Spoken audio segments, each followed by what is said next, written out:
Alrighty. I think it's live. Good morning, ladies and gentlemen. I hope you're having a wonderful day. It is December 5th, 2024, and it's kind of bittersweet, but we are not waking up to craziness. We've started every day this week with a lot of wildness from all sorts of different topics, man. It was actually very crazy, but now today, the only thing you're waking up to is Bitcoin at 100,000. It's actually at like 102 right now. That was exciting last night. There was a couple of moves yesterday. That's what we got now. We are waiting for the jobs report on Friday. So the market's not doing much. There was initial jobless claims. That ended up coming in decent, but for the most part, it should be all about crypto today. We're going to hear a little bit about France and some other things, and then the big data is tomorrow. So we got a lot to cover. If you are new and have no idea what you're looking at, you're about to see 7 hours of the stock market. We're going to go over everything. You got the S&P in the top left. You got bonds in the bottom left. You have a live momentum indicator right here. You have a live news wire right here. And then best of all, yes, my friend, you have the chat. And now the chat is a beautiful thing. These are good guys. Good guys, good gals. Good guys, good gals. Great guys even. I'm telling you, they're good people. But the thing is, you cannot chat for 24 hours. Why?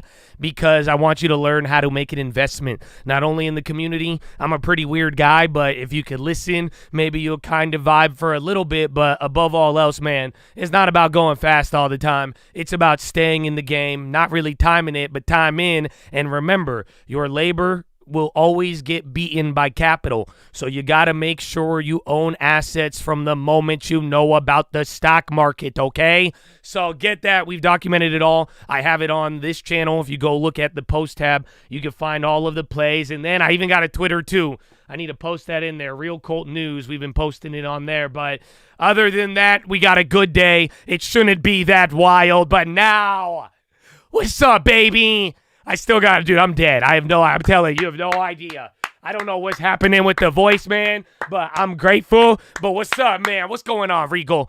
Jacob, Hansel, Zorise, Devin, Anyana. What's up, baby? What up, Charlie? What up, Dev? What up, Devin? Hurt, Dos Nacho, Brown Tom Cruise, baby. Good morning.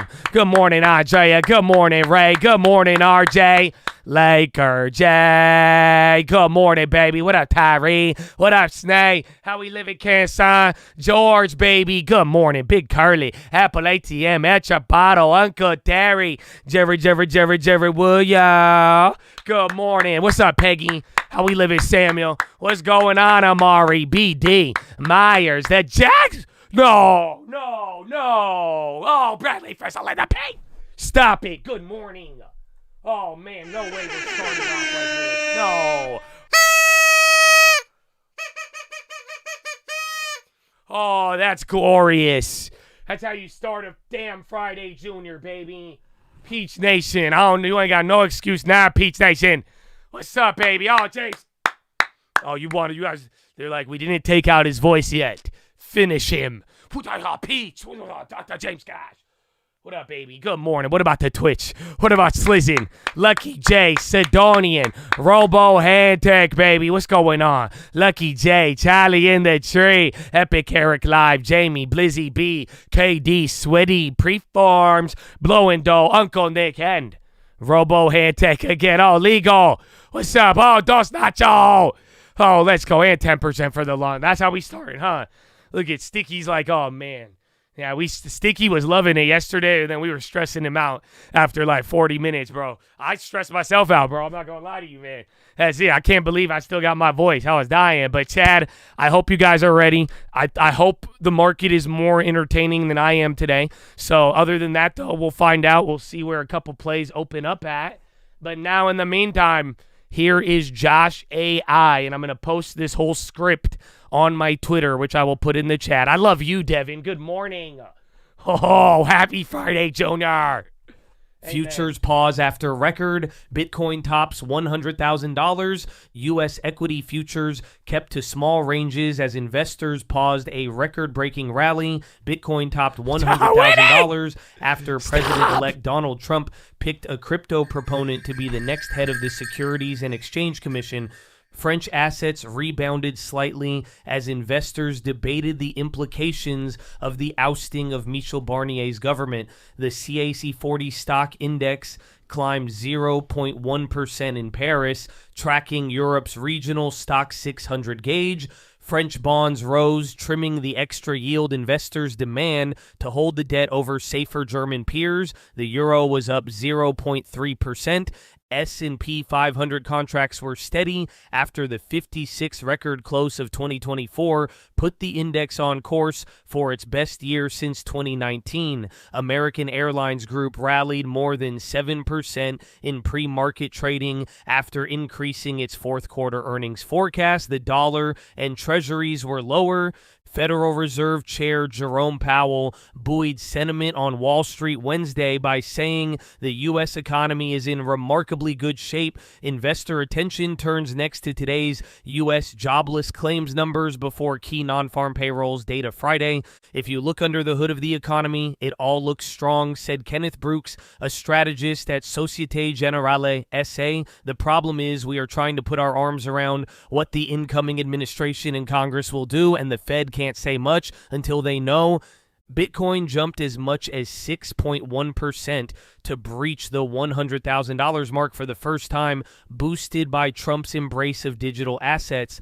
Stocks exposed to cryptocurrencies rose, with Coinbase Global Inc., Riot Platforms Inc., and Mara Holdings Inc. among those higher in the pre-market. France's far-right leader Marine Le Pen teamed up with a left-wing coalition to topple Barnier's administration on Wednesday, pitching the country into further political turbulence. President Emmanuel Macron now needs to find another premier who can pass a budget for 2025 through the deeply divided parliament. The markets have partially anticipated this development, but repercussions can be expected, said Alexandre Hazes, chief investment officer at Groupe Richelieu. Any political or budgetary misstep could punish France much more severely on the market. And in Asia, the MSCI Asia Pacific Index was little changed. Korean equities retreated, with the country's ruling party looking to prevent President Yoon Suk-yeol's impeachment by voting against a motion to initiate proceedings that may take place Saturday. Fed expectations. In comments at the New York Times Dealbook Summit in New York, Powell said downside risks from the labor market had receded. He also said Fed officials could afford to be cautious as they lower rates toward a neutral level, one that neither stimulates nor holds back the economy. Powell's comments on the U.S. economy did little to alter expectations implied by market pricing that the Fed will cut rates again when it meets later this month. Meanwhile, two surveys showed that U.S. executives turned significantly more optimistic about the economy and prospects for their own businesses after Trump won the election. In commodities, oil prices held on to the previous day's drop, with OPEC plus planning to add barrels back to the market from April, a move that defers increases for 3 months, but still adds volume to a market that's expected to be oversupplied next year. The Atkins crypto diet. President-elect Donald Trump's pick of a crypto proponent to be the next head of the U.S. securities regulator lifted Bitcoin to $100,000 for the first time as traders warmed to the prospect of relaxed regulations. Trump selected Paul Atkins to replace outgoing Securities and Exchange Commission Chair Gary Gensler, who cracked down on digital assets after a 2022 market rout exposed fraudulent practices and sparked costly blowups. This is a momentum rally, said Jason Titman, chief executive of crypto brokerage SwiftX. Global spot volumes are above mid-pandemic levels, and the nomination of Paul Atkins as SEC chair just added to the carnival atmosphere. No confidence. Emmanuel Macron is looking for another prime minister on Thursday after the far right joined forces with the left to push through a no-confidence motion against his government over a budget dispute. The French president needs to find a premier who can pass a 2025 budget through a deeply divided parliament, but any new leader will face the same financial squeeze that brought down Prime Minister Michel Barnier's administration. And the French president is due to make a statement at 8 p.m. on Thursday. OPEC delay OPEC Plus already has an agreement in principle to postpone planned January production increase, with discussions continuing about the duration of the delay. Delegates said ministers from the group will meet online later on Thursday to finalize details of the accord, with the main focus on a delay of 3 months. Delegates said, asking not to be identified because the talks were private. The group, led by Saudi Arabia and Russia, has firmed up a deal to once again postpone a sequence of supply increases, which had been due to begin with a hike of 180,000 barrels a day in January. With oil prices currently too low to cover government spending plans, OPEC Plus members have been unable to raise output for fear of sending crude even lower. Disney dividend. Walt Disney Company raised its annual dividend by 33% to $1 a share, another sign that a turnaround plan put in place 2 years ago is paying off. The money will be distributed to shareholders in two 50-cent installments in January and July of next year. With the company operating from a renewed position of strength, we are pleased to increase the dividend for shareholders while continuing to invest for the future, Chief Executive Officer Bob Iger said in a statement Wednesday.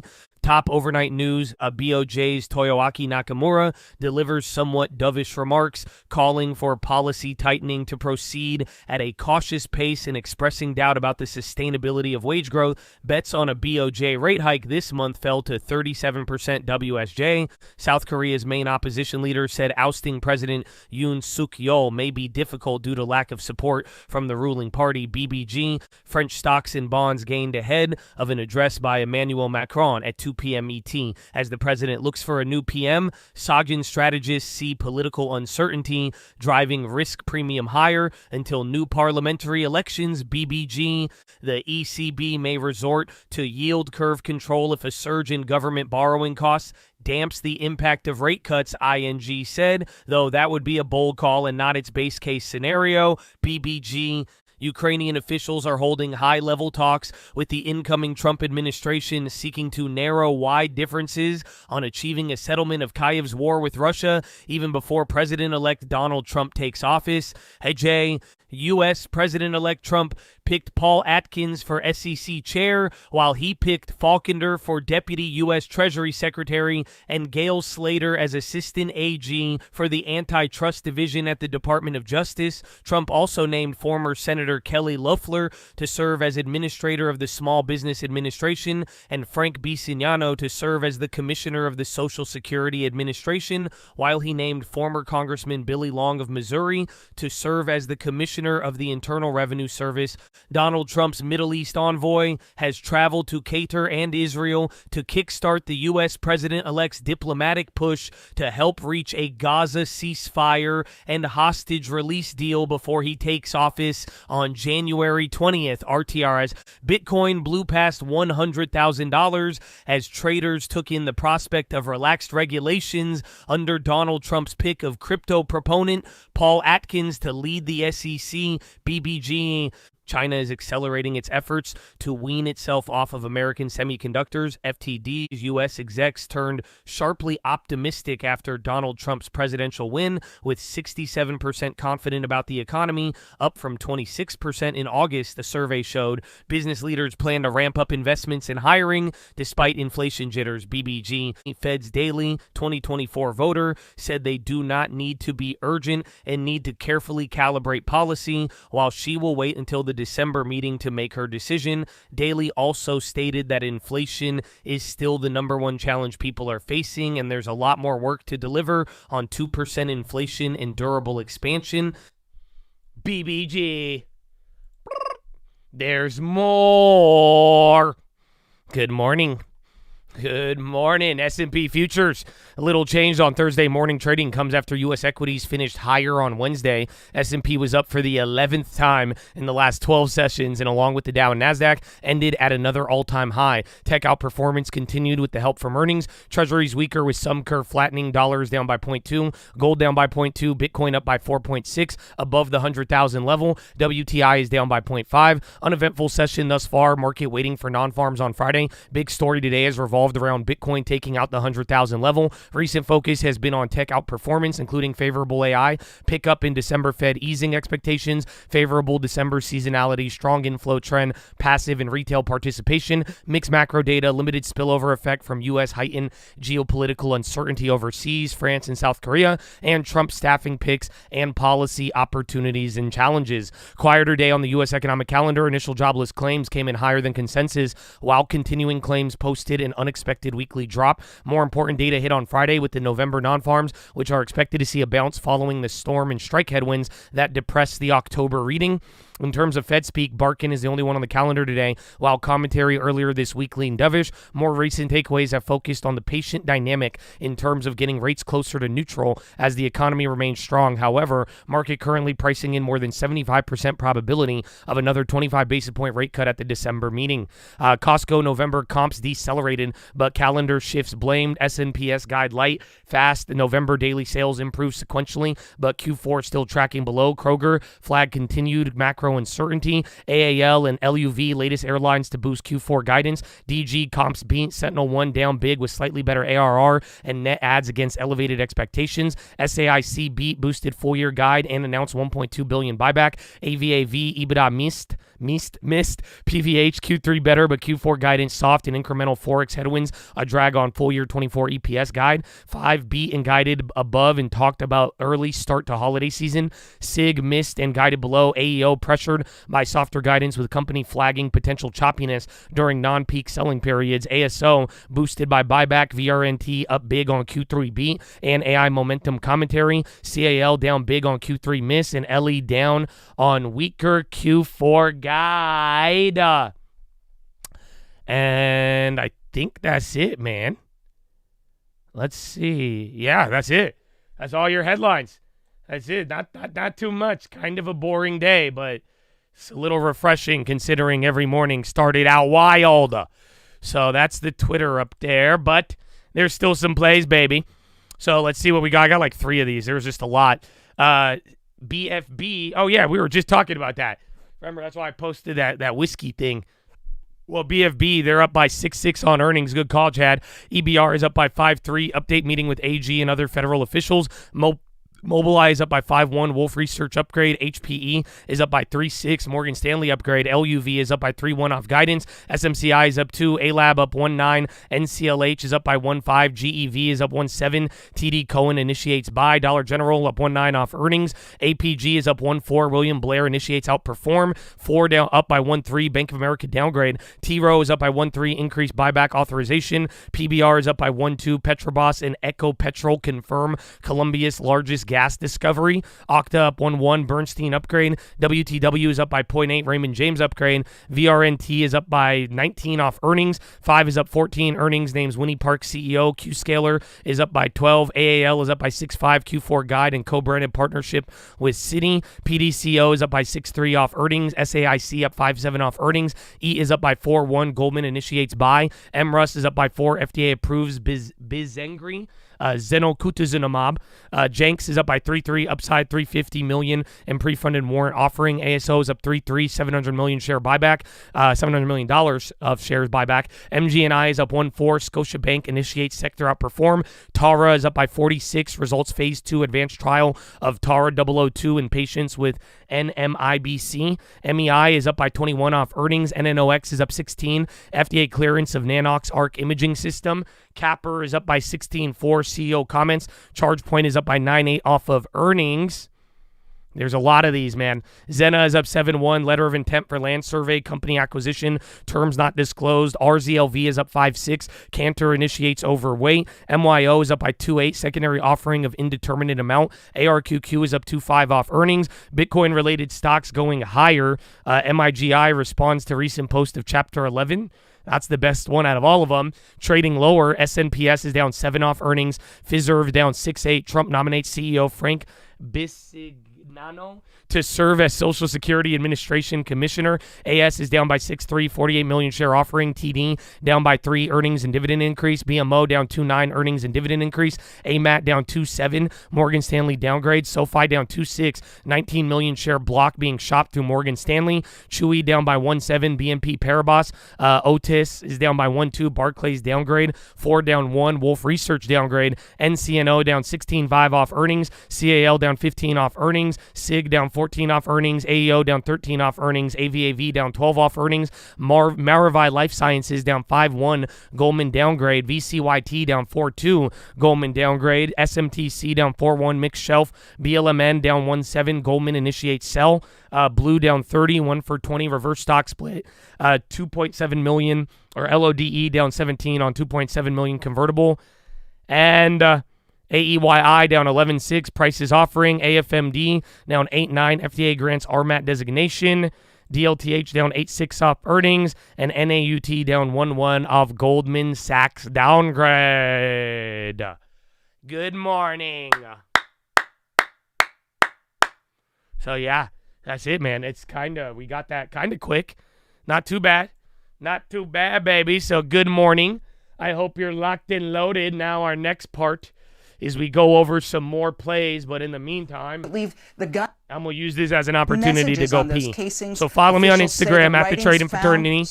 Twitter, we're going to post up. Send me some news tips, too. I'll get you some E. coli. Oh, I got scammed yesterday. We'll talk about that, but I'll be right back, okay? Good morning. About overall insurance industry denials, titled Delay, Deny, Defend, in which author Jay Feinman argues that claims denials and litigation have become a business strategy for the insurance industry overall. Now, Brian Thompson's wife told NBC News that her husband had been receiving threats and alluded to them perhaps being tied to insurance coverage. Claim denials in health insurance have increasingly come into focus. Just in October, the Senate Democrats put out a report showing a pattern of claim denials in Medicare Advantage plans by CVS, Humana, and United Health for post-acute care when people are released to rehab after being hospitalized. That report claims that between 2019 and 2022, the rate of denials had gone from about 9% to more than 22%. Now, despite those apparent threats, Brian Thompson did not appear to have any security coverage yesterday. He was walking alone when he was shot as he headed to United Health Group's company investor day meeting. On this. We'll go. I got a good debate. I already tweeted it all out, but I mean, here's the deal. They still haven't caught the guy, bro. That's mind-blowing to me. Literally, bro. So, yeah, he's still on the loose, but that was the wild news of yesterday. But Chatadonia, you're here right now. You got to hear a little about the TV. They didn't really talk about plays, but Chatadonia, you're here right now. You got all the headlines. You're ready to go. I don't know. I feel like today, let's see where them MSTRs are at. But what's your first play of the day, baby? Post it in the chat. Let's go. Brrrah. Stellantis ghetto spread. Intel calls. He's not in New York anymore. Scalp SMCI all day. Beto buying Fubo. $6 next year. Octa calls. 605 put. SPY 610. Mara. MSTR off the open. Tara. Intel calls. TLT 26102. NVIDIA call. Watching China. MSTR Mara Hood. NVIDIA coin put. ASML shares. Short gold. Long toast. Puts on the VIX. NVIDIA and SPY. Tesla to 380. SMCI. Intel calls. Micron calls. GME earnings play. Maravai. Intel long. Sell coin calls. Market is not moving. Long-term Intel. Selling Mara play. First play Bitcoin, baby. SMCI for earnings. Sound. Good morning. Short MSTR. NVIDIA MSTR 450. Call sound shares. Central Park puts and the final plays. Coca-Cola's dropping. Brrrah. Short to DAX. UWMC. Long-term charge point. Sell Beto. And 605 February 2025. Go, baby. Winning loser. Amen. You get more bells. I know. Calls on bells. Let's go, baby. So I got a couple of plays. What time is it? Oh, yeah. We still got good time, bro. We are making good timing. So at the end of the day, I'm going to be watching crypto right off the bat. I think that makes a lot of sense. That's really the only thing. MSTR coin. We even got those Robinhood plays. Intel is moving. Going to keep my eye on that. Okta, AAL. Again, the airline's got good guidance. Tara's the biotech. We'll see how long that lasts. And then FI and 4, man. So some of these companies that Trump is appointing the leaders, they're just dumping. So it's kind of its own little opportunity. Then watching CRM and Pure Storage as the post-earnings continuations. So, Chatadonia, I hope you're feeling good. I hope you're feeling blessed. We got a little bit of time, but honestly, we might as well just get it popping right now. You know what I'm saying? So, ladies and gentlemen, boys and girls, here at the Cult, some of you know, but before we start our days, before we do anything, before we chase the dollar, we must pay homage to a very special group of people that is responsible for a lot of the freedoms that we have, and it's so easy to take it for granted. And I am talking about the veterans of the United States of America. Honestly, today's PHILO, I don't know, you might have something, but veterans, it is an honor to be here. I hope I could help you in every single way possible, but at the very least, I could already thank you for what you guys have given us all. So thank you to your families. Thank you to you and all of you listening. If you have the opportunity to show this love and bring it to life and really pay homage to the greats, those veterans, man, it goes a long, long way. So veterans, the families, thank you for your sacrifice, and God bless every single one of you. And big shout out anybody else out there giving back to their local communities, all the doctors, nurses, teachers, firefighters, police officers, the janitors, the coaches, the garbage men, anybody making their community run, baby. God bless you and thank you. But ladies and gentlemen, please rise. Place your right hand over your heart. Say it with me. I pledge allegiance to the flag of the United States of America and to the republic for which it stands, one nation, under God, indivisible, with liberty and justice for all, baby. Son of the Dutch!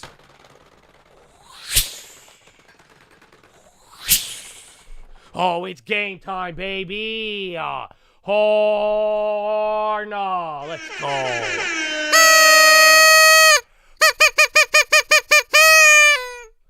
Oh, yes.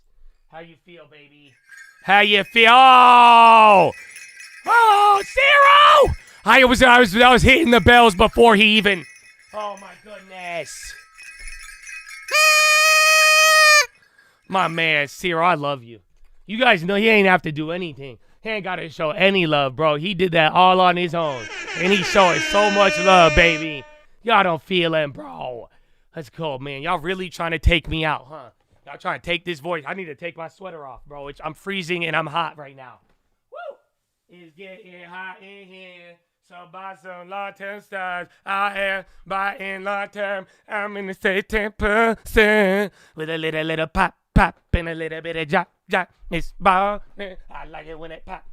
So buy it on a drop. You got to be old to get that one. But either way, man, good morning. We got 1 minute, 2 minutes. I already went over my plays. But I do have, what's it called, dude? Maybe we could talk about it later, bro.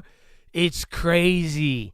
So I told you guys, if you send me like a good news tip, I'll send you some like shit coins. I don't know if it means anything, but somebody sent me something yesterday and I was like, all right, send me your wallet. And bro, I'll show you guys the thread. I told homie to send me the wallet, and a bot copied this guy's profile. I clicked on the profile and then he retweeted the tweet. So he caught me because I was just doing it really quickly. You know what I'm saying?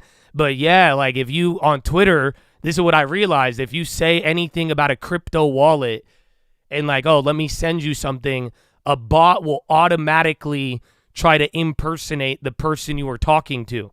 Yeah, it added an extra. It copied his name with an extra, just like how they copy me. You guys know how you have the fake Joshes? But it was a bot, and it changed the profile picture. I've never been scammed on crypto. That was the first time I fell for a crypto scam because I was like, no way. So good thing it was like $2 worth of E. coli token, but dude, it blew my mind. I was like, whoa, dude, the bots in these Because remember, I was just telling you about somebody said that. They said they had a bot in their like YouTube chat, and not like a bot, like it would like actually interact with you and it understood what was going on, bro. So that was absolutely wild, bro. Oh yeah, that's his tinfoil right there. Yeah, look at it. This is the thread. So look, he said this is the fake account because I asked the guy, I was like, yo, send me your wallet. And then he copied his profile. Look, he's like, bro, this is not me. Please do not send. Weirdest thing ever. But guess what? 5, 4, 3, 2, 1. Round 1. Fight. Man, I love how Intel just rockets up and then sells off every day. That's beautiful. And then, yeah, Meta, they had some news there, but you are getting some movements. Again, I think MSTR, oh, yeah, dude, those plays hit. Oh, that's just the spread. Holy crap. Whoa. Wait, we have December 20th, right? Okay, it's coming down. Thank God. I was like, dude, no way those are $700. Yeah, someone just sold one for $200, though. I think. Let's see, which one are we on? We're on the December 20th. 10, 6, yeah, someone bought the far at the monies for $200. That's crazy. Well, again, we already had that. Remember, we bought the dip on there because of the Koreans, so we just got lucky that crypto went ape right now. So you can make money on those plays. It's literally, it's up 200% on the bid. So good luck for that. Yeah, be careful with those bots too, man. We'll go over. I got a lot of things to cover today, but let's just get this morning started. Where is it? Oh, yeah, even Robinhood too. I forgot about those debit spreads. So you got to kind of think about that. You also have another crypto play. You get like $1 actually. So you actually got some profit on there. Tesla, again, there's Meta. Let me get MSTR. Oh, yeah, I forgot. Tesla is kind of near the 400. So we'll see. Oh, the contract's already coming down on the MSTRs, but so make them free unless you want to push it. But that one's already working there. Airbnb, Tesla. Yeah, Meta had some news, but then it went crazy. Okta got an upgrade here in the morning. And then again, bonds are down. We don't have data. Tesla, 52-week high. Meta's at 620, bro. Oh, the K-Web plays. I didn't think about that. Let's see. I'm not expecting much out of them. Too crazy. The K-Webs, they're down. Or the ask is up, but there's zero bid on that thing. So we will see. Yeah, again, you have the Robinhoods too. MSTR is going up, down, but the contract's still holding. Again, Robinhood and all those, they're kind of chilling out. Baidu's on the high. Actually, Baidu's doing good. It sold off yesterday. Oh, yeah, PayPal. Remember that. CRM is, it shouldn't be, but yeah, it's murdered today. That's kind of sad, bro. I'm telling you, that one actually looked good, but then again, the earnings wasn't good. It just, they rewarded that thing. So we'll see. Okta's up 3. I don't know. I don't think those came up. Yeah, I mean, Okta's up on the ask. You need it to actually play out. Open is up 4. Again, CRM's going lower. MSTR's dropping. Plays are still up on the bid, so implied volatility is high. Yeah, Tesla just hit a high. SPY's coming down. And keep an eye on the dollar, too. I mean, if anything, Germany or France is not doing good. I'm surprised we haven't talked about it more, but that would be the only thing that'll get in our way today. Then, damn, you're at 60.85. Oil is up. Let's see, gold, 26.70. High ticker's pretty active. There's Tesla again. Where's Palant? Unity on the high. High ticker's still pretty active. SMR, nuclear, selling off right now. UPS under 130. We talked about that a little bit. I like it here. Again, you have to look at your portfolio and the relative value of some of your other potential picks, but I don't think it's bad. So, again, I would like it lower, but, you don't have to get too much of a stickler on price there if your portfolio needs it. Disney's going up. Again, they had that dividend increase. It did good yesterday. Where's NVIDIA? NVIDIA break even? No love. So you have NASDAQ up and SPY break even. Russell and Dow pretty much the same. So there's no real direction yet. There's Bitcoin again. And what I mean by that, we don't know if it's going to be Russell leader or not. NASDAQ's not up enough to say it's the Mag 7 leading. So we will see. Okay, MSTR trying to go up. There's Coinbase now, 52-week high. I guess so. Yeah, Coinbase at 345. That's actually insane. OpenAI demo. Let me check those Robinhoods. Okay, the K-Web plays are up on the ask, but I just think it's illiquidity more so than gain, but China did decent. MBT. When am I adding it? I don't know. That's what I was talking about yesterday, because I just want to hold the cash a little bit. You know, I'm not in a rush to buy it, and like I'm saying, I could still get it at a lower price. So for my portfolio, I'm gonna wait a little and see where other things come back. But at the end of the day, like if you need it, you gotta do something. That's why I'm saying let your portfolio speak to you and kind of communicate that a little bit. All right, where's the Robinhoods?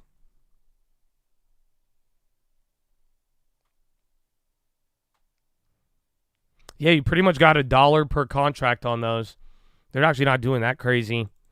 Love the title day. Well, crypto is crazy, man. Just be responsible. UMAC 10% pop. You have $100 worth. Way to post your position. That's the one. That was the first Donald Trump Jr. play. Yeah, it's rocketing up right now. Literally 3 candles. Bitcoin is about to break 103 again, or 103.5. IWM dumb. Yeah, it's not doing as well. Right now, NASDAQ is leading. It's still too early. I don't know if that'll categorize the whole day, but we'll see.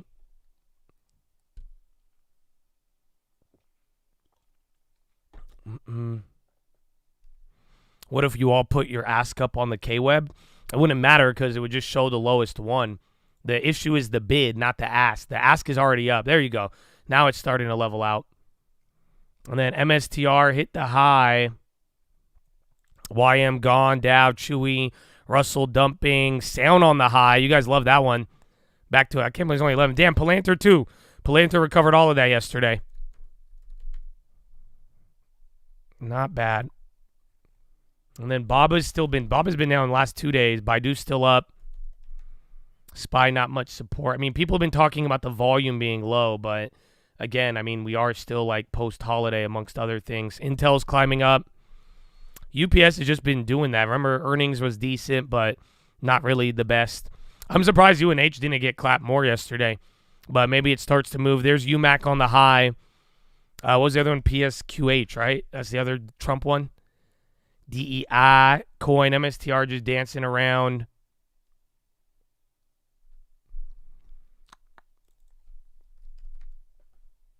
All right.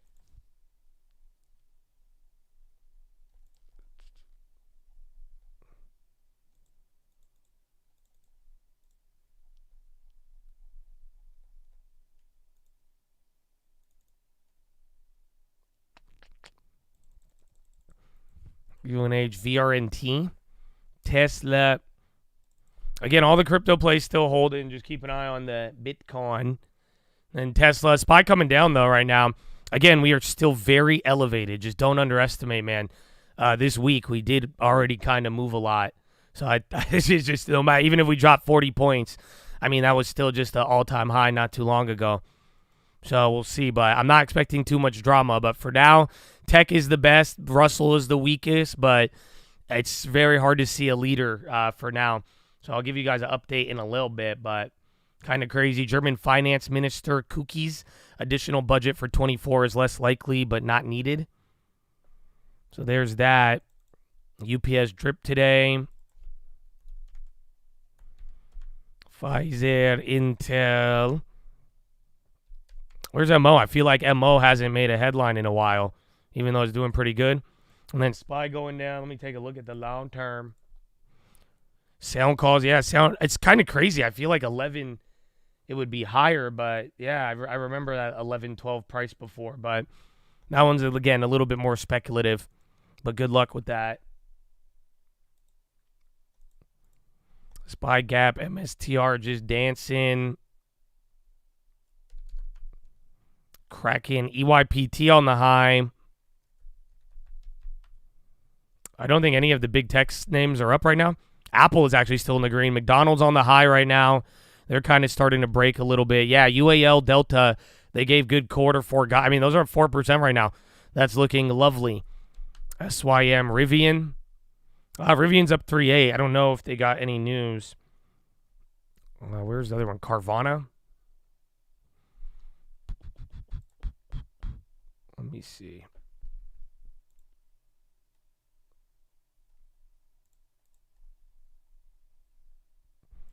NVIDIA going red. It was at break even last time I saw it. HD on the high. IBM starting to rip too. IBM's up by 0.5%.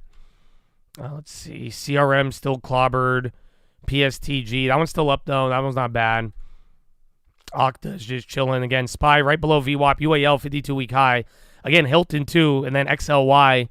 So all of that's breaking out. Again, it's not really that crazy. So NASDAQ barely green. Everything else red for now. Again, even bonds clobbered. But everything just very, very small. How you say? Very small range, Habibi.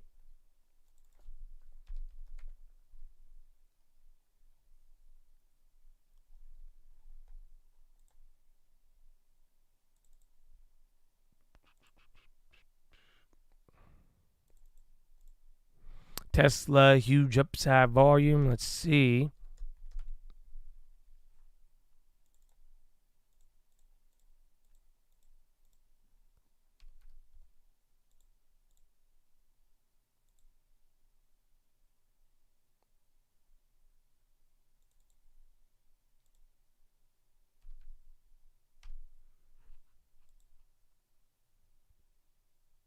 Let's see. All right, sold. All right, I sold one of the MSTRs. Oh, damn, that scammed me. I got $250. I wanted $3 for it, but now it's free. So that's it. Now we got a free MSTR. Again, we bought that on Korea Day.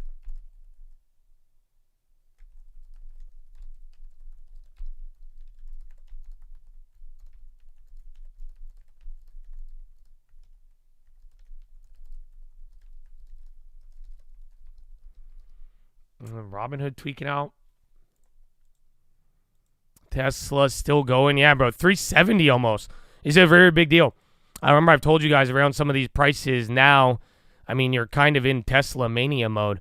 It has not done this in a while. Next level's 380. And, bro, if it gets past 380, I mean, I just look at every other big tech that took a couple of years to reach its high. The rally is only big tech now, but not really. That's why I say give me a minute. Give me like 30 minutes, and then we'll see where things are trading. But for now, like, yeah, there is like a little bit of a tech advantage, but it's not like they're not all doing it. Like, you know, you got Tesla, you got the crypto ones, Apple's green, but actually Apple just flipped red, Amazon's red. So there's something we're missing here. But then again, it is a quiet day, and then it's quiet day and set up for tomorrow.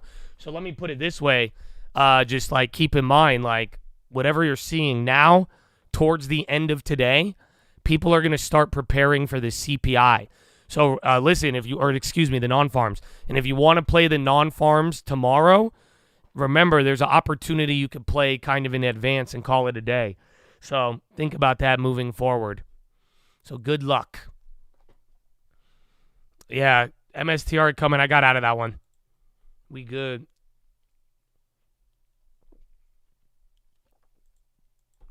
I don't know what happened with Tesla.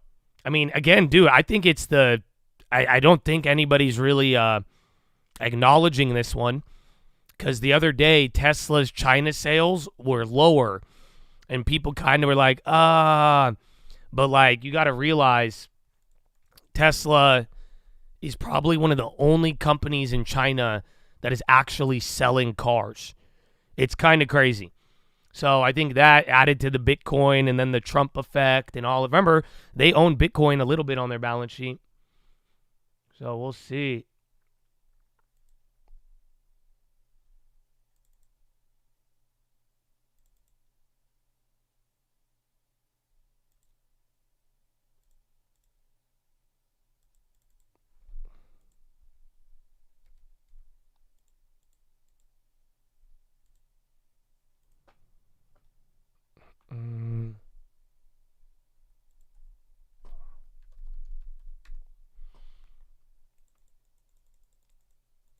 $1 on PFRX. Good work, baby. Good work. And then Baidu, Tesla's going to be very interesting. MSTR flushing. Again, I try to squeeze it for more money on that. I thought those contracts were going to get us more, but it's going to eventually sell off and do another bounce thing. But like I'm saying, just make up your mind on those. And if you could reduce risk, that has been my strategy as of late. Oh, no, what was it?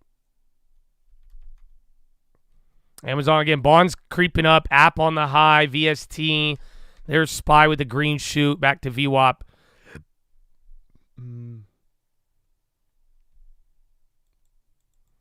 Holding MSTR. Good luck, man. I still got one of them. I just made it free because, again, I mean, I bought an option that was like 400% out of the money, and we made money on that. So I'm not gonna push my blessing because I told you that play was ridiculous when I bought it.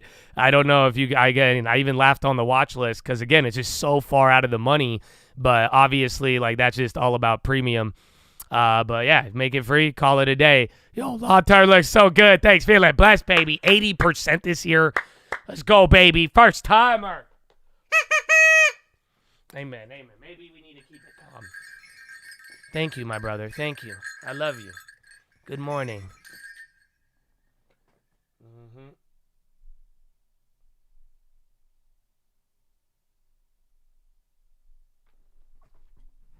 How high can DJT go? I don't know, but it hasn't gone up. That's actually kind of the crazy part. It's the jangle. Happy holidays, Chad. Best time of the year. Indeed, my brethren. Indeed.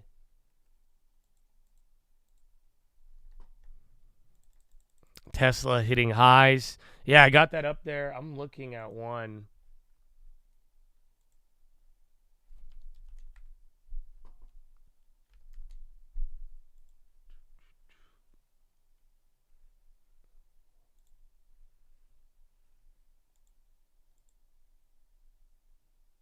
I'm looking for something right now.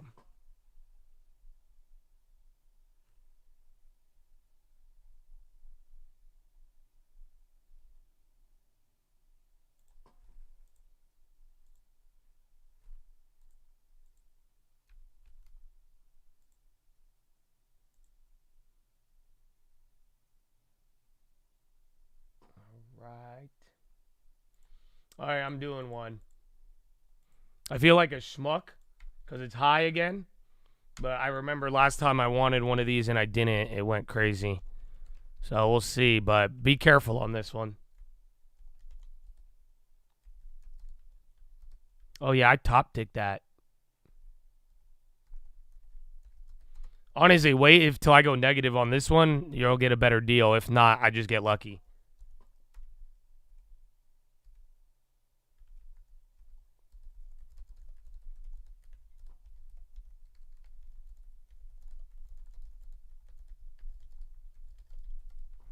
$3M still running.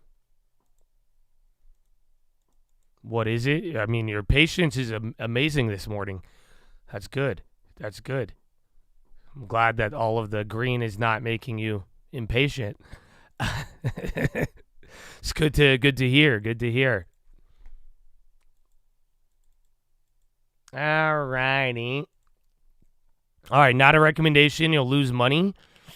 It's a top tick. You should probably wait for me to go red, like I'm saying. I grabbed 5, so $200. Tesla, December 20th, 5:10 calls. I'm really just playing if they break 380, then it goes crazy. Maybe I don't think it'll hit 500, but just like the MSTR, if we get that nonsense craziness, then there you go. So not a recommendation. I think it's a lower quality play. But that's why I'm saying if I'm wrong or once it comes down, you should be able to grab those for like 20 cents, I think. So it's up to you. You either chase it or not, but I think kind of wait. But again, I mean, I've got my free money, put it in there, and that's it. Why so bearish?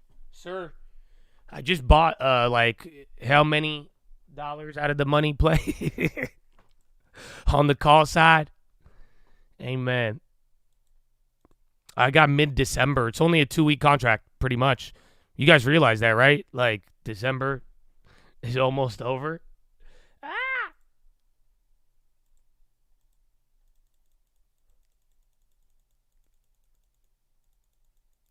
Tesla put options. No, I mean, dude, I really I need to find it for you guys, but like selling puts as it's just not really a good idea. I don't know how to describe it.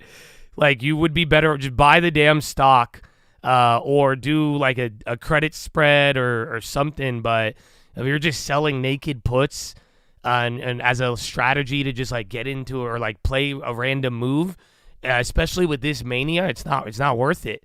Because think about it, look how crazy everything is. Like right now I'm playing IV. You know, I just had an option hit off of 4. It was 4 times out of the money.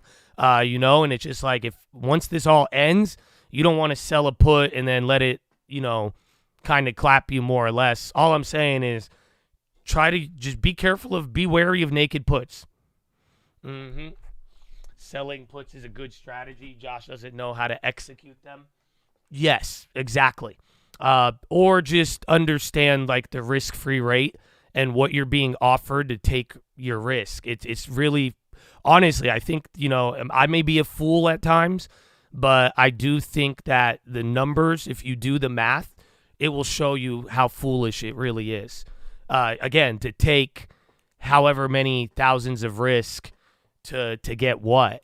You, like I'm saying, maybe a covered call, a credit spread, or just buying. And literally, I mean, think about it. If you buy the shares and it goes down, there's a certain risk there as well too. But I'll find it to you. There's a little study done on it. That's what I'm saying. So I'm not speaking out of my ass on this out of nowhere.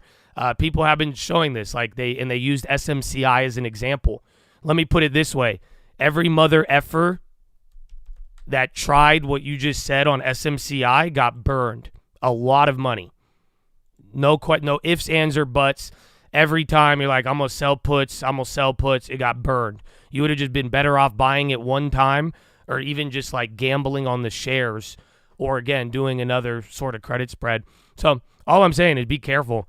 Y'all hate it when you get caution.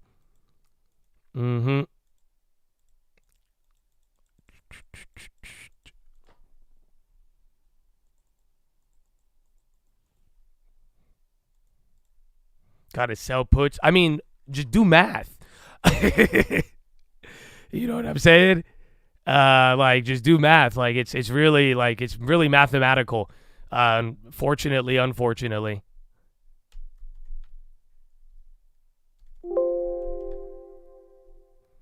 Math, not meth.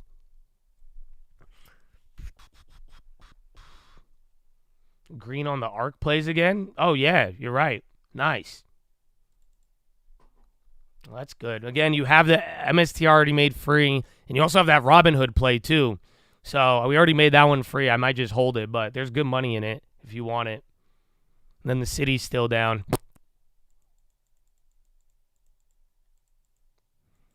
It only makes sense if you really want to own the stock. Well, yeah, and if the premium is worth it.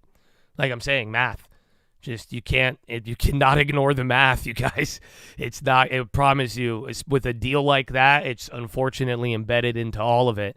And like I'm saying, just as a rational actor, I mean, there's not too many people choosing to take more risk and less yield. That's not a good habit to build.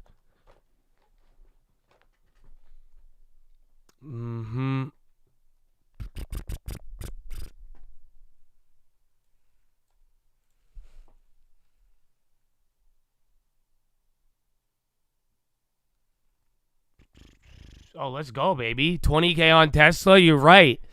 And you posted the play yesterday in the chat. Look at that. Stop it. That's the shit I like. You know that? You know, literally yesterday he said, bro, let's get this Tesla pump going. I got 13K and 355 December 6th calls. Today, Josh, I hit for 20K. Where the damn bells, bro? See, if y'all don't post the play, it's hard to get excited for you. Because right there, homie even told you what you... Amen. Good work, bro. What are you going to do with it? What's the plan now? Are you going to put it long term? Are you going to double down? Are you going to triple it up? What you got? Mm-hmm. They're going to send me the covered, is it covered or cash secured put strategy? It's good. I'm just saying, I hope you could I hope my words, if you're doing it and making money and you're a wise person and not a little boy, just take what I'm saying and refine and make it better. That's all. I'm just giving you a warning for math, you and everybody else listening. So, amen. But love it. I hope it keeps working. Mara, 1,000 shares at 25. Good luck, my friend. Good luck. That's it, but I love to do it. Love to see the plays posted, man. Because like I'm saying, man, when you guys are like, buy this, it's going to go up. It's good to know what you have behind it. And like I'm saying, bro, it's very cool. At least you posted in the chat, bro. You know, there's a real opportunity for people to follow along. Everybody could eat, man. So good work, man. Roblox, no, it's above it. Again, we made some averages at times, but I got out of Roblox when I went cash. So I sold my Roblox with a profit a couple months ago. I missed out on like probably 20 grand or 30 grand, but I'm still happy. I mean, I made it in other areas, but yeah, so I don't even have Roblo no more. DraftKings calls. Intel still sinking. Yeah, bro. Intel is funny, dude. All right, man, but this was that price I was telling you about. I like 21.50.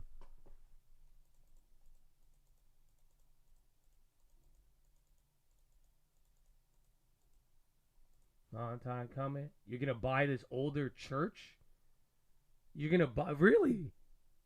Stop it. I'm very happy for you then. If you genius, you know, go turn some short-term option plays into property. I like you. Good work, baby. Good work.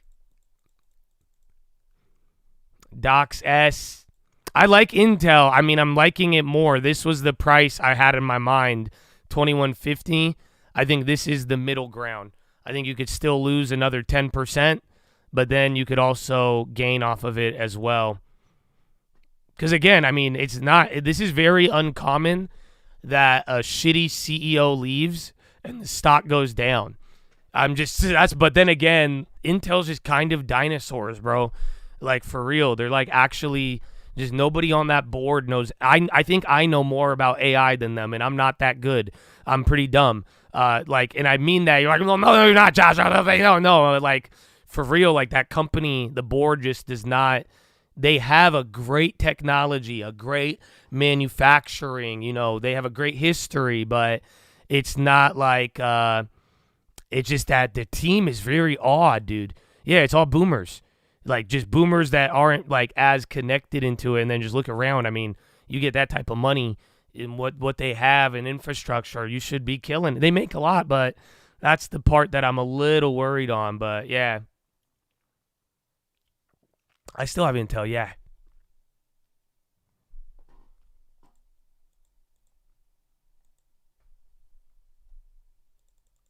It's the AOL of chips. No. The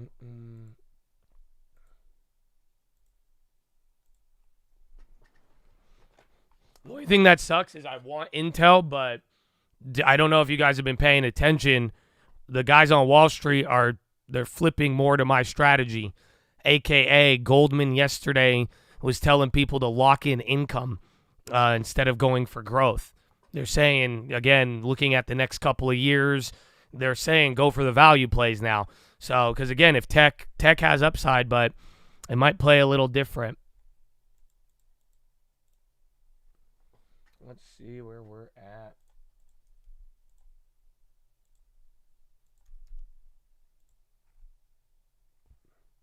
Yeah, Intel doesn't have a dividend. That's why I view it as it's just a growth stock. Unfortunately.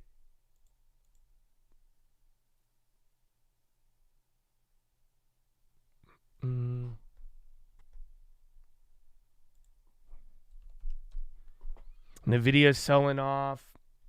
I'm seeing Tesla's still holding the MSTRs.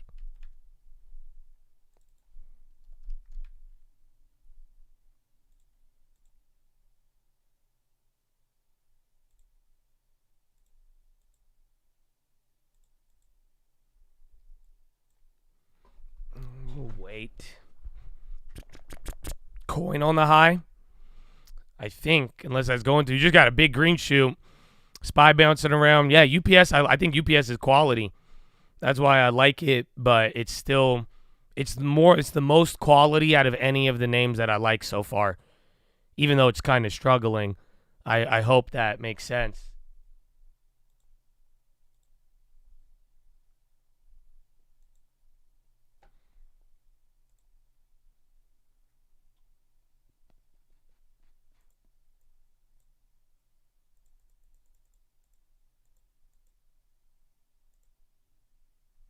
I'm gonna wait. Yeah, waiting's not always bad.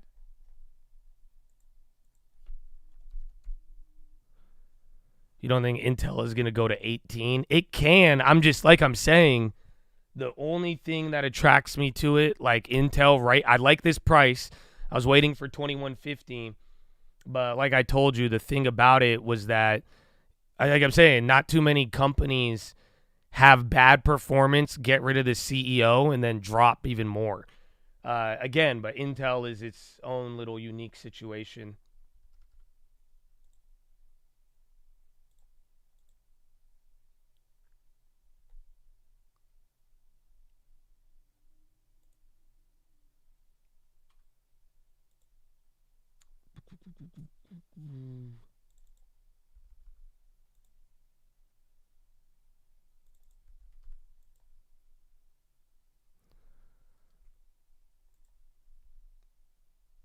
All right.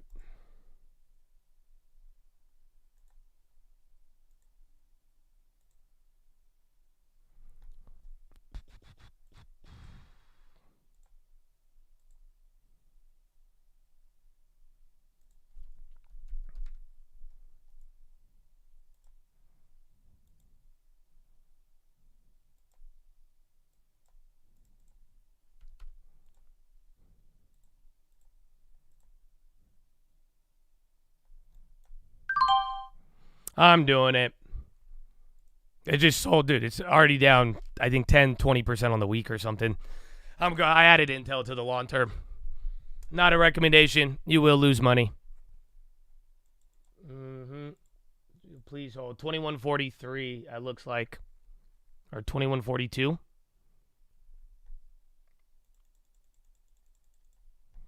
You mean UPS? Did I type in UPS? Okay, God, I was like, holy shit.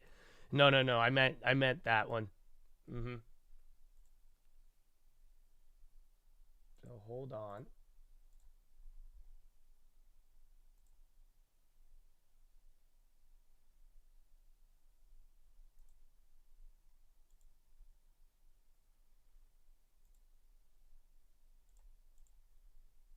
Oh, hold on. It's lagging me to get the what's it called? I gotta send out the stream alert.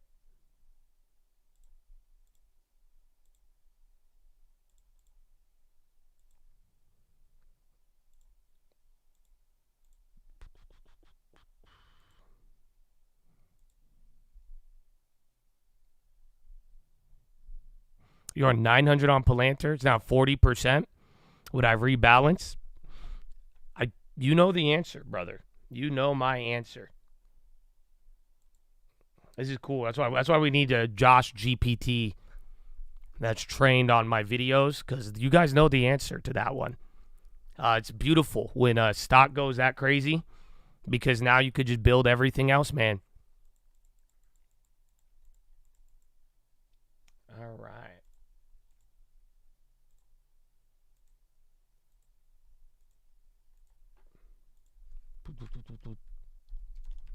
I still think there's more downside on Intel. I just don't want to be. I'm not trying to make it perfect, if that makes any sense. But now I'm kind of down. And then by that time, we'll see. Yeah, I used the full December deposit.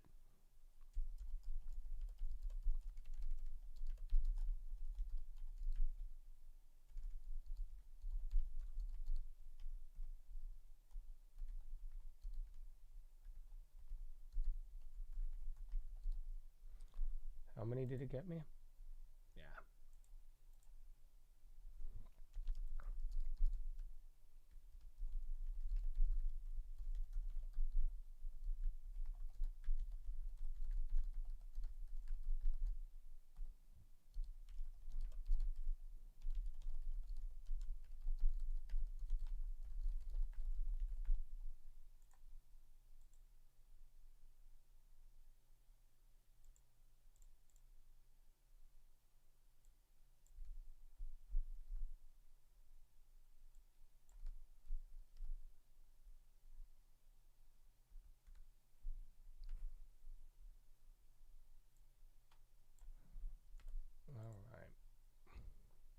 No, Intel pays no dividends. I mean, we already reached our dividend goal. So remember, I don't have any growth. So that's it. This company is either going to get murdered. I still think it could take another year. That's why I was saying the other day, but I didn't expect them to fire the CEO and then it go down 10%. So I don't know. I feel like there's an opportunity there, but my portfolio needs more growth. So taking a little bit of risk, but in the meantime, I think everything else will work out. Because, again, we've made some good picks. I wish some of the other plays I bought were just lower because I would have just added to them, but I like it. Cut to Pat, revenge shorting. No. It's already dropped another 1% right there. My average now, no, 'cause I have a high average. Wait, do I? Now it says my average is 25, which isn't bad, actually. That's kind of crazy. I didn't think about it like that because I thought I was higher. I have other flip shares that are higher. I've been getting murdered on them, but for the long term now, it says average is like 25, 40.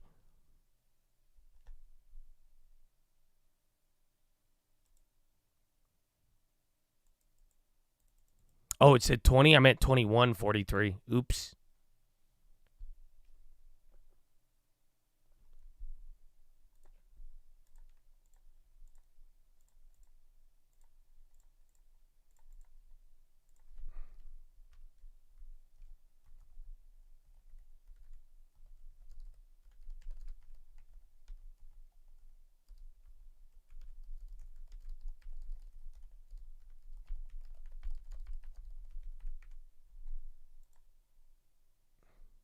I got you. My bad. You like doing work while listening? I love it, man. You ain't the only one out there. Let's get it. Amen. All right, well, good luck. Shout out to long term. And then bonds are coming up. Bonds are about to go green. SPY was already going crazy. I have no idea what caused Rivian. I mean, again, you do have Tesla, and it's doing all of that, so we'll see. And then Bidunius. Oh, Roblo 56. That's killing it, man. Yeah, Roblo's going straight up. Lemonade as well. TLT there. So TLT's probably about to go green. Lemonade starting to break out. Where are we at? SPY, Dow, and NASDAQ green. Russell's the only one red. But then again, the bonds are red too. Why not more Baidu? Because it's up almost 10%. I think it's like 6 or 7. So I think it'll eventually do its thing. But like I said, I don't want to go too crazy with China as well. A little bit of China with the upside I think it could produce. We don't need any more than what we have. I'm down for a little bit more Baidu, but it would have to be cheaper than what I paid for it. But it went straight up. Again, we got a good bottom tick on that one.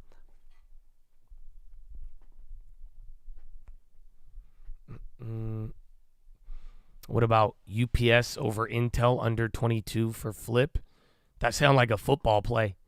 I'm not UPS for INTC under 22 flip. You calling an audible?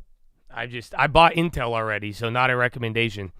But yeah, I added more. Because again, remember, I already owned Intel. So that's why I was saying I didn't really realize it. That gave us a very good average down. Like a substantial average down, actually.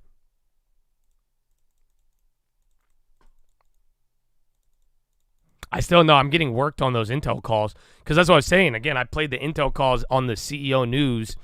But it's not too often, like I'm saying, where the problem leaves.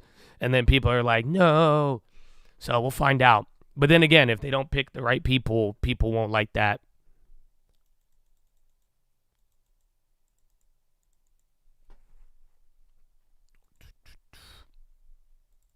Why not Intel leaps? Because if anything takes longer than what I expect, I don't want to walk away with nothing. Oh, maybe it is Pat selling, but why would Pat sell this low? But yeah, there's probably some of that. 59% of French voters want Macron to resign. Jeez. how many shares in the long term? 220.57.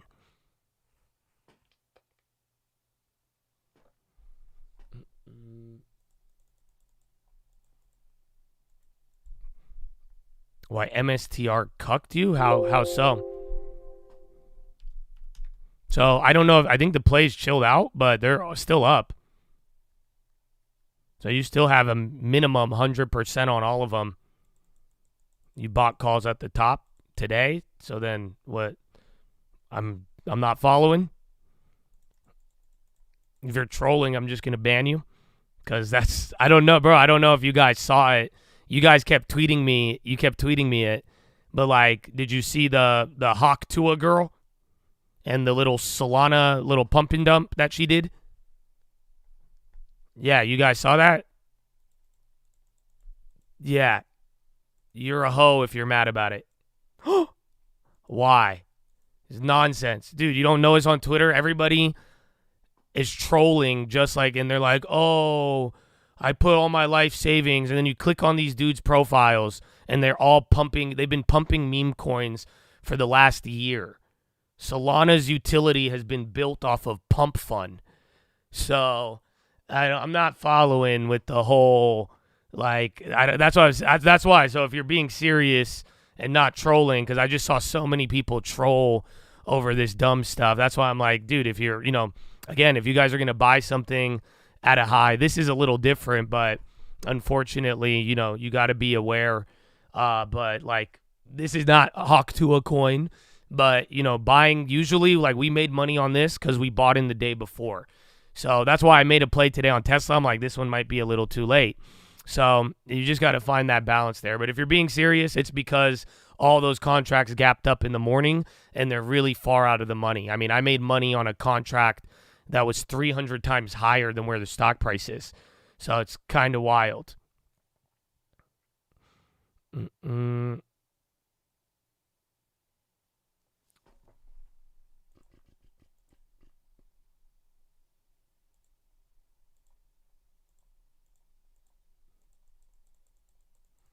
10 wallets. Yeah, but I just think the way that people, I mean, I think it was hella sketchy, but I was just kind of saddened to see the fake trolling about it. And now like people are outraged, but it's like half of the outrage is just fake. And people are like, I'm like, shame on you guys. This is like, you know what I'm saying? Like, people, like, they're going and they're getting 1 million views saying that they got scammed. And they're like making fake images, or I bought here, and they're pointing to the top and like, oh, why did I lose money? We need but then you go and look, you click on these guys are pumping meme coins left and right. And I'm just like, yeah, bro, this is why the crypto stuff, like I'm saying, man, like I think there's a good element of crypto and there's a really mature culture, but there's still the degenerate gambling side and it's a wild culture, to be honest, but that still remains. Yeah, it's very toxic. That's what I was saying. Like, I don't like the toxic side of it, and it's just sad because people get involved in it. You're either going to lose all your money or you're just going to end up like the toxic person who showed it to you.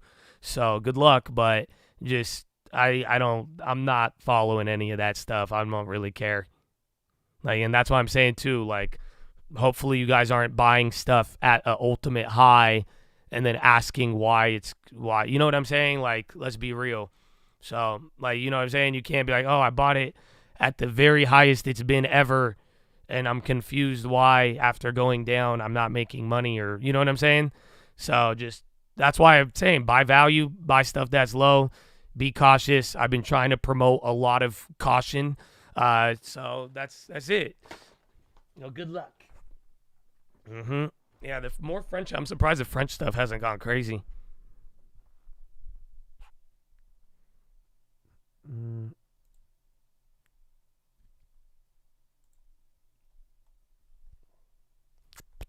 Dude, it's only 7:15. Let me get you a checkup right now.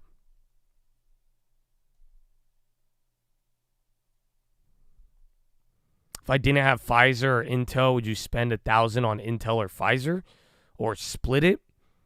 It's what else is in the portfolio? So that's the thing, because like depending on whatever else you have in your portfolio, if you don't have any good names, I'd say screw Intel, screw Pfizer, go grab UPS. That's something I've been saying, right? If you didn't get to grab any of the other good ones that we had at the lows, I want quality above value. And that's kind of how that's why I went Intel. It's risky, but again, I mean, even my latest one that I'm like fighting to make a play on some of the long term and letting things get good, but that's why I'm like, yeah, even then, like the last play goes up 10%. So we got to do something. You have other shares, 4 shares of UPS, that's it. Maybe then at that, if you already got some UPS, you could add one or the other. It really, especially if you're in the early, remember too, if you're in the early stages of the long term, you're always going to be able to work your way into it. So even then, and that's why too, maybe don't go crazy on one, because as long as you don't go too crazy, I mean, whatever you add today, it'll either work or not, but then you could work your way into it and either add more as the next quarters go on.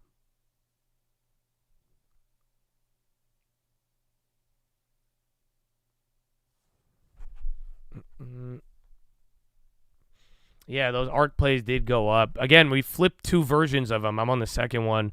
Russian Novak says OPEC underscores high compliance with production quotas. Yeah, IWM's dirty. It's getting murked. It's literally down 0.5% while it feels like we're doing nothing. So here's the deal. Your breakdown, Dow Jones, 18 names in the green, 12 in the red. NASDAQ 100, 36 in the green, 65 in the red. SPY 213 in the green, 288 in the red. So it's 50-50, and then the NASDAQ is actually, yeah, the NASDAQ has more names red, but it's holding up. The best on the NASDAQ right now is Booking, AppLovin, Tesla, and Netflix. So it's not even like, and then Palo Alto and Take-Two. It's weird. This isn't like NVIDIA, Apple type beat. So, and then again, the Russell is just underperforming.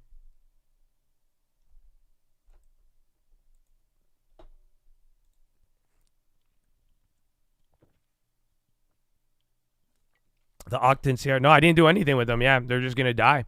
I'm gonna lose all my money unless I get lucky now.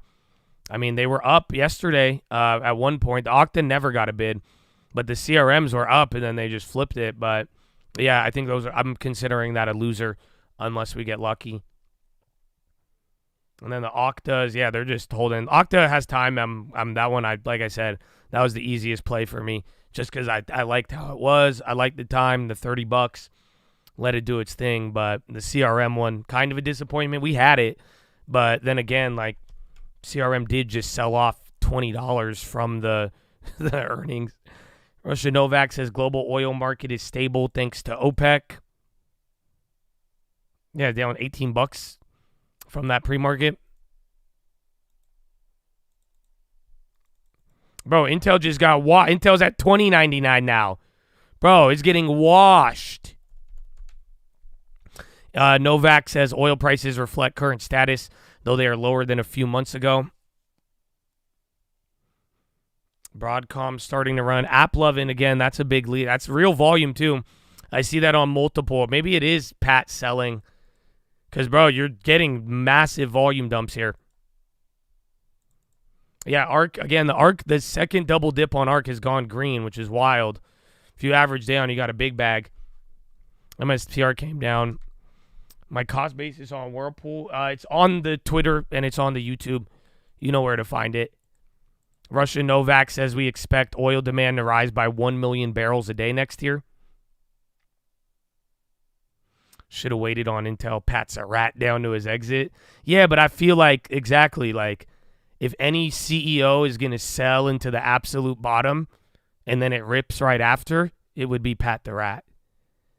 Right?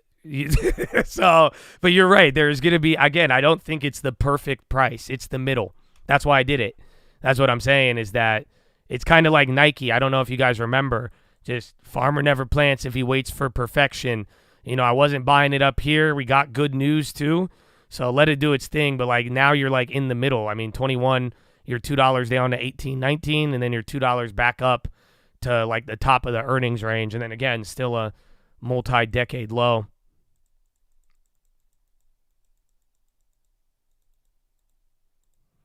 AstraZeneca, FDA approval, dev royalty. How you living, baby? Good to see you.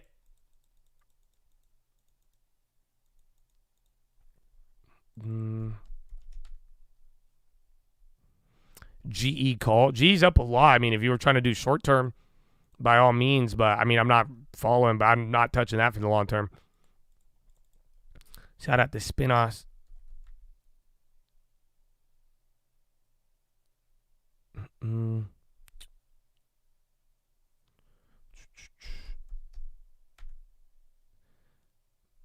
It's a cold statement. I forgot what it was. I already forgot. So 2089 Pat the Rat? What? All right, let me go pee. Follow me on Instagram at the Trading Fraternity. And then follow me on Twitter, Real Cult News. You got some headlines there. I obviously haven't even posted on Twitter except the morning. You could see me get scammed. Oh, yeah, I need to post the lawn. I need to update it. So, again, last long-term play was Baidu. So, this is the portfolio before adding Intel. So, do your thing, baby. Do your thing. But I will BRB. Assuming we got a commercial break. Groups nice. All right. But among large corporations, executive security is becoming a bigger focus, according to data group AlphaSense. In recent proxy statements, you've seen 20% of S&P 500 companies list some kind of security benefit for chief executives. I believe we have that graphic, it's the incorrect graphic for this story. Often, there we are. And you've seen that growing. A lot of it is often providing private jet service. That's up from just over about 15% of companies a decade ago. In healthcare, we've seen Cigna, Humana, and CVS disclose such benefits in their proxy statements. Now, United Health Group CEO Andrew Whitty also receives private jet service. But Walgreens goes further in its proxy statement filed just this Monday, saying that the company is also providing CEO Tim Wentworth with home security services, quote, to protect Mr. Wentworth against possible security threats to him and his family members. The company requires that Wentworth accept such personal security protection while he serves as CEO. The company believes the costs of the security are appropriate and necessary, particularly in light of the heightened risk environment in the retail pharmacy industry. And in an environment where vaccines have now become more controversial, according to proxy statements in 2023, Moderna spent over $1 million on executive protection for CEO Stéphane Bancel, while Pfizer spent nearly that much to protect CEO Albert Bourla. And David, Leslie, certainly with this shooting, there's going to be a lot more focus on this. Absolutely. Bertha, thank you for following this developing story. Squawk on the Street. We'll be right back. Don't go away. Hello. Good timing. To come back. Bad timing on Intel. It's almost down $1 from where I just bought it. So welcome. Welcome to the death spiral. Undeniable. No, I mean, again, it reminds me of Nike. That's all. I don't know do you guys remember Nike? Mali has issued an arrest warrant for Barrick Gold's CEO, sources say. Remember I was telling you I don't trust humans when it came to these gold companies? Jeez. But what do you do in Mali?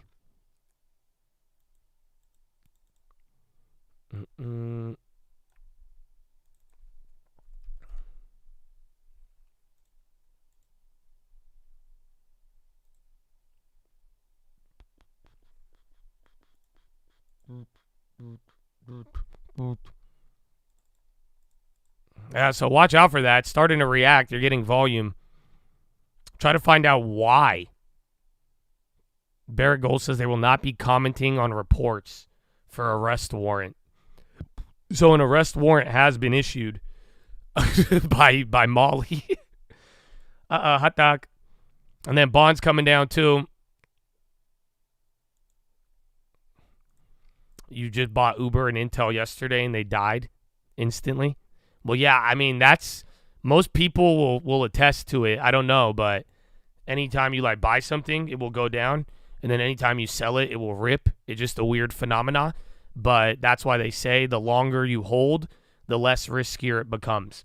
So whether it's a house, a stock, usually at the moment you first purchase it, there's going to be the most amount of risk when it's all said and done. Aviva is said to raise direct line bid to 261 pence a share. Yeah, so it happens. It happens.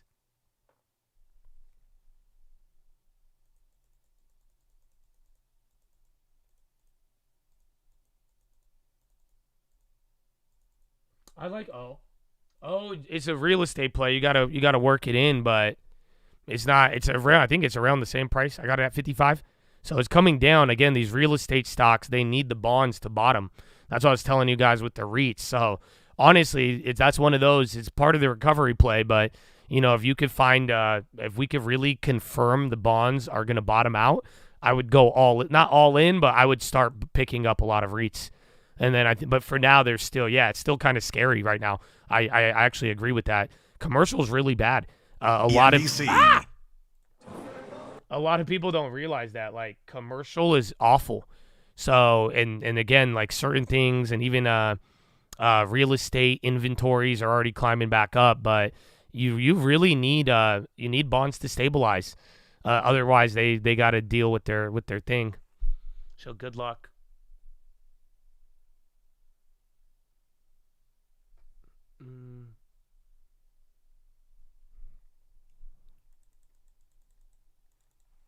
Pizza on the high. That was another one. Then FI, who's there just on the low. Low ticker is actually getting kind of active. I mean, you just sold off here ever since we grabbed that intel. I mean, the market just dropped from that top. But like I was telling you, unfortunately, it doesn't matter really how much you move, because unless we sell off like 200 points, but I mean, this is still a pretty high level, and you literally 60.92, just shy of it. I don't know much about the Gold CEO arrest. I just know there is an arrest warrant issued, so that is confirmed. But I don't know if it has to do with like corruption. Usually it's like bribery shit, but I have no idea.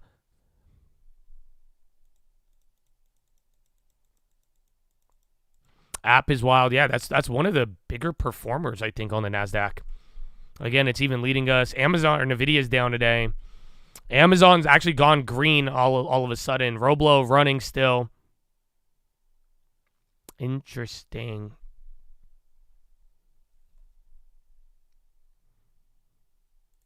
Why are the Intel calls holding up? It's because they have a lot of time. They were already really cheap. And then again, just at the same time, as the stock goes low, people feel the same. Like, again, there's more volatility. You don't know if it'll pop or die. So it's insurance. You got to think about it. So if that stock is like let's say a stock is dumping, right? Intel's a perfect example because a lot of you hate it, right? So think about it. What would people be doing right now? Especially like, Josh, you're an idiot. So what would be the response to Josh, you're an idiot for Intel if you're a real all-star speculator? What would you be doing to Intel right now? Anybody? Sound at 1250. Yes, sir. You would be shorting it. You see? And if you're not, you're just a hoe. But you would short the stock, right? So imagine you're like, okay, this stock sucks. All of this is bad. You have no idea. Let's short it, right? But then the stock keeps going, and you're like, okay, it could still drop, but I've already made 15% in a week. What would you do if you wanted to keep shorting it, but you didn't want to get exposed to the short squeeze or a bounce? No,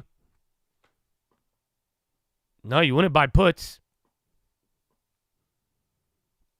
You could actually hedge it with calls. So don't forget, before people would just speculate on options, you use options as insurance, right? So if you go long on the stock and you don't want, and it could fall and you want to protect yourself, you buy a put. Vice versa, you're shorting the stock and it's already in your favor. And you're like, okay, I don't want it to get ahead, or I don't want. Then you could buy a call as insurance. You have a short on a stock, you buy a call that equates your position. Guess what? You now have a break. You now have a cap. So you could put a ceiling on an unlimited loss trade by doing that. So that's why if a stock starts dumping, a lot of the contracts with a lot of time, you might not watch them move until later. Watch, like, but what will happen when Intel starts bouncing, those calls may go down. And then you're going to ask me the same question, but that's why it's like, it's welcome to the game, baby.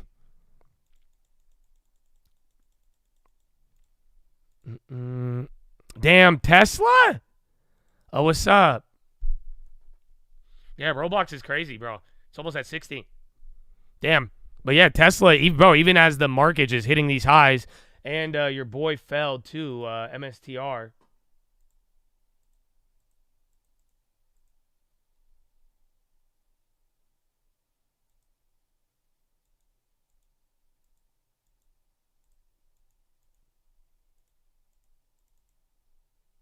Let me see.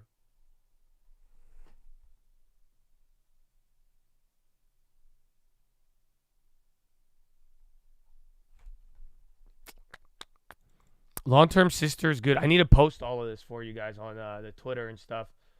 I'll just do it later, though. No, I don't want to get... Because it takes me a minute sometimes.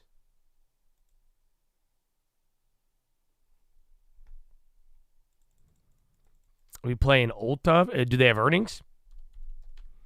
I wanted Ulta, but that just kept dancing around, too. That's a growth stock. It's a little more expensive, but it just keeps doing the little back-and-forth swings.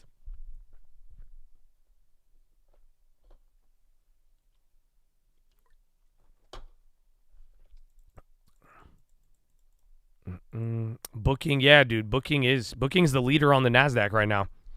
I'm pretty sure. Yeah, 5,300. Oh my goodness. And then Bank of America is popping up. That's actually, banks are doing good. They did not have a good week here. And then RKDA, that's just printing the high ticker up 240%. It's probably your pump play. Booking.com. Yeah, Tesla's up crazy, actually. Remember, even from the cyber taxi event, I think that was a very, very wild moment. Our plays went up a little bit. Bitcoin dropped, actually. Bitcoin hit right under 104 and came down. Now everything, honestly, even Ethereum, crypto might go red soon. Low key. Not like Bitcoin, but like the rest of them. EIA natural gas numbers.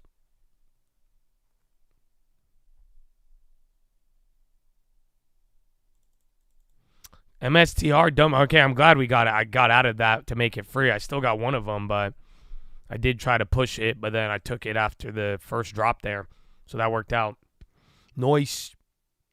SoFi for the long term. I'm not too against it, but go get a better bank. That's it. So I'm not against the company, but I have this conversation once a month or once a week. I don't know. At this point, though, you guys got to, you want to take the risk, feel free, but just quality. I like quality banks, but then again, I'm already bought them, so it's not it's harder to kind of advocate for some of that. I mean, patience is the answer, but hard to get that sometimes too. MSTR is about to go negative. That's crazy, bro. It was literally up by 10% in the morning.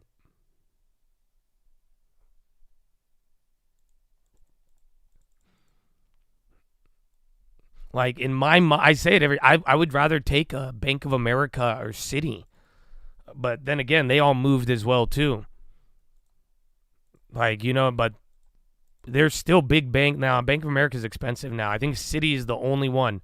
Citi has not broken an all-time high. I think Morgan Stanley. I was telling you that one in 2023, actually, if you guys don't remember. And then that one that's doubled now. So I do remember bringing that one up.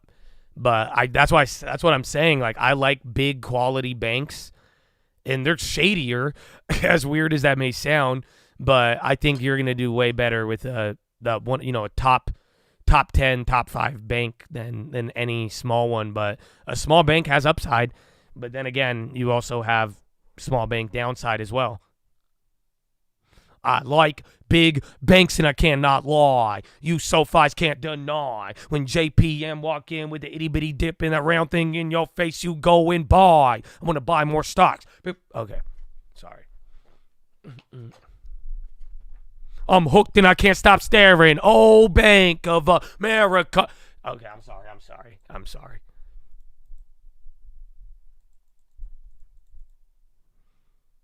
Sorry, you said TMDX? Transmedic. Someone, I don't know about this one. I feel like I do. Let me get a quick search. It looks down on the year, my brother, which I like, but still up, and it looks like one of these growth stocks. They're actually wait, we looked at this. That's what I'm saying. I remember this, but I think I just don't have personal experience with it. So remember, you want to actually know some things about them. You're short ES 6101. Good luck, baby. Good luck. It's not bad. We're moving like nothing though right now. CMG and now on the high. Let's see. Transmedic. Load it. Operates commercial stage. Engaged in the development of organ care system platform. Preservation of human organs for transplant and near physiologic condition to address the limitations of cold storage organ preservation. Company was founded by Walid H. Hassin in August of 1998 in Andover, Massachusetts. I know people who do this in Cali. I didn't know there was a growth name like this. They have negative EBITDA. No. They went from negative to positive. That's why it's so hyped. Yeah, honestly, the only thing about it, I just don't know. I don't have any personal experience with it, and it has not been around. It's a new company, so it hasn't even been around for 10 years. So that's its own risk in and of itself. So if I had everything captured and I needed that medical growth, maybe I'd take it, but there is a couple of red flags, but then again, it's just new. It's just new, has premium, does the back and forth, and it's a type of company that, unless you work in medicine, I don't think most of us have experience with it. But like I'm saying, I'm not opposed to it if the portfolio looks good, but if it's not, like I'm saying, if y'all starting out, y'all don't have other quality, these aren't going to be the ones you start with. Putin allows payment for gas by offsetting counterclaims. Decree? I have no idea what that means.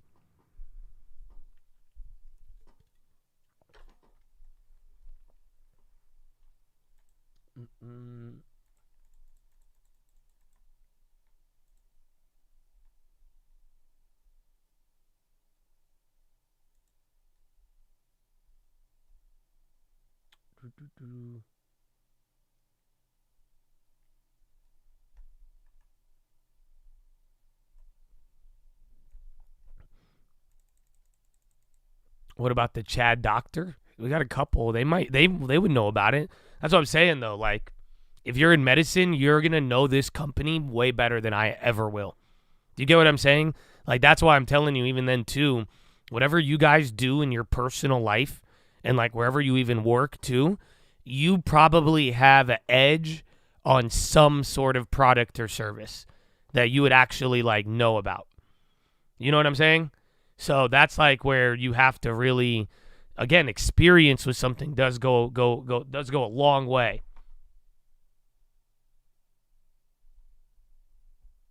I remember, yeah, we had a gift. There was a big gift giving yesterday.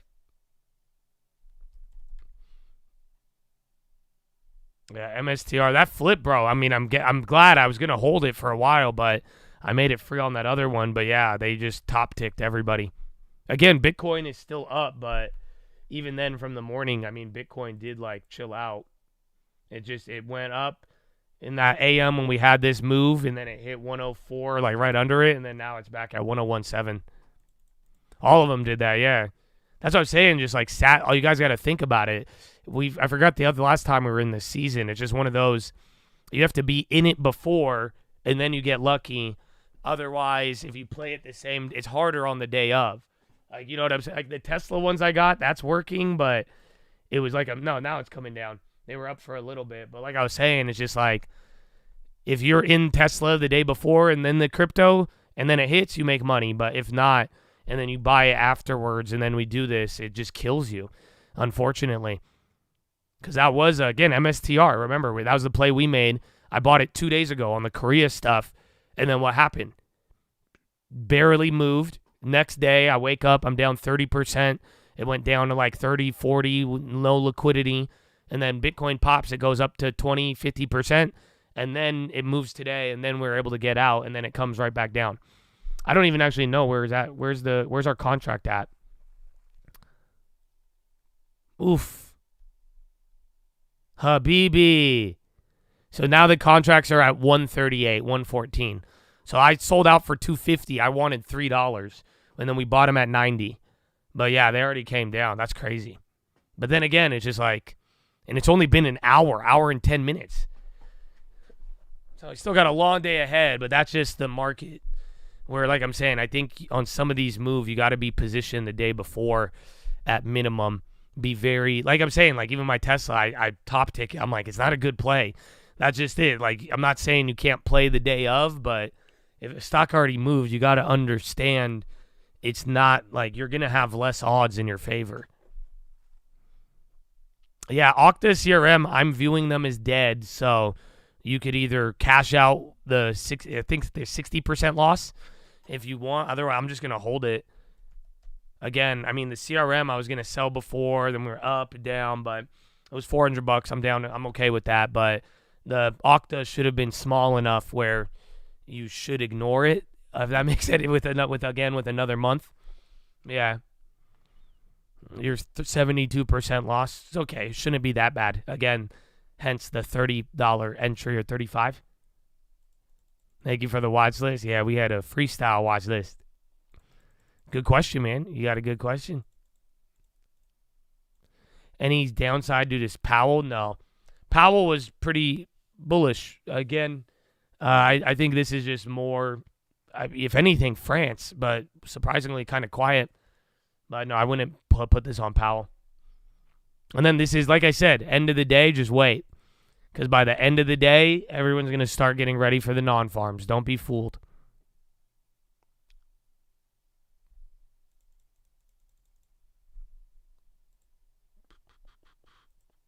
Damn, he said the likes are disrespectful. Damn, son. Non-farm payrolls, it's the employment report. So that's going to be one of the data sets that they look at to say the labor market is solid or not.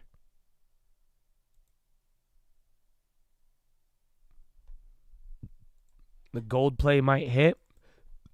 Let's see. Uber's flushing. Yeah. It's down 20 cents from there, which is probably like just under 2%. Bristol Myers on the high. Non-farms, I think they're expected to come up a little bit. So just like we've seen in some areas, people are expecting an uptick, but not like a blowout. And then it borderline puts you in the same position you're in. That's it. Any undervalued industries? I mean, a lot of like companies that are value, underperforming, pay a dividend. That's what even Goldman Sachs brought up yesterday. And they're saying that is that's going to be an opportunity. And I agree with that. So it is some sectors, but I do think it's on a individual basis, more or less. You could kind of find one in every sector, but go for the highest quality. Yeah, bro, Uber moves a lot. I mean, I think we forgot about it, but yeah, I mean, it hit that 85, and then ever since then, and then the Tesla thing. We'll take it.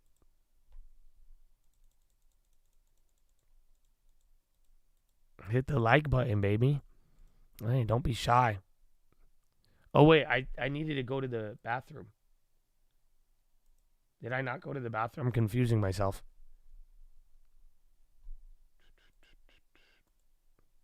Well, I need a water, too.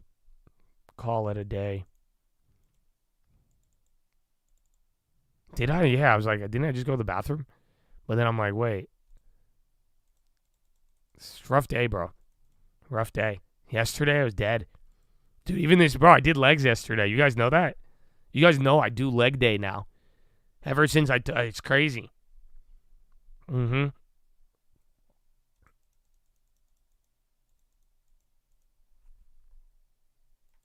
Don't buy Pfizer, Intel, rather UPS. If you didn't get it.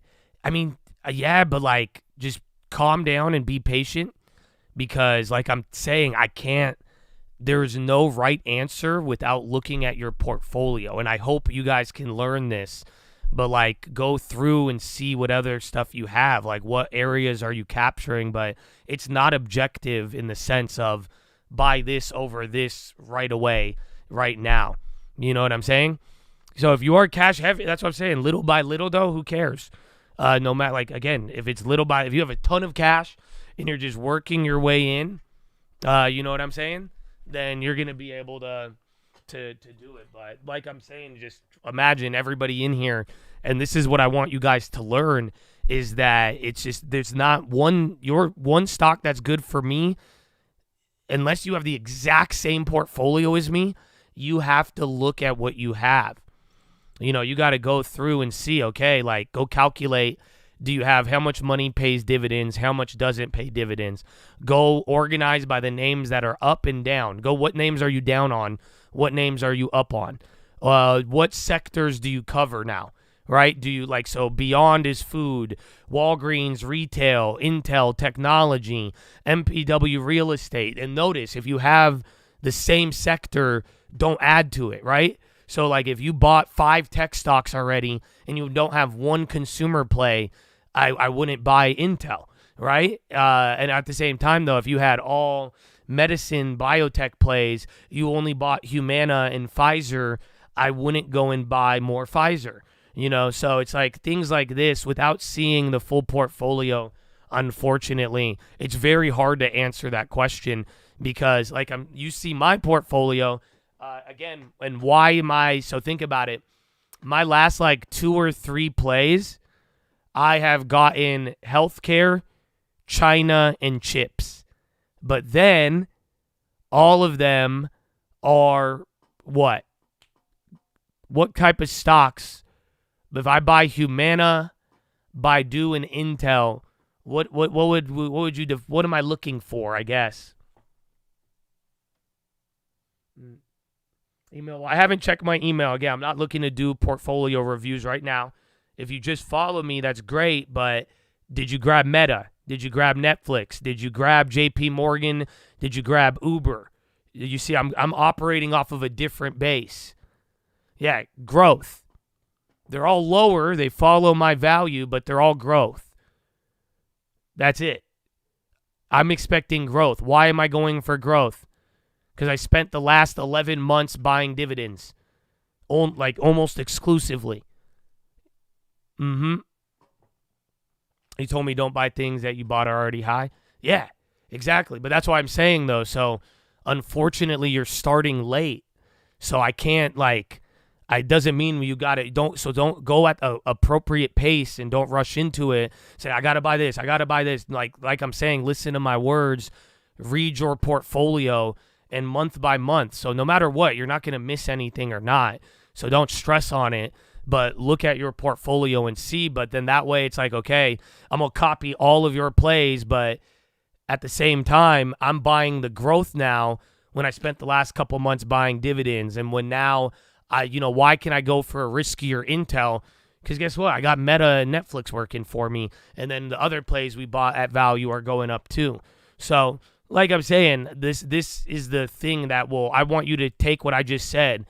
Tell me what names are down, what names are up, what sectors they are, how much pay dividend, how much pay growth, right? And then tell me what you're seeing. And then from there, we could find out what play to buy next. And that goes for all of you. I appreciate you, Hyder, my guy, bro, because you're not the only one. So I really pray everybody hears this. You see what I'm saying? Because I get it, like late stage now, I've been trying to encourage a lot of you to not delay. But again, like you got to realize there's other parts that are there. So it's okay if you're starting late. It's okay if you missed a couple plays, but do not let your speed get the best of you.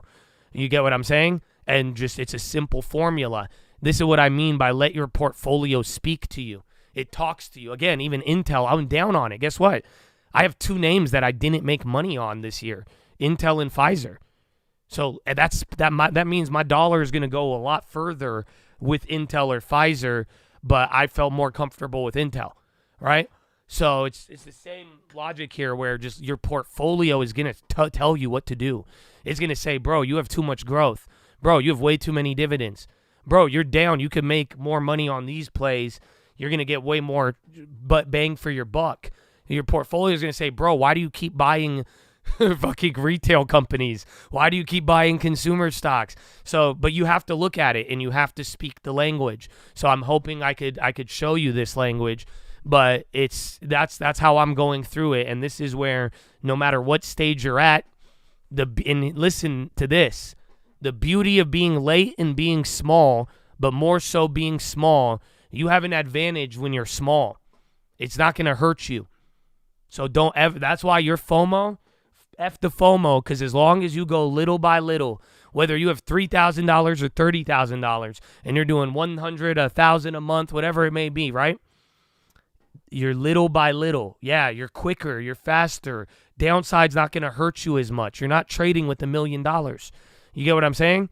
So even if you buy today, and even if we F up everything and it goes down 50%, little by little, you're going to average into it. And you're going to be able to buy it, and that wasn't your full position. So what you buy today, starting small, it's not going to be your full position. So that's why I'm saying, like, no matter what, try to learn this now. Learn the language. Be patient. Go little by little. But no matter what, like, the only way you fuck up is if you make 12 mistakes in a row. And you know what that means? That means every month of this year and next year, you insist on making a poor decision. One of them's going to, you get what I'm saying? Where you're like, okay, January, let's buy all-time high. February, let's buy. Like, that's the beauty of the long term. It's not going to kill you. It's not going to make you a millionaire overnight. But that's what you get with it, because it's like it's not going to make you a millionaire overnight. But at the same time, the only way you're going to get clapped is if you make 12 mistakes in a row, month after month after month after month after month. You have to fail like that.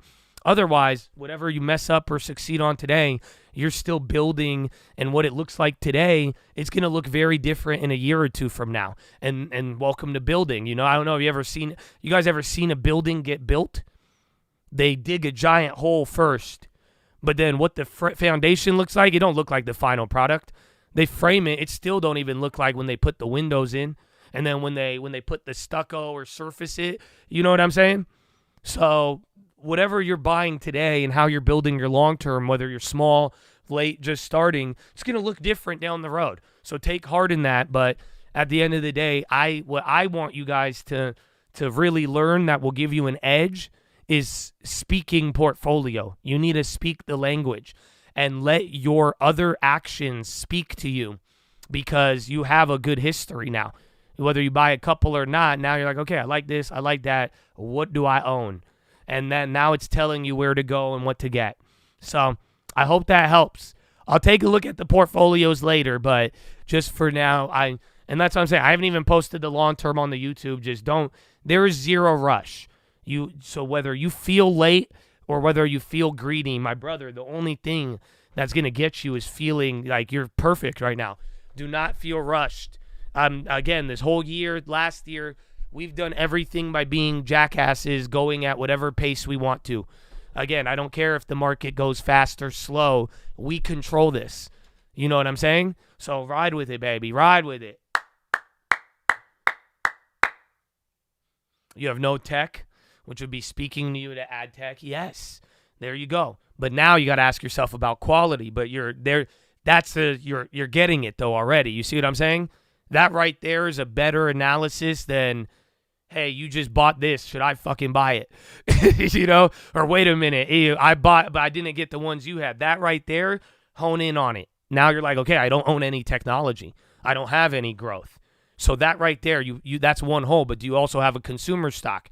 You have transports. You know, you could go down the list. So give it 30 minutes. Give it an hour. Start looking, ask these questions, look around, and see. But like I'm saying, before you know it, you're going to have a way better understanding of your portfolio and what to buy rather than just, all right, well, yeah, let's just grab this then.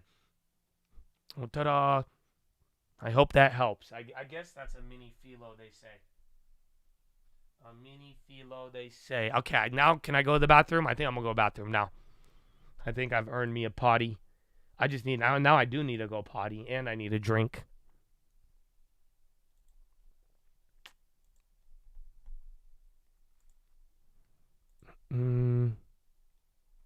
Terminal, potentially facing sluggish Burb, follow me on sales Instagram due to at the Trading fewer Fraternity. New items. This stock has gotten absolutely punished this year, down 32% year to date. You think about a company where's that my needs Twitter? some good news. Who do you think they're most competing with?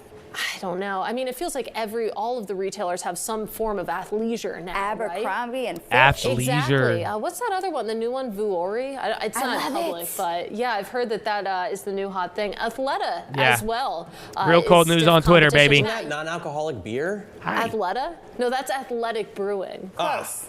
Yeah, I don't. That's what you drink when you wear your Athleta's a leggings. Gap brand. I don't really know much about the yoga pants market. Really? Maybe you should. But I'm happy about it.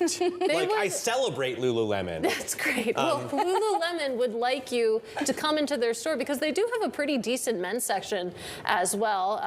This is just anecdata, but my husband shops there. Yeah. Is it not a little bit embarrassing? No, he looks great. To wear You barely women's see yoga the pants brand. He's as a not dude? wearing women's yoga Yeah, they pants. have just normal way shirts, like collared shirts. You clearly have never been in a store. There's one at 86. I mean- Yeah, if you're buying Tommy Bahama, you're probably not buying Lululemon. I mean, it's like, well, for my Tommy generation, Bahama it's does like slap. guys wearing tree torns, right? It's not really. Wait, what is that? No idea. So you're too young to understand, but it was like a very popular, more feminine women's tennis shoe. And they did make tennis shoes for dudes, but you just didn't Guys, really. I want to go back to another set of breaking news because you were talking about it before. Want to bring it to Newark?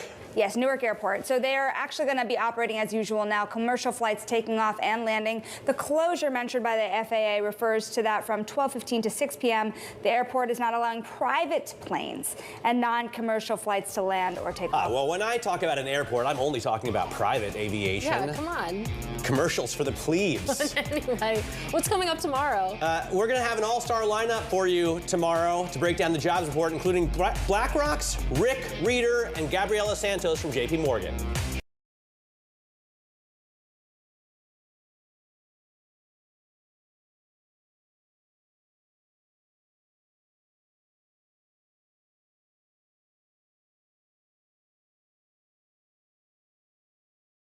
My bad.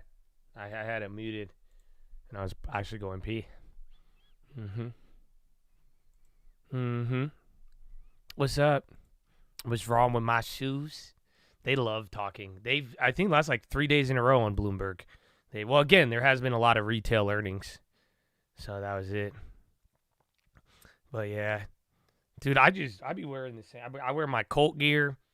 I still got my same shirts. I like my Nike on sale. I only wear the old Yeezys for shoes. Oh, did I tell you guys? You guys know I wear. I'm such a goofy. I wear CrossFit shoes when I do leg day. Thank you, Rolo and Lending Tips. When I did the CrossFit for like 2 days, they got me shoes for leg day. It's like the flat CrossFit shoes. Anybody know what I'm talking about? It's weird because like I'm flat-footed, but it's like the crazy flat shoes. Yeah. Do you know what I'm talking about? It's so that when you do legs though, you could like actually like kind of move them. Yeah, it's not bad. I wear those, but they sound like I feel weird because I be walking and like I ignore it because I put my headphones in.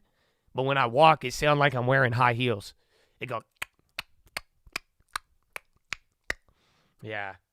No, but yeah, that's the only bad part. Oh, and dude, I tweeted it, bro. This is disgusting. Bro, I'm like, you know what? I did legs and I was talking to my homie, my new gym friend, bro. And I told my girl too. I looked at a girl at the gym yesterday through association because all these little hoes at the gym, they love my new gym homie. And I don't know. I haven't told him yet. I'm like, cause he's married, he got kids, he's a good Jesus guy, bro. I already like him. But anyways, I'm talking to him, and then he's telling me cause he's telling me he had shoulder stuff too. And then he was saying like sauna, and I'm like, all right, fuck it. I'm like, let me go in the sauna. And then, bro, I go in the sauna. I'm not lying. In this little like LA Fitness sauna, it's like 15 dudes I'm not like, I walked in and I felt bad because I didn't want to ruin it for him, but I stayed in there for 7 seconds and I left. I was like, this is not healthy. Like, there's no way that is healthy. Like, you know what? I'm like, so, dude, it was crazy. I've never been in a sauna. There was already like 4 people standing. Everybody sitting on every row. They all got them shirts off and shit. And it just smelled so terrible. And I was like, nah, dude, that's not healthy. Like, I've really saw it as a health risk. And I'm like, I'm out, bro. I'm out. I drove my ass home. I'm not pushing through that. You got me messed up. Yeah, it's a super spreader event. Yeah, I don't feel good, bro. That's it. But then I was really hyped yesterday. I had a lot of energy. Symbiotic is on the high. You're saying Pfizer popping. See, I want Pfizer too, but I'm like, man, because I like the yield. I love the dividend. Gotta love the dividend. Why don't I go to a better gym? Because I like it. I don't know. I'm not that bougie. I used to go to Equinox, but like, I'm not gonna lie to you, it's kind of what's the word I could use? And it's kind of like, and then I don't know if I don't think there's one in San Diego. It was in LA, but yeah, I've been at LA Fitness, and I go to 24, and I go to EOS. I have like 3 different ones, and I have a home gym because I'm all over the place sometimes, but I like it for, EOS never closes. They got that one in Point Loma. LA Fitness, they all look the same, so I know how to use everything. 24-hour fitness to go with the homies, and then that's it. But, yeah, I don't know. I like general. I haven't been to Planet Fitness. That's the only one.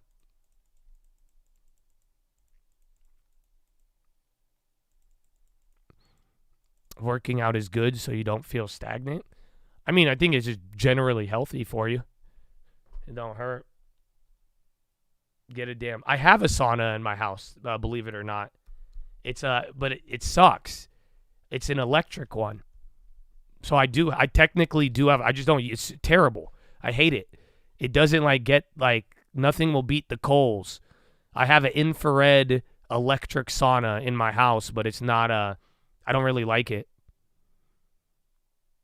So it's a sauna, but it's electricity. So it uses like infrared, and you still like a glass, you sit in it. It's all that. Nothing, the heat it just doesn't feel like it's different heat. I don't know how to describe it. I might just need a cold one. You don't like it? It's not bad, but it takes a long time to heat up, and then it's just not as like intense. It's still good. It still works. You stay in there long enough, you'll get it. It's an air fryer for the body. No. All right, bonds have gone green now. So high TLT. That one's a little odd. Kind of out of nowhere, but again, data so far kind of supports it. All saunas at gyms. No, I mean, the one I go to, they got the coals and all that. You want SYM, you work around all the time. The CEO, he'll contracts work to contract hours. However, one is CNS, so cheap labor. Symbiotic was recently in the news for something. Zscaler and NTAP on the high. They're both kind of running there. But Zscaler's still going. Doesn't look like news, though. Tesla calls back at entry. They might be. I think they're down. Remember I told you, they'll drop 50%. I'm down 30. So now you could grab them if you still want to get greedy, or just wait, and then you'll be able to get them 50% off.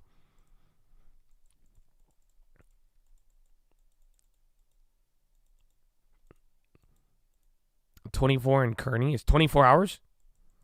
Well, yeah, but I go to EOS for 24. I mean, it's closer to like downtown and shit. What do you mean 50% off? They're going to come down 50%. So it's 30% lower than what I paid. But even when I made the play, I was telling you just wait because it's acknowledging the stock was up.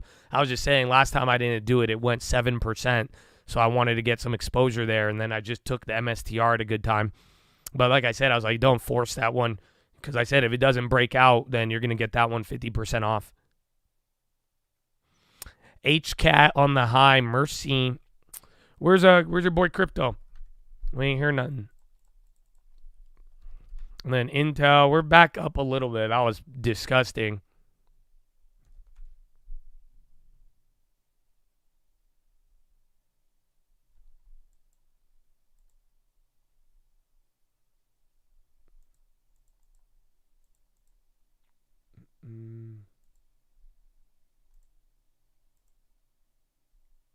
Not bad. Yeah, Bitcoin down 1017. XRP's down 3,900 on Ethereum. Doge is up. Technically on the day, but again, ever since last night, we had the Asian markets. They got us to 100K. You're doing good in the morning, but then it was very short-lived. It's usually we sell off by like 8:30, but then 20 minutes here until Euro close.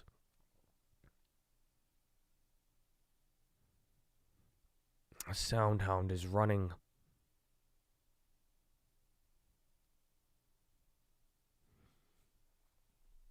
Lemonade on the high. That one was running earlier and then came down. Symbiotic still going. SYM.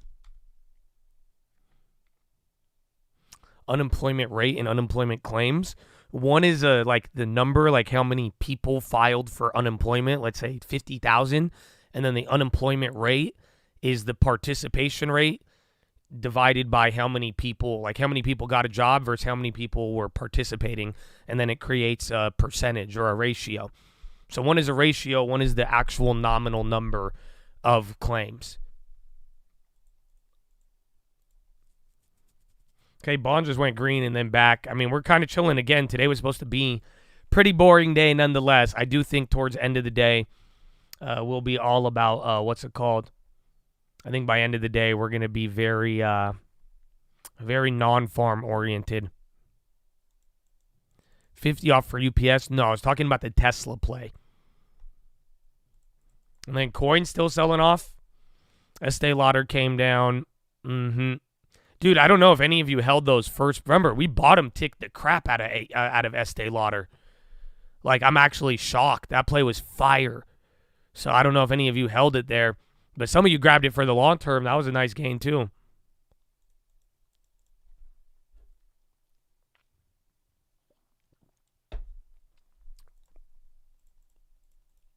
The CNS employees are buying the shares because SYM will be taking your job. Well, good info. You got EL at 63. Good work. Yeah, man, I wanted it, too. And then it dropped, and then we waited, and then I grabbed Baidu instead. But that was on there. But that's why I grabbed the option. But I should have made way more. I did very good on the option, but I didn't think it was going to hit 80 like that. Like, what? Prudential on the high. Prudential Financial. Tesla's still holding. Meta was hot, too, in the morning. That came down, but burrowly down. Yeah, Estee Lauder. See, and again, that's another one. That one's like consumer, and you get the women side of it. So think industry-wise for your long term. Not for some of you. If you didn't have consumer plays too, that one was a great one. I hope too. I hope they actually, that one's again, a lot of recovery stories. So good luck.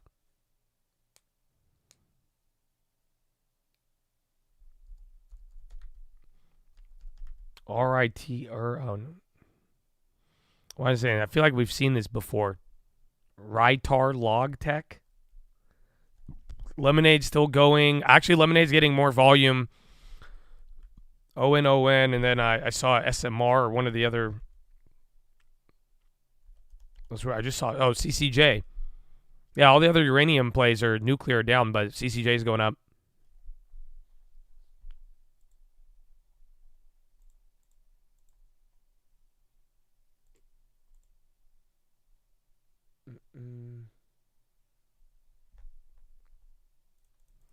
Why live Uber? All of them. I mean, I don't know if it was the.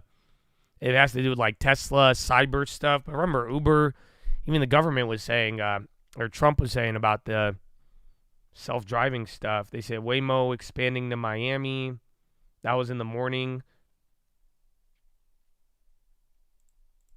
Well, yeah, there's been a lot of things people have been bearish on with Uber as of late. And really, even around the Tesla thing. Did you see it? So Waymo, Elon tweeted it. There's they did a comparison between like Waymo and then the Tesla on like full autopilot. So both of them it was like somewhere in San Fran they drove to, but both of them had no errors. Like Waymo drives almost as good as Tesla. Like there's no errors, but like you could see the side-by-side clip, but the Tesla is like 35 minutes faster, which is crazy, but it's interesting to see. So Waymo is cool, but it's still like, I don't think it's as advanced as FSD yet, but I didn't even think it would be as good as FSD, but apparently it is. It's just slower and a little bit more awkward. But again, a lot of people are taking this whole cyber car, autopilot car, they're viewing it as a negative for Uber. Because again, I mean, why would you Uber if robots are gonna, where does Uber fit in? And if I don't know if you believe it or not, but like if we live in a world 15 years from now, 20 years from now, what if like there is these self-driving cars, like what would be the need for like a taxi or like a Uber? So I don't know. You tell me. How do you feel about that? We've had this talk before. I said I'm gonna wait till some of you die using this and then I'll use it. But I'm not gonna be on the first like 1 or 2 waves. I ain't doing none of that.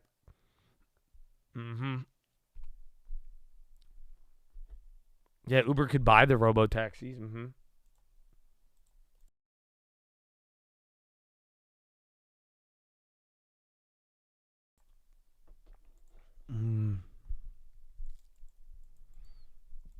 Ain't gonna work on the farm. Private driver trend is happening. Uber takes too much anyways. Use Waymo in Phoenix.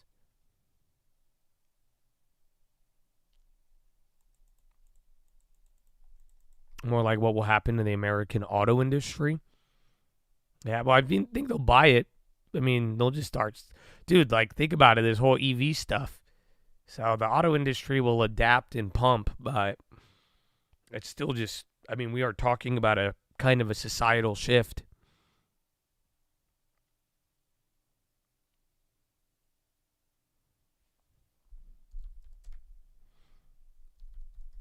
Yeah, wouldn't Uber just buy Tesla and provide the service? That's why I've always said that for years. I'm like, I don't know why people assume they have to die. Like, why wouldn't Uber just be like, okay, we have a cyber fleet, and then we take 90% of their earnings.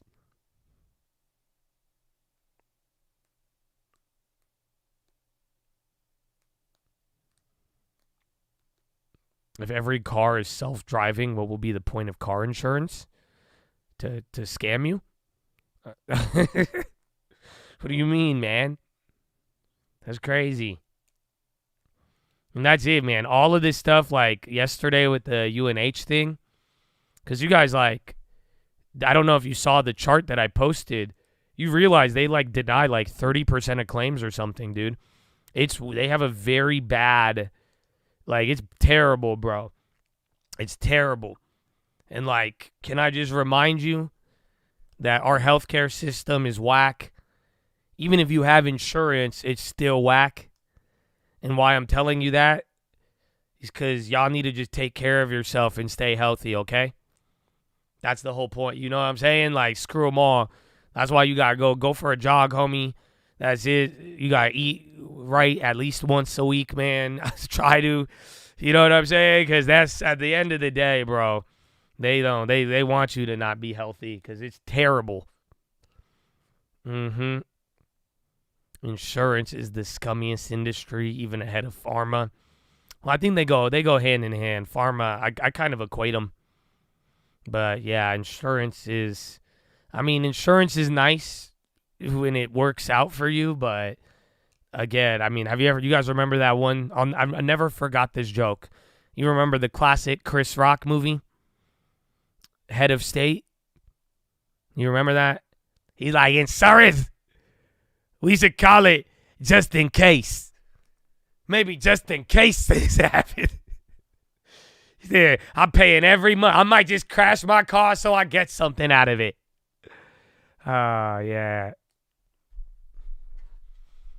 You're an insurance agent. Why am I getting blamed? You're not. I mean, it's the reality. You guys know, like, most of the people who work for the government are, like, awesome people. I hope you don't believe that I think that everybody's terrible, because I don't. I got to meet a lot of people, and I know a lot of people, but most people are good. You're probably a good guy, honestly, and if you work for one of these companies, if you work for medicine and insurance, like, you guys are the good people. Like, I hope you are. You know what I'm saying? I hope you're caring about these people. I hope you're the one who is actually bringing light and being good in a machine that runs off evil. You guys are the light, bro. So it's not you. It's sadly, it's probably the corporate structure, and it's the people at top, and it's the board of directors, and it's the people probably giving you your orders that have created this system and have, can very callously and unemotionally pillage everybody. And again, you're just doing your job, but I hope you guys are the good people in these lines of work.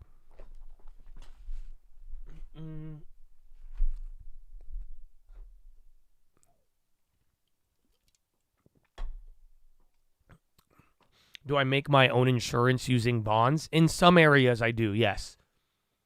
I technically have my own insurance company. I do. That's some finance 101, baby. You'll learn that.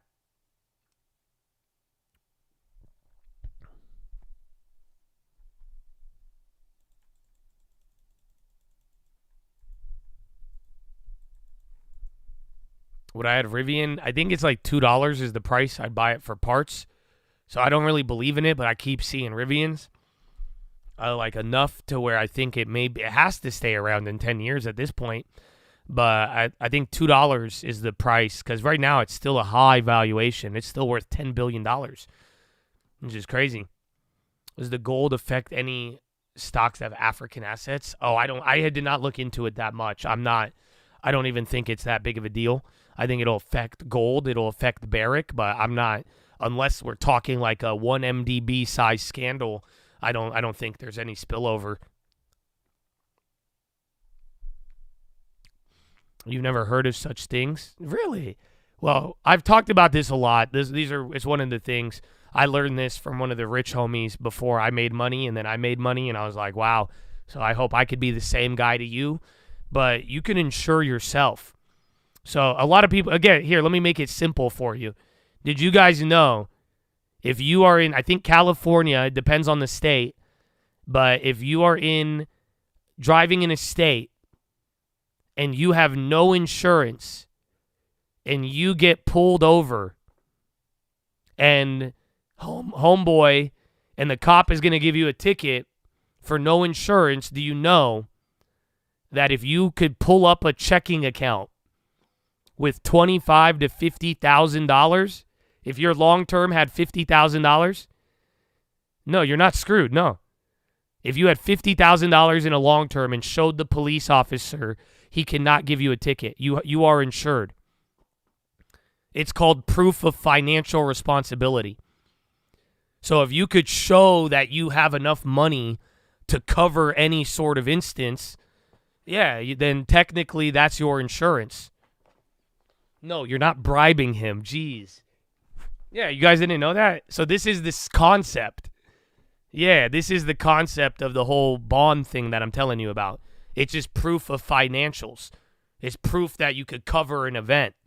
So that's like what I learned and what I've done. What you could do is you could put money into a bond. So you could go put X amount of whatever you need. You could go figure out the math and the ratios. And then you can go and buy a bond. And with that bond now, since it's a guaranteed money at X amount of maturity, you could use that bond to make an insurance company and insure yourself. So by taking your own money, buying a bond, and then collateralizing it to your own policy, you just created your own insurance. So if insurance ever if you really didn't want to pay it, you just could have to set aside money into a bond, and then you could make it collateralized, and there you go. You now have a insurance company. Obviously, go look into the laws. I mean, that's a 2-minute version. But yeah. Has it worked? Yeah, I've done it. I learned this because back in the day, I was like, I had a friend and they owned big companies, and I was like, how do you pay for all of this?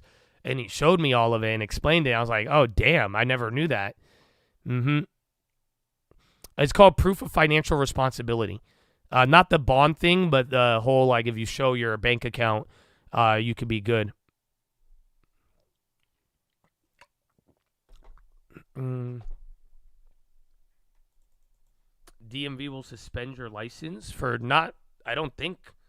I don't know how to get around suspended license, but like I'm saying, if you could prove financial responsibility and you don't have insurance, I'm telling you, they'll let you off. Even if they give you a ticket, you take that to a judge, they'll dismiss it. It was just like my thing, right? Because I told you, remember that homie towed my car and all of that, and I told you I had everything. It was really, really weird. So I brought it to the judge. They fined me $20 or whatever and let me walk. That's it. So at the end of the day, even if they do give you a ticket and you have court, if you could provide those documents and bring that to the judge, they'll let you walk. It's the amount depends on what state you're in.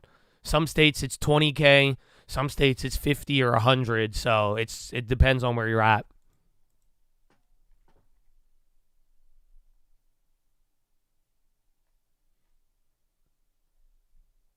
Yeah, even if you got pulled over and they gave you a ticket, if you just go to court and show that you have insurance, they'll just fine you $10 and then they'll drop it.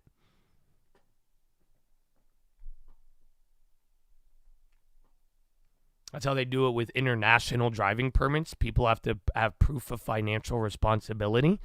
Oh, nice.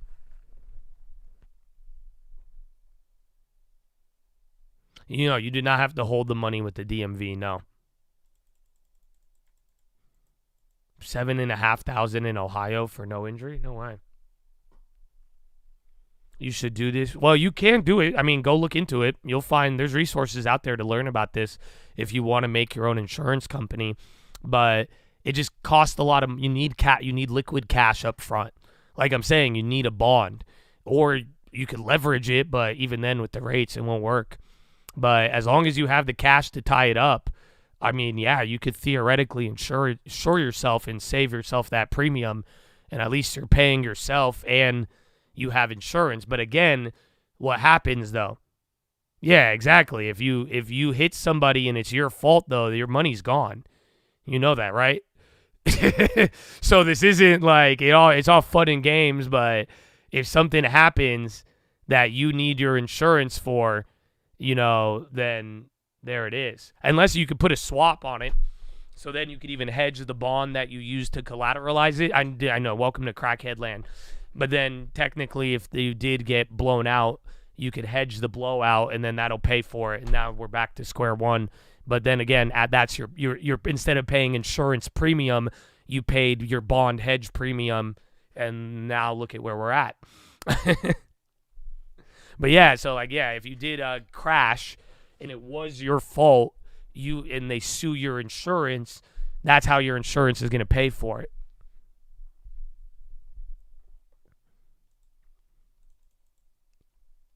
How would you get paid if you got hit? Your bond that doesn't matter. You sue the other insurance, and then that's it. You don't need the bond, just $50K cash. Well, that's just for the bare minimum requirement. That doesn't just because you have $50K cash doesn't mean anything. It just means that if a cop pulled you over and you had no insurance, you technically haven't broken the law if you have financial responsibility, if you could prove it and have it liquid.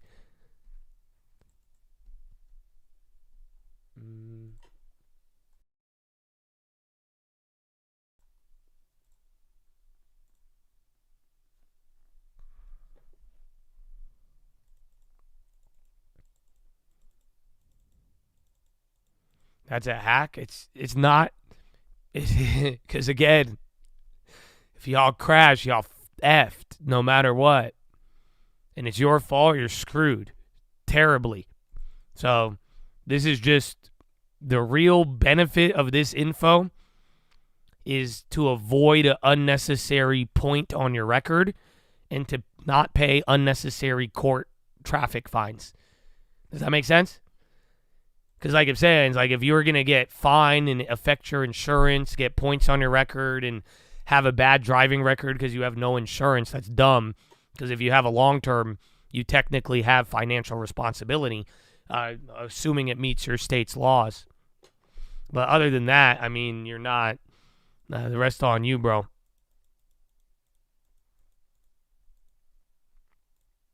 Sounds like it off. If you don't have a lot of money, it's a bad idea. But this is what, like, I would bet you Mark Zuckerberg, Jeff Bezos, most people, they have a good portion of their assets, they probably are insuring themselves. Because, again, they have a lot of assets. They could pledge it with stock or put up that liquid cash. That way it works for them.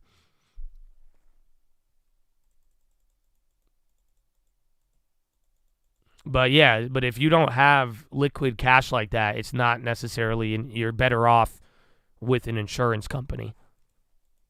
Again, I mean, just understand how the world works, though. I mean, you always have more than one option. I don't know. The more you know. This blew my mind when I learned it.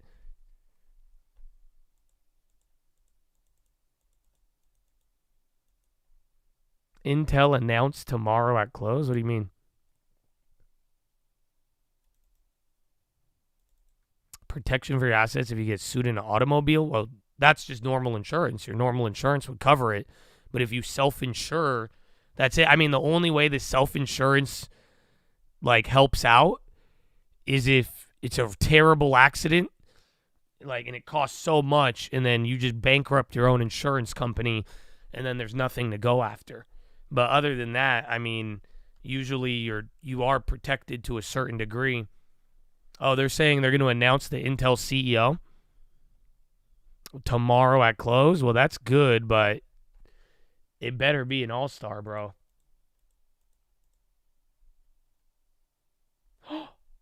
Oh, wow. El Coyote. Good find, bro. Good find.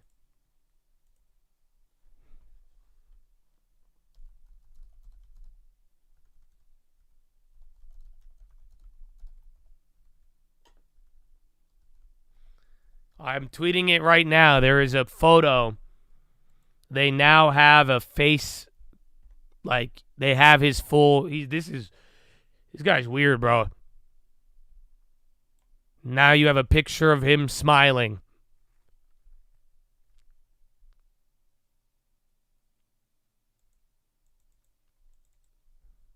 Wow.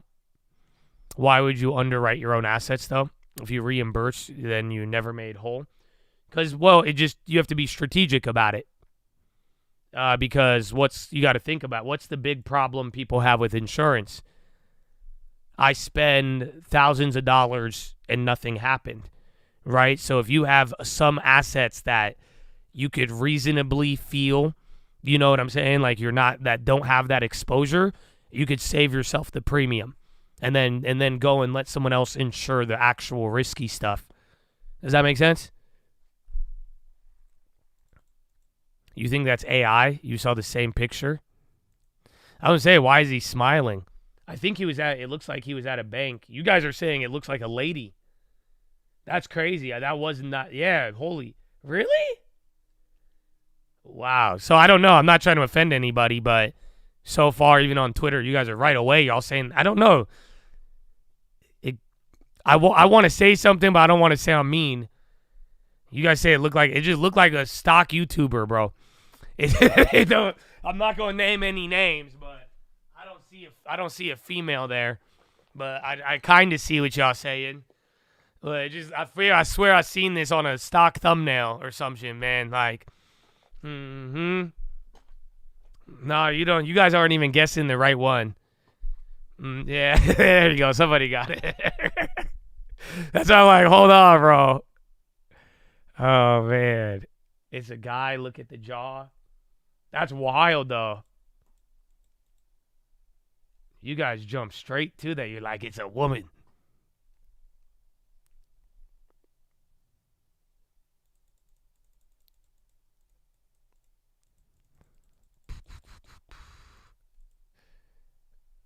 Yeah, that's crazy. Yeah, you got it. Some of you are totally off, but some of you know who it is. That's it. I'll let your imagination.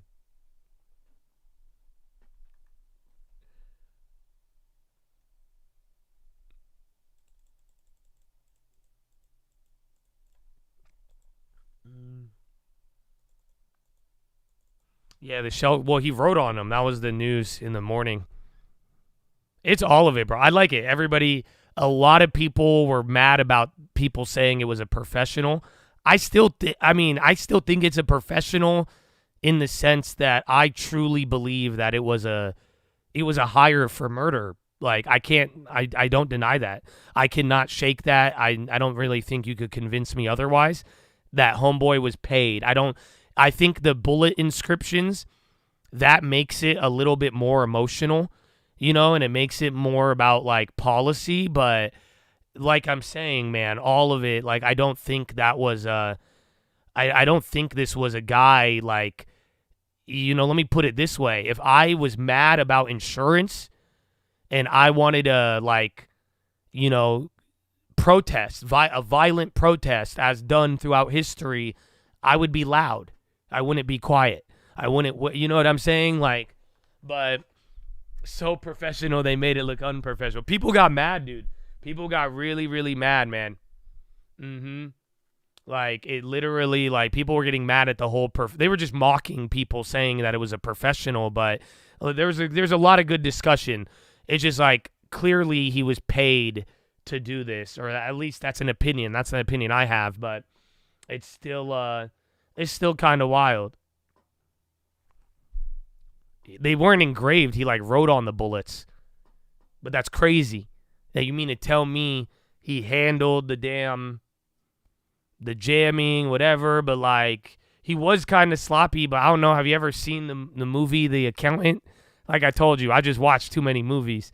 But at the end of the day, bro, like, writing on a bullet, I think he picked up some of, like, that's just so wild. That's, like, insane, dude. That's, like, next level, bro.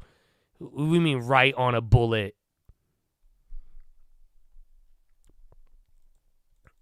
Accountant is a good movie, but that whole thing is a plot of a guy who is a hitman, and it looks sloppy, but it's very not sloppy.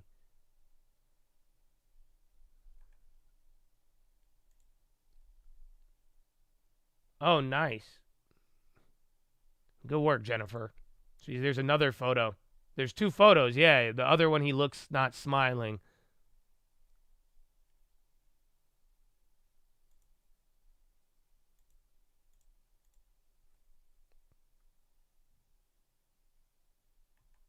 Oh, wait, am I thinking of a different movie?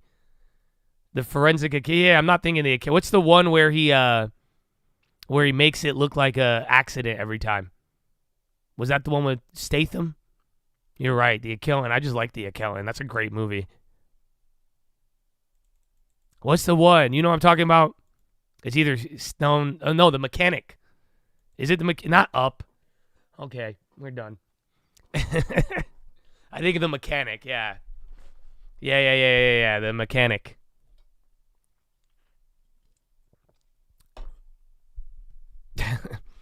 He wrote, I tweeted it last night. Again, if you just go through my Twitter, I'm annoying, but I've been getting a lot of stuff on there, but where was it? Yeah, this was last night. Again, this was breaking there. He wrote, deny, defend, and depose on the bullets. Again, he's still not caught. That's the funniest part. And it's funny and scary and sad. And I'm like, while we debate about this guy's professionalism, he is still on the loose after committing a shooting in one of the most busiest places in America that should have a camera on every corner.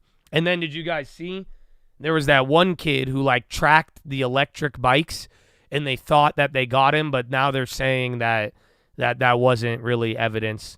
They're saying it probably wasn't him, even though it looked good.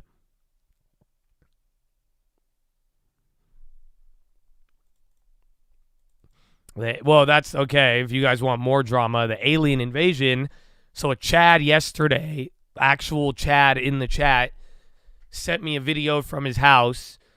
And then like 2 hours later, there's like 5 other videos from around the United States. And then pretty much the last 3 days, apparently there has been largely hovering unidentified drones flying around in Florida. Yeah. So I don't know if I believe in alien invasion, but sadly you have gotten these weird reports of UAPs, unidentified objects. But then again, it doesn't necessarily imply aliens.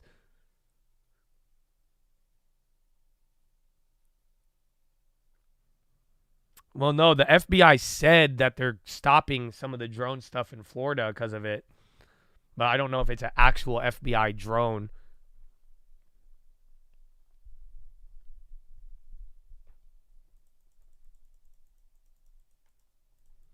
So, yeah, man. It's called The Distraction. Project Bluebeam. I'm familiar with it. That's it. But like I said it, man. Y'all need to, listen. Because I be reading my own Twitter, bro. And I'm just having way too much fun. If you guys can't. Do you realize I have fun? You know that, right? Before I don't panic. I laugh. I hope you guys realize I'm on some Joker thing. Because, I think all of this is hilarious. I'm sorry. I know. I'm a sicko. But, yeah, I'm just loving this, bro. You have no idea.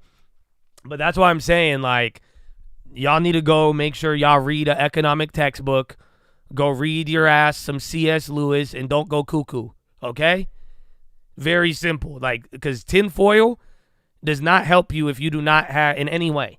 And if you are not having a grip on reality, and if you don't understand global trade, and are trying to understand Project Bluebeam, I'm going to slap the out of you.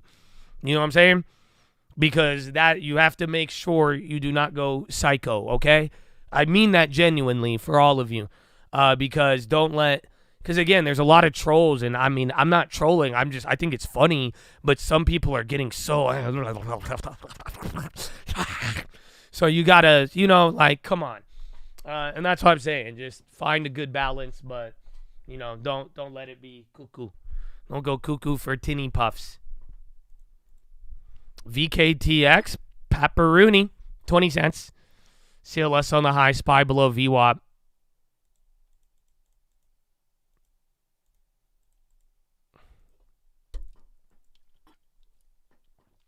They're being classified as mentally ill.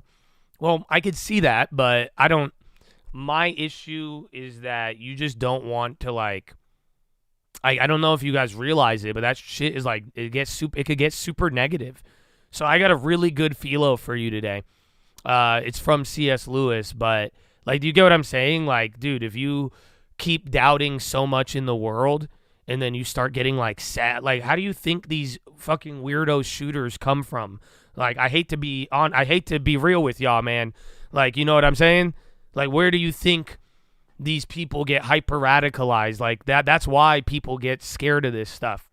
You have to understand, so that's where I'm just saying don't fall into a dark hole of this. If it's not fun, or if it's not okay, letting you think about real, yeah, you could take tinfoil, but try to, hopefully you could learn about the underlying topic, you know what I'm saying? But it's and if you don't, that's be very careful, because that's not good. That's not a good thing. Yeah, be careful how you ruminate on odd or negative thoughts. And that's where it is. That's a beautiful way to say it, because it really is a fine line between odd and negative. And that's why I say it, because I'm damn, I find a lot of things odd and funny, but there is if you're not in the right space, then you're just entering a world of darkness. So be careful of that, Very simple.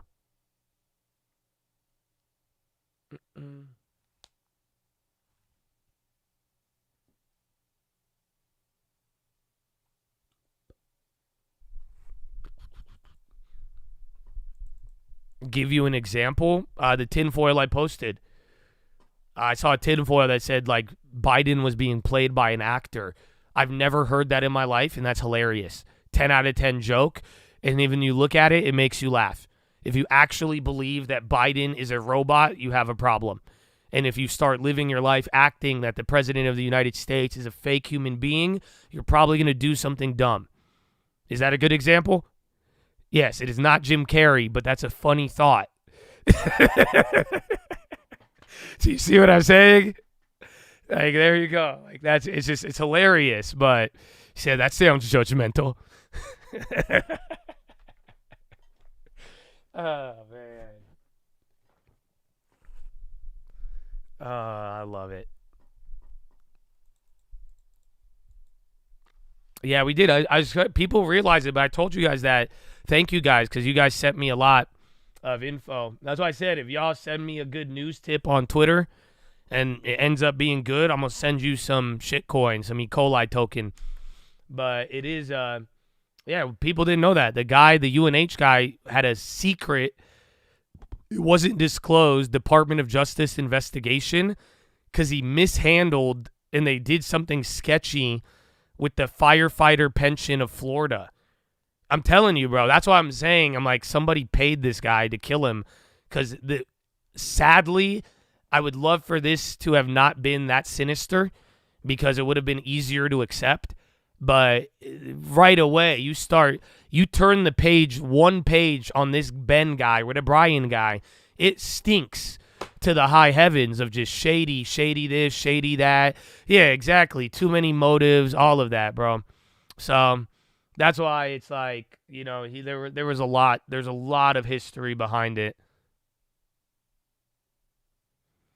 Keep watching. Yeah, I think they're down now, so they're down 34%. But like I said, if they get real cheap, that'll be a good play. But I was going for the aggressive.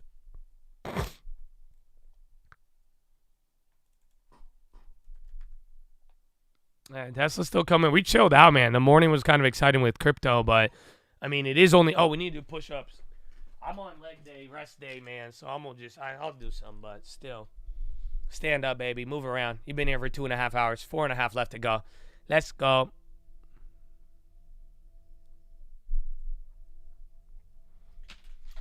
You're 100% that I'm a robot and Biden is a robot. Prove me wrong and make a bad trade. Why? Jesus is Lord. Jesus died on the cross for your sins. That's it. No AI will tell you that. No robot. That's the beauty, the flaw of our cultural radicalists. You know what I'm saying? Is that right there tells you that that's it. Something as simple as Jesus is king. Jesus died on the cross for your sins. Whether you agree with that or not, these AIs can't say that. It's crazy, bro. It's absolutely crazy.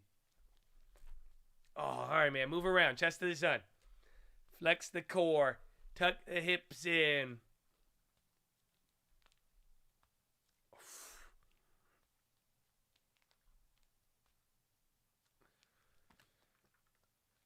Ooh, there you go.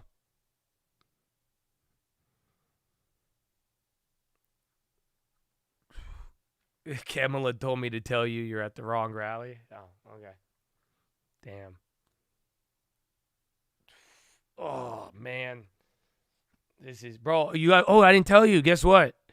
I could do 45s on the calf raises now. You know that seated calf raises? I could put 45s on both sides.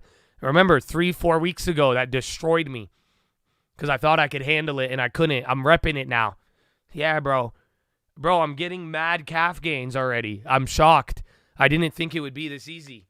It wasn't easy, but it was like it took a month and a half pretty much. A month and a half, and now I have calf muscles. That's why I said, give me 2 weeks. I got you, bro. Yeah, we looked at Walmart. Dude, I talked about top ticking that thing. I should have. But it's wild, man. But yeah, it's been killing it. Again, and earnings were good. Do calf raises in the shower. Also slept on alpha. I I don't do the standing ones. They don't have that machine at my gym, but I should. Try one-legged raises on the press machine. Slow. I will. That's a lot of weight. It's good. I mean, not. It isn't. It isn't. It killed me the first time, but like I did a lot of sets. I'm excited. My legs are getting good. Like it's actually crazy. I've never had this in my life, except maybe when I played basketball in high school. I was able to jump really, really high. I had good legs then, but now I'm like, dude, this is great. And then I'm burning fat right now, bro. I'm hitting that next level. Yeah, Buff, you're pretty fit. Bro, you next, bro. I can't believe, bro, you were still working out. That blew my mind. That's it, man.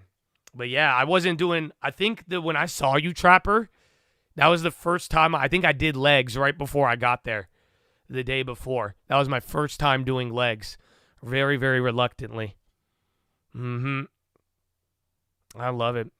Pause it. I do that. I pause at the top, and I go all the way down, and I let it, like, sit there for the full contraction. I hold it. I make sure it's a good rep, but I only do the, like, sitting one where you, like, put your knees on the thing, and then it's there. Can't wait to get back in the gym, baby. Keep doing what you're doing, though, bro. You're already insanely active, and that's what it is. I'm not doing any heavy weights still, bro. It's actually insane. I'm getting way more fit, and I'm not, like, getting injured. I'm just not lifting anything heavy. I'm just being very consistent and eating good. Oh, and that's it. I said it on the watch list yesterday. Can I tell y'all something? Where my short kings at? All my short people, 5'7" max. Sorry, guys who are 5'8". You're the middle child. Okay? I need, fellow comrade, if you're 5'7" and below, we are doing push-ups right now. I hope you did it. Okay? But no, for real, can you realize something right now? Listen, little shorty, you're like me. Do you realize that if you are short, if you work out 4 days a week for 3 months, you will get incredibly jacked? No exaggeration. I don't think you realize it. Oh, if you are short, bro, you know these tall guys? You know these, like, think about it. They got to do way more reps than you ever will. They got to go 30% more contraction. You add that up over a year, two, bro, I'm telling you, they hate you for this. It's true. They always say short. But it's so true, bro. It's so much easier to put on muscle if you're short. So I'm just telling you right now, if you're like, you could literally change your whole entire body, physique, and health in 3 months. 4 times a week, that's it. Monday, Tuesday, Wednesday, rest Thursday, go Friday, or Monday, Tuesday, Wednesday, Thursday, and then rest, and then start it over. That's it. But if you're small and you do that for 3 months in a row, there's no way you don't get gains. It's actually crazy, bro. It's actually crazy. Because I've been noticing it, bro. These tall guys, even people come up to me, and they're like, I've seen, I'm like, man, but like you're just tall. It sucks. That's it. So the tall guys, they have to work harder. Bro, you're short, bro. You could get jacked in 3 months, or your money back, or I'll give you 2 inches of your height back. I'm just kidding. You're just gonna be short forever. Welcome to my world. Time under tension.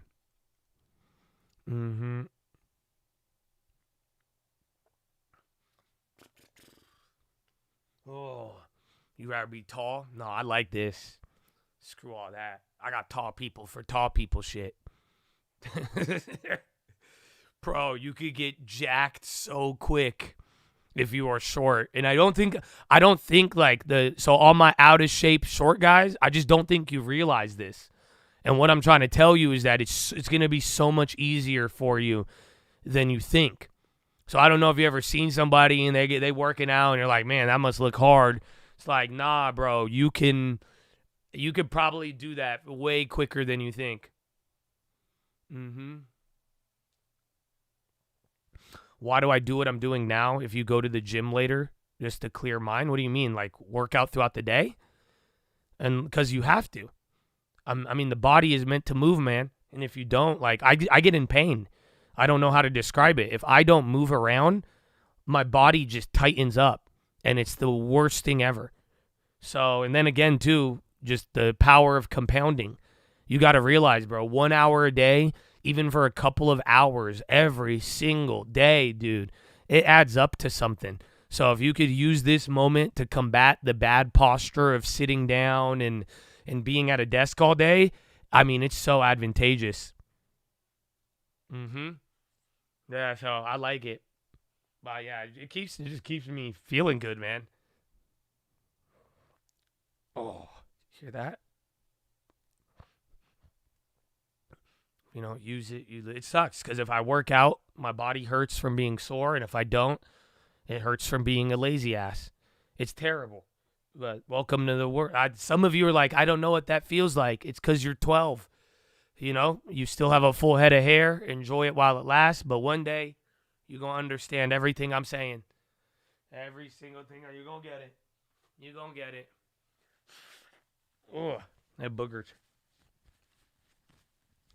On my way to the gym now. Well, good. Hopefully you guys got a push-up. It's about to be 9. You just had Euro close. I think volume's still low in the week, but we didn't do anything. Even France didn't get in the way. Not really. The data, jobless claims didn't move much. I mean, it was all about crypto in the morning, and then that kind of faded. A couple of other big earnings, and that's it. I added Intel to the long term. I know. Do you guys see? I think he is selling out, dude. Something big. So we're either going to get murdered tomorrow or we're going to get really lucky if they make an announcement. But the volume is insane. This has to be Pat selling out. Is that real? Do you guys see those 12 million candles? It's Pat probably. Pat's leaving Pat yeah, that's real, dude. So that's crazy.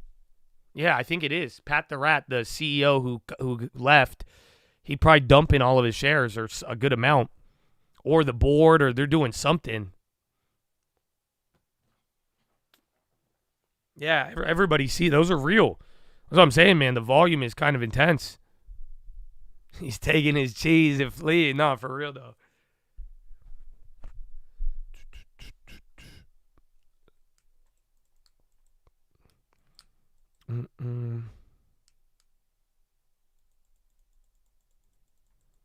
Pat leaving the sinking ship. He's the reason it sunk. That's what I'm saying, though. I think he would be the guy to, if anybody's going to sell out on the low, I feel like it'd be Pat.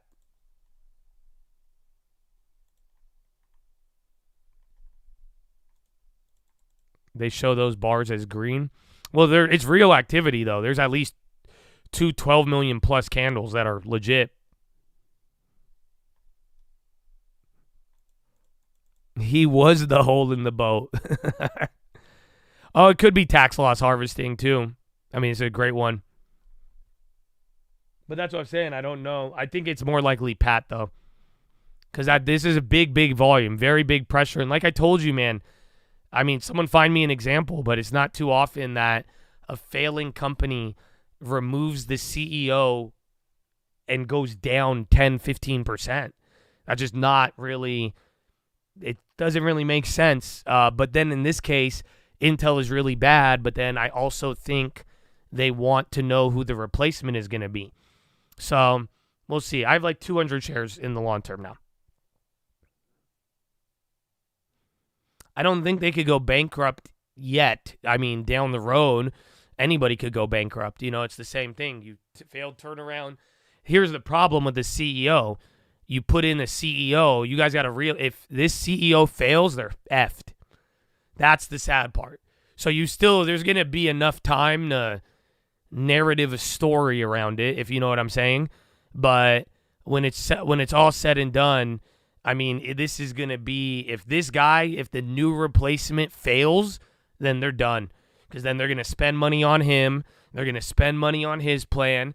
And then it doesn't work. And then that's it. Before you know, it's gone. Yeah, TSM. He only owns 700,000 shares. That's interesting then. Because this is a massive sell. The Haley Welch scam. We have, but shame on everybody. Nonsense. Nonsense. You guys want to go after the Hawk Tua girl. I'm not defending her. I don't think I ever would defend Hawk Tua. I already told you she was a psyop from the beginning. But you guys are terrible. Not you, but in general, I'm speaking in the sense of how y'all going to overlook there's a website called Pump Fun, and people were just threatening to kill their families for a meme coin to go up. And people were done. The whole community around this shit has been so terrible, encouraged this, and done all of it. And now y'all want to try to crucify this. You know what I'm saying? Come on. Come on. That's crazy. I told y'all, hang out with the wolves, man. Don't be why are you surprised when they eat you?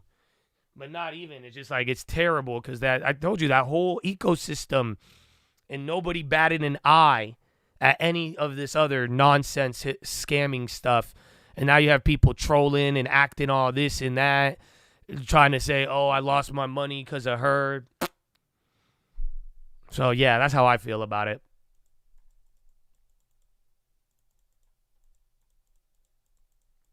You're grateful you don't know. You are. That's good that you don't know what I'm talking about.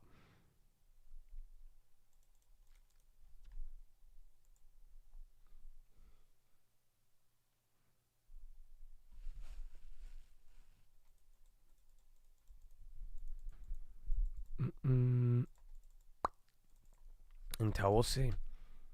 We gotta look at that. If he only had 700,000 shares, the whole Pat selling idea blows up. That's on this is interesting. Pension. Wait, hold on.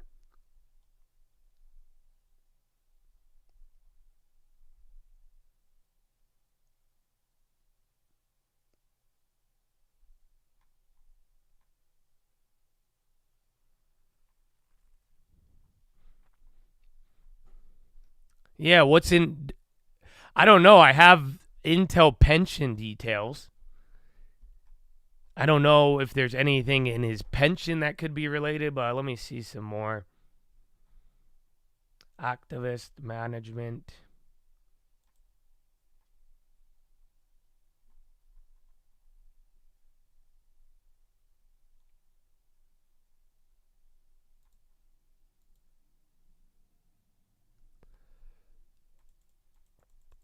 Intel Dark Pro print. Don't think they're selling.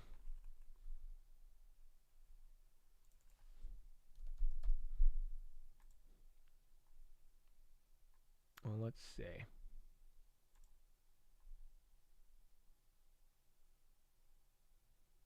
I'll have to go over it a little. I'm trying to find out if I could get homie. Pfizer pop. Pfizer. It's holding up good. Again, it's kind of bottomed out a little from the whole, your boy RFK. RFK dining with Pfizer executives? No way. Well, there you have it. Damn, we should have just bought more Pfizer today. But then if that takes off and Intel, we'll love this in 6 months.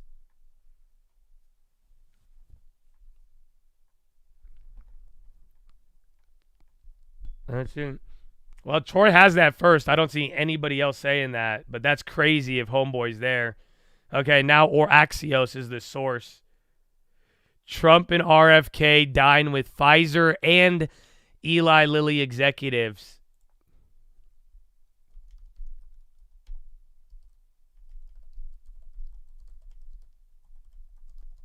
That's crazy.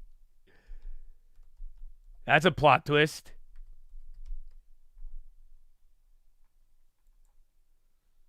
Yeah, good call on that. That's nuts. So I wish we bought more, but that should take us to, if that's it. Because you guys really, they sold off 5%, 6% off of damn RFK. That's a crazy plot twist, dude. Go watch those Ozempic, too. They were just debating the Medicare stuff. Eli Lilly and NVO can run off that. Again, it's going to fade eventually because all they did was eat dinner, but as far as like sentiment, that's a plot twist for sure, bro. I don't think any of you. I feel like RFK is like a weird black swan, bro. Yeah, I would have thought RFK would have been like lighting Pop-Tarts on fire, throwing needles at Albert Bourla. I didn't think he'd be having dinner with him. What? That's crazy, bro. That's a plot twist, dude. Are you kidding me? This guy, he could stare you to death for eating a damn Pop-Tart. And you mean to tell me he eating they went out to eat with people of Pfizer and Eli Lilly? That's crazy, bro. I'm very confused. Yeah. The hell, Robert? Trump and RFK host Pfizer Lilly at Mar-a-Lago to discuss cancer research, signaling pharmaceutical partnerships under Make America Healthy Again. Wow. That's it. That could be actually pretty good, dude. Because remember what I've told you, as everybody brings up the shot, but I've always told you they got a great cancer portfolio. So it's about cancer drugs. Well, I don't know. I don't know if Myrna will move off of that. You got to think about it. This isn't about vaccines. But they're all. I guess Myrna is going, but I think it has to do with cancer drugs. Anybody who has a good oncology portfolio is what you want. I folded. I bought $250 of Pfizer. Bro, I told you. I said, think about it for like 30 minutes, bro. You said, fuck it, 30 minutes. Bye. It's good, though. Even though Pfizer popped up, it's still cheap. It's a good price. So, at the very least, both of them are good prices. But that one, don't, you let the situation decide. You're like, all right, fuck this. Oh, man. Why are they meeting with Pfizer? I mean, these are some of the biggest companies in the world, man. But, yeah, that's a plot twist, dude. What do you mean RFK, bro? That's crazy. This is like when Jesus hung out with the tax collector. I'm sorry for the biblical comedy, but somebody knows what I'm saying, bro. Like, what do you mean? Are we Pharisees then? We're like, oh, how dare RFK hang with thy Pfizer? How do you call yourself Make America Healthy Again when you hang with these heathens? Oh, terrible. Terrible. That's hilarious. TSCO split. I love Pfizer's doing the best. Eli Lilly's coming down. So I don't know. That's a plot twist, bro. That's a plot twist.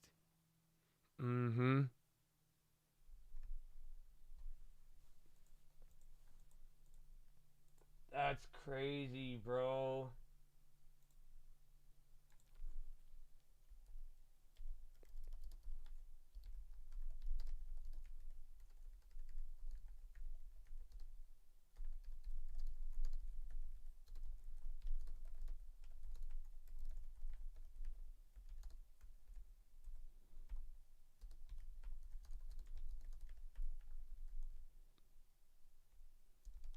Crazy, bro. Pfizer smoke. Well, again, I mean, I think I love it. The only thing this does for Pfizer is what I've been telling y'all for a while. If they pull this off, like, let's just be real about it, bro. It's the cancer narrative. That's it. You guys have been too used to looking at Pfizer as a get a shot or you lose your job. But at the end of the day, they're going to focus on the cancer. Remember, they made big acquisitions for it. They got some good stuff. But, yeah, there's going to be the cancer narrative more so than any other thing. So, we'll see. TSCO, yeah, Tractor Supply.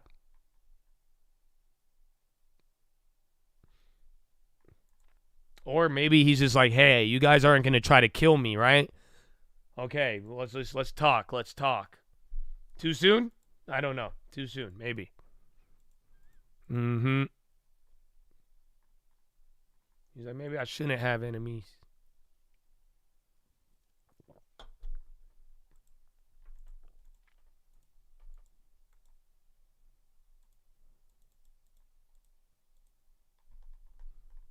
All right, LQDA, Palantir on the high. Again, SPY just still holding up. I wish there was a better breakdown of today. But it's only the Russell down.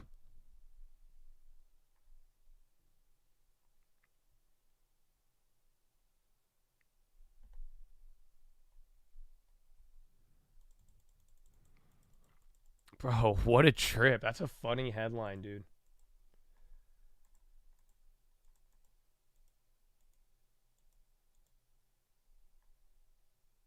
I can't believe it. Yeah, Palantir 7. Remember, you guys were freaking out yesterday on the little offering thing. It's supposed to be a big offering, but gobble, gobble, gobble, gobble. Good watch list fodder for tonight. I'm kind of shocked, dude. That's cool, though. We'll see. I hope it works. I hope, because, again, Pfizer just got murdered by looking at RFK. Remember, dude, Pfizer wasn't that bad until the election. It was right after that the RFK effect was real. Healthcare was the underperformer for weeks. Yeah, you eventually expected it to happen. That's the thing. Just people get. Hopefully, you guys see the emotions. Like everybody was just like, they're like, oh, they thought he was gonna be like a mafia boss, you know. But the reality is, they probably will meet. All right. Well, on that note, I'm going to go pee. 9 o'clock. Glorious day. Do you feel glorious? I feel glorious. I hope you feel glorious. Glorious. All right. Follow me on Instagram at The Trading Fraternity. Real Cult News on Twitter. Story. If you send me a news tip, I'll get you some coins if you it's take good. Advantage of that, thinking that the momentum. And then you get my other updates from news to There's the chart. Random shower thoughts. Oracle and Workday are both new buys for you. Yeah, I think Workday's really, they've underperformed the market. BRB. They're really shifting it, and I think a big focus on profitability. Their margins were 100 basis points above expectations, though their current guidance the guidance for the current quarter was a little below expectations. I think it sets the table for some outperformance here. And I don't want to dive into AI here, but the software that they're implementing through HR and throughout companies, they could be a big beneficiary of AI down the road. Could be something we hear next year. And then Oracle, we've owned, and I made a rotation out of Oracle back in September. We moved to the more cyclical to a name. Owens Corning, which has done well. I want to get back into Oracle here, looking at what Salesforce was able to accomplish. And, historical valuation of Oracle, I think, is underappreciated right now because it's looking back at what it's done in the past, and it needs to be bumped up to fall into what it's going to do in the future. You've got history with Oracle. Yes, I sold it early. That's my history is I knew it was a buy, and I underestimated the degree to which there would be growth in the cloud, and they would capitalize on it. And so this is a name I bought under 100, and I'm embarrassed to say sold it way too soon. But I've watched Bill take the ride higher, and at least somebody's making money. Liz, UBS says Tech Plus is going to lead again in 2025. I mean, there were, many people tried to not write the sector off, but at least downgrade their own expectations about what it could do. It wasn't going to trade as a monolith.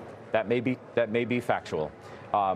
You may have, dispersion between the gains of some of these stocks, but the fact is that firms are coming out now and saying that tech is going to lead yet again. Don't write it off and go for this big outperformance from the broadening trade or the equal weight trade or however you want to characterize it. Do you agree?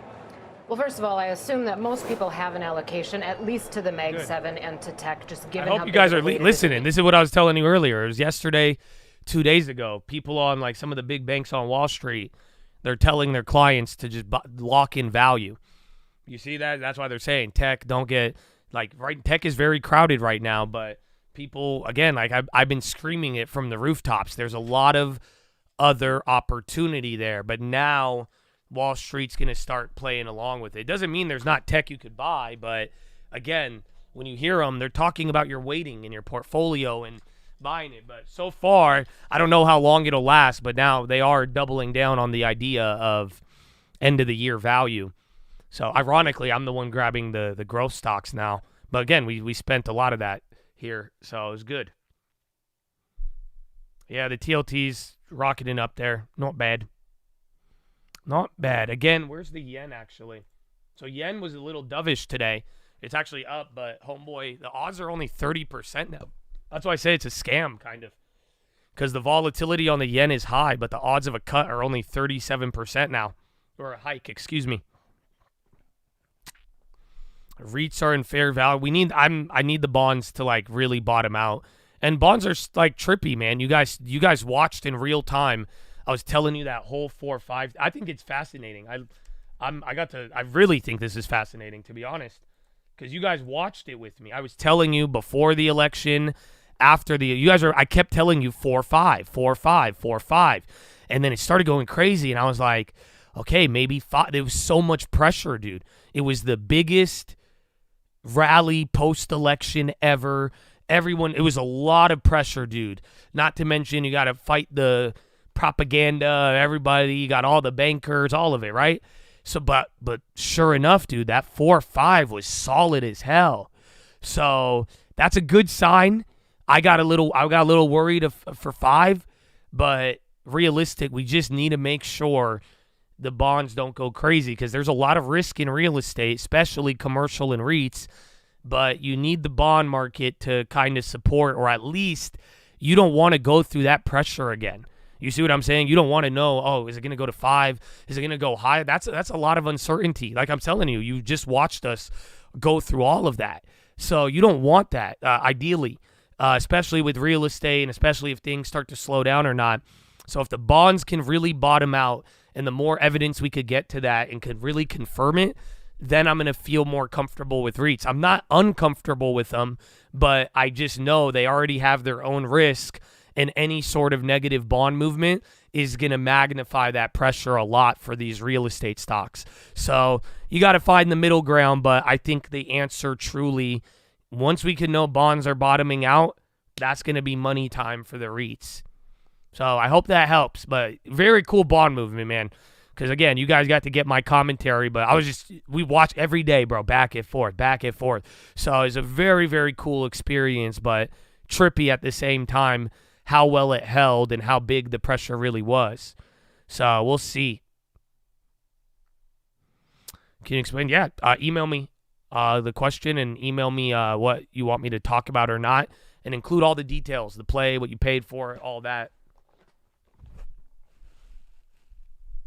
You could even post it in the chat, too. I mean, it doesn't have to be an email. Microsoft rip. All right, Pfizer coming back down. Yeah, Microsoft, it looks like a melt-up. It doesn't look like news, but it just whoop. Yeah, and again, I kind of think that's affecting the SPY. Remember Amazon earlier? That came up out of nowhere. They're still going up. Tessie's already good, but hasn't made a move in a while. Apple.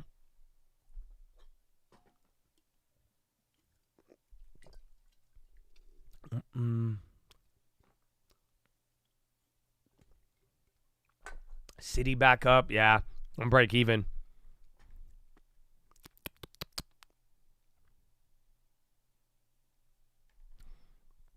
Oh, didn't Docu have earnings? We still have an old Docu play from 2 earnings ago that's up. Oh, the MSTRs are climbing again. You only got 30% though. That was a crazy one too. Conagra, they're decent. I think I have to look at it a little more. I haven't looked at that chart in a minute, but I know the name. You know what I'm saying? Everybody in here probably has used the product from Conagra. Honestly, it seems like it has value. You're not up on the year.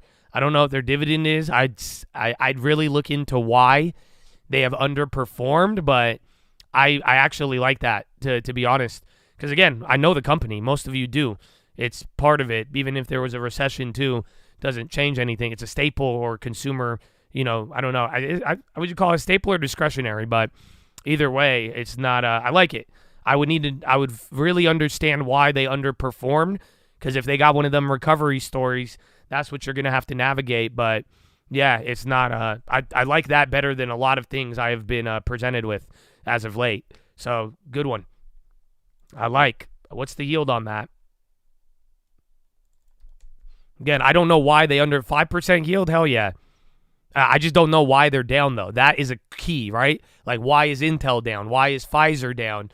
You have to know this if you're buying an underperformer, right? What made it? Why? We like it now, but what made us like it? What is the reasoning that got us here? So as long as you could address that, I mean, it's a lot of everything else checks out. Did they get the gold guy? I don't know. And then Apple off the bottom. Yo, big tech.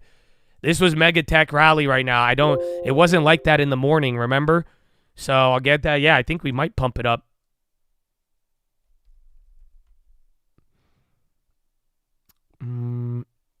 Yeah, they're all. Google's only one red. Amazon 52-week high. Yeah, Bobby Kennedy could have been bad. I agree.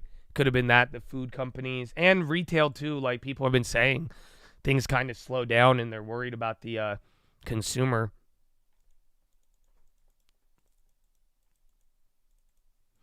The volume is ridiculously low. People are trying to say it's bearish, but there was times volume dropped this low and it didn't necessarily top you out. But generally, volume is extremely low following Thanksgiving, and it's kind of abnormal. So, like, it's supposed to be slower, but not for this long. And then now, like, Mag 7 volume is really, it's the lowest it's been in like 2 years or something.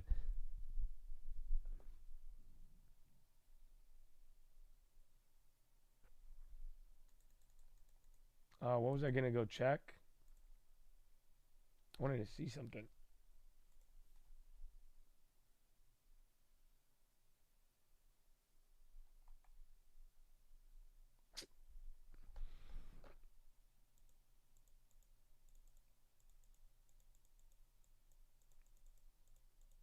All right.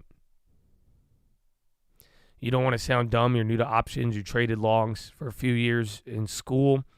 Getting back, I bought NVIDIA calls at 145.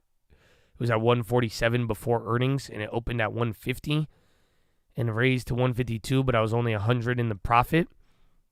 You're just confused. So I have a video called How to Price Options, or I think it's how I turned $700 into $9,000 or something like that. But usually if you bought before earnings, there's a high implication.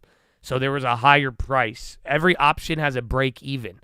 So even if there's the same strike price, if you pay more for it, you're raising the break even. You pay less for it, it'll be easier to profit. But yeah, in this case, it seems like you just bought ahead of earnings. There was more expectations. Even though it moved in your favor, you just didn't make as much. This is the strategy that we do. So watch earnings. We do a lot of them, and I have a lot of recent tutorials on this that I think have made a lot of you guys money. I think the 2 standard deviation strategy is kill. I made a lot this year. A lot of my option plays have done very well this year, believe it or not. But that strategy is killer. And all you have to do is read the chain, price in the option, understand the break even, and then at that point you play from there. And if it may not sound, you may not understand what I'm saying, but this is what it means. This option will price in something ahead of the earnings. It'll be 5%, let's say. And it says this stock is expected to move 5%. And that's the price you're buying that option on. It's very simple. If it's pricing in 5% and the stock moves more than 5%, you're going to make more money. And the more it moves above 5%, the more money you're going to make. And then vice versa. If you bought a break even that implies 5% and then the stock moves only 3%, you're going to probably lose all your money or not make anything. The price change due to implication. Well, pretty much you just overpaid for the contract. It worked. It went in your favor. Your idea was right, but you bought it at a time when people were expecting a lot of big moves, so you overpaid. Here's the funny part about options. Maybe this will help your learning. They call it option premium, right? Where else do you hear the word premium in your life besides gasoline when you go to fill up your tank? Option premium is what we call it. Where else do you hear it in daily life? I'm going to wait till he answers it. This is a personal, all you little overachievers. Okay, he's not answering.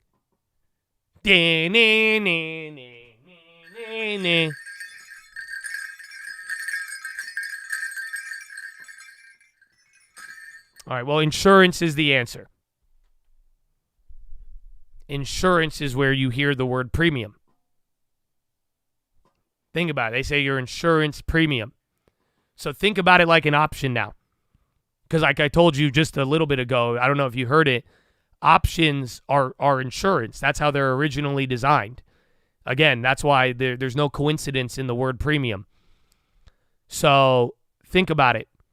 The stock was right ahead of earnings, and it was already moving up, and people were expecting it to do a lot, it had high premium. There's so much. It was just like getting in a. What happens if you got into a car accident, or if you already got into a crash, and then you go to your insurance?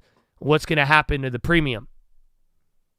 The more likely something is going to happen, the higher they charge for the premium. And then even if nothing happens, you still got to pay the premium. So in this case, it was you bought the insurance kind of after an accident, right? Ahead of earnings, there was a lot of hype. It moved up a lot. So you had the right idea. You knew it was going to hit, but a lot of other people kind of had that implication too, and you just had to pay a higher price. But that's why when it happened, given the premium, you didn't get as much, right? Your deductible, let's say, even though the insurance worked, given that your premium was so high, it wasn't really that good. Ta-da! So there you have it.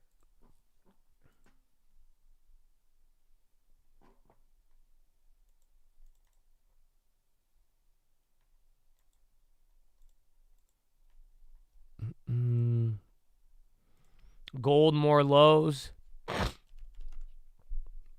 Yeah, that's Troy Post at 1720. That's where it dropped. I still don't know all the details on it.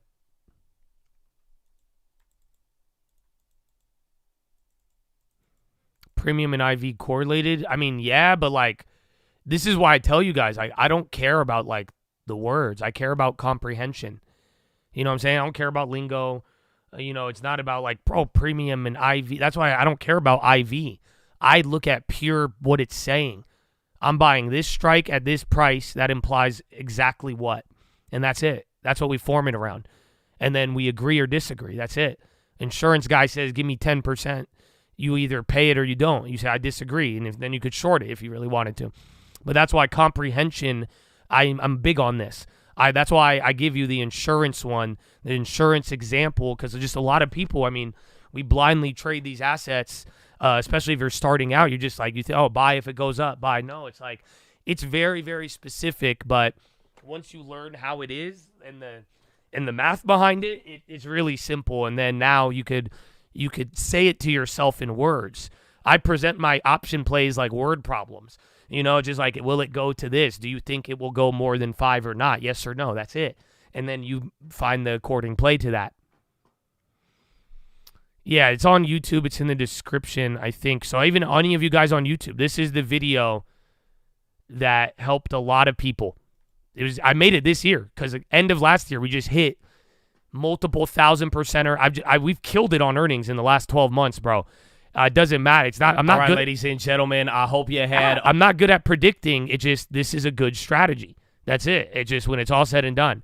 So this is the strategy for earnings. I talk about it. Progression. I give you the theory. I show you how to do it, and then you could go through and add it up and figure out. Again, I encourage you to watch it, but I think this 26-minute video, it will pay you dividends, without a doubt. It already has if you were early on it. My only request is that you share it on your social media so that all of the other fake gurus don't paywall this information, because this is a top-tier strategy that I think will help a lot of you. So that's all. Just share it. Go follow me. Call it a day. I hope it helps. There's the link. And if you already did it, that's what I'm saying. I said this almost 11 months ago. It should have paid you a dividend by now. And I think it really did. BA kind of flushing, no position. The Josh Scholes model, that's the other one. That one's in the description of this video too. If you really want to learn more options too, go to how to find 1,000% gainers. This one, right? This is the OG one. I probably sound like a child, but this is a very, very good video as well if you need any option knowledge. It even had the old, that's 5 years ago, that video. So there you go, man. I hope it helps.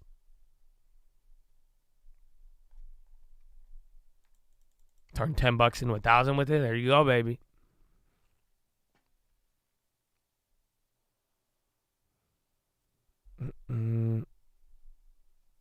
Yeah, no, I saw it. That's why I posted it there. Yeah, that's why I saw what you said. Like, that's another good one. Those two videos, I think you give me an hour on the weekend, study those videos. I mean, if you're not comprehending a lot, I would be very surprised. Because, again, I think those videos have done a lot for some people. Uranium stuff on the rise. SMR, yeah, they were down earlier. Bonds going up still. SPY kind of topped out a little bit. I mean, the ranges lately have been tight, but we kind of just do the late day melt up. Remember, by the end of the day today, they're going to be talking about non-farms before you know it. Second video is how to find 1,000% gainer. All of these are in the description if you're on the YouTube. That was for the homie on Twitch, so that's why I posted them.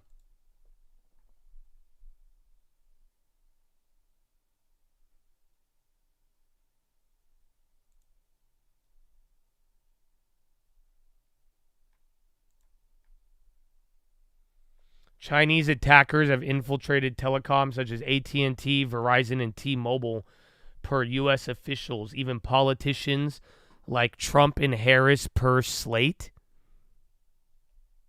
Are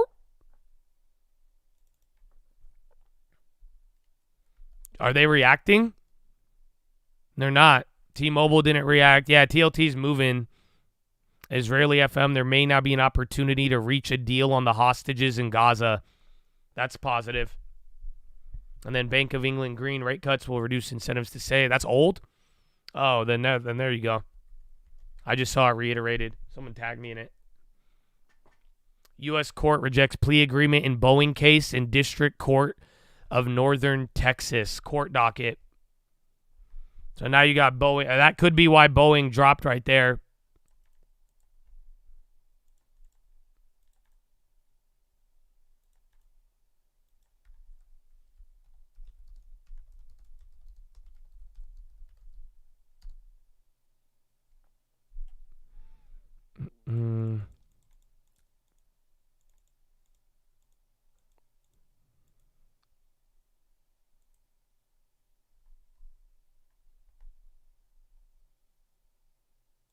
There's headlines beginning of October on the China stuff. Interesting.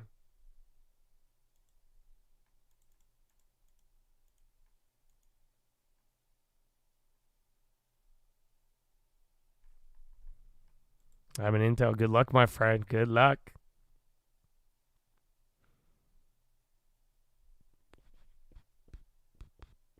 Yeah, I think the AT&T one's old. All of you said that. And then the Boeing stuff. Japan's NIDEC to build 66 million automotive plant in India. Oh, shit, man. If it goes, we are about to pump it up. Tak. 60.91. Remember, I told you this price yesterday, but it's either, so if it breaks, it's either we top out at like 97.99 or we're pumping it up today. So be on the lookout. Pfizer sold off the news. Well. Do we see China stimmy? Maybe you might. Oh, whoa. I think it's today or tomorrow. We're supposed to get a meeting. Maybe next Wednesday. But other than that, like you got to, like, what's it going to be? I think around March or a little bit prior. So then we'll see what happens with that.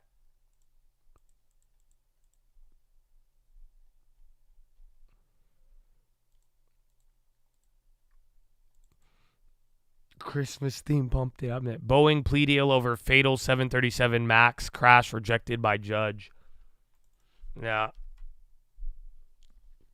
So I don't know. It already dropped. I think it dropped before on that, but that might, again, that could open them up to more liability. But Boeing is just a weird stock with a lot of cash.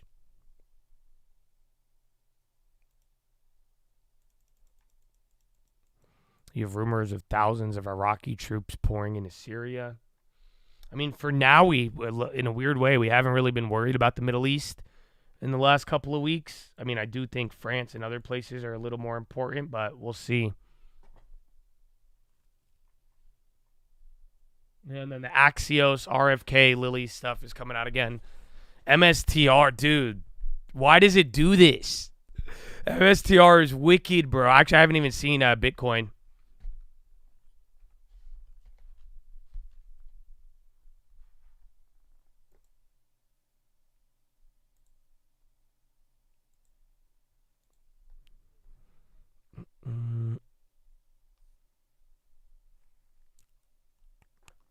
Where is it?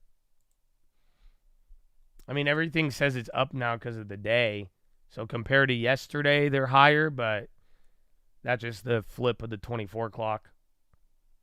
Yeah, Bitcoin's still above 100. Ethereum 39.18, so not bad.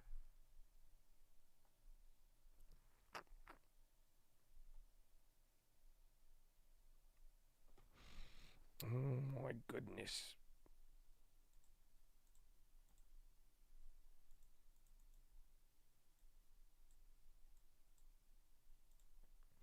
Did someone tag me in it? There's some guy who did what did he do?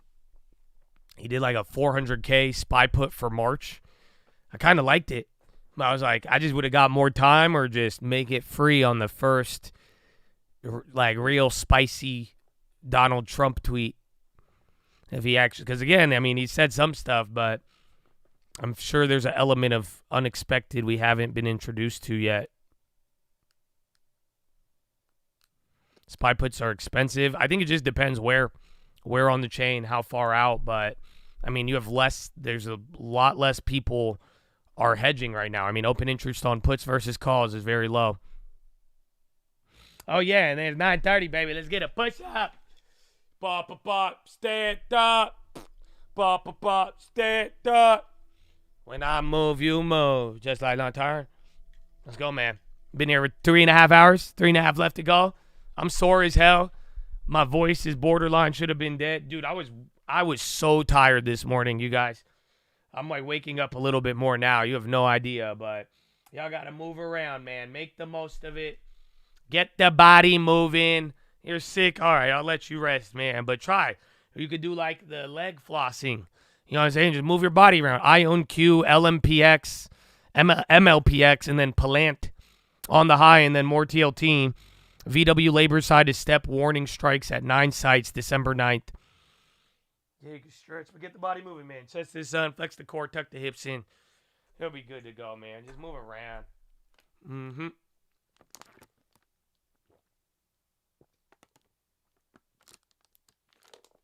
Oh. Wow. What I did. Do you guys hear the bells when I step on them? Amazon going up. Oh, stop it. He did it again. Sold the MSTR calls AM. Jumped into puts. Rinse and repeat the last 4 weeks.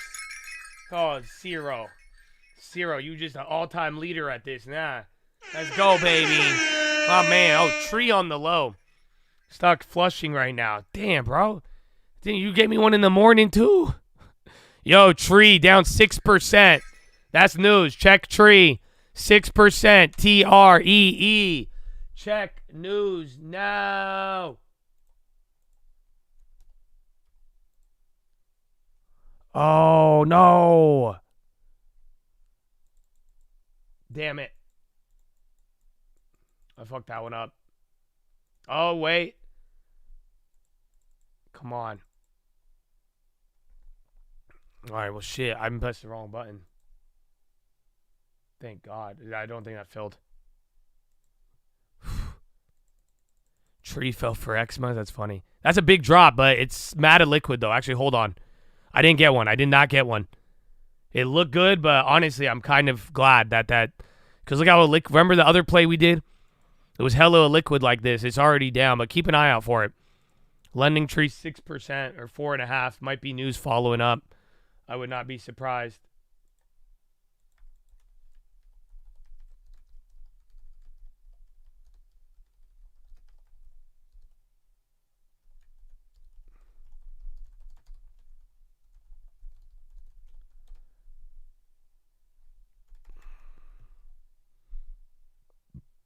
Excuse me, and they do a push-up. Oh, Culper short? Oh, then not. Honestly, don't.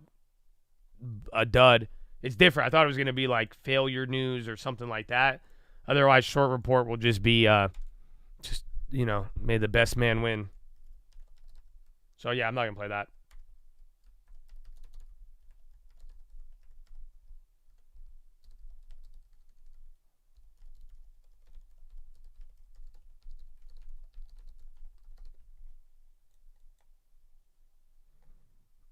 AP.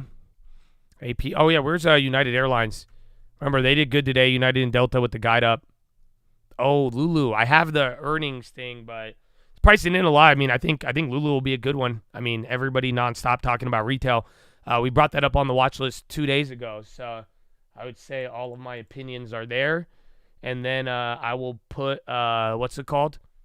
I'm going to be putting the preview up a little later on my Twitter. U.S. State Department. U.S. disagrees with Amnesty International that Israel is committing genocide in Gaza. U.S. State Department, we continue to find allegations of genocide in Gaza unfounded. Oh,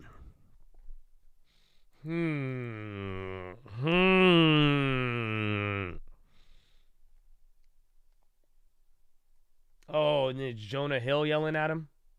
EU protesters rally in Georgia's capital. NVIDIA to open Vietnam R&D. Oh, shit. Where'd that headline go? R&D to bolster AI development. NVIDIA, Vietnam.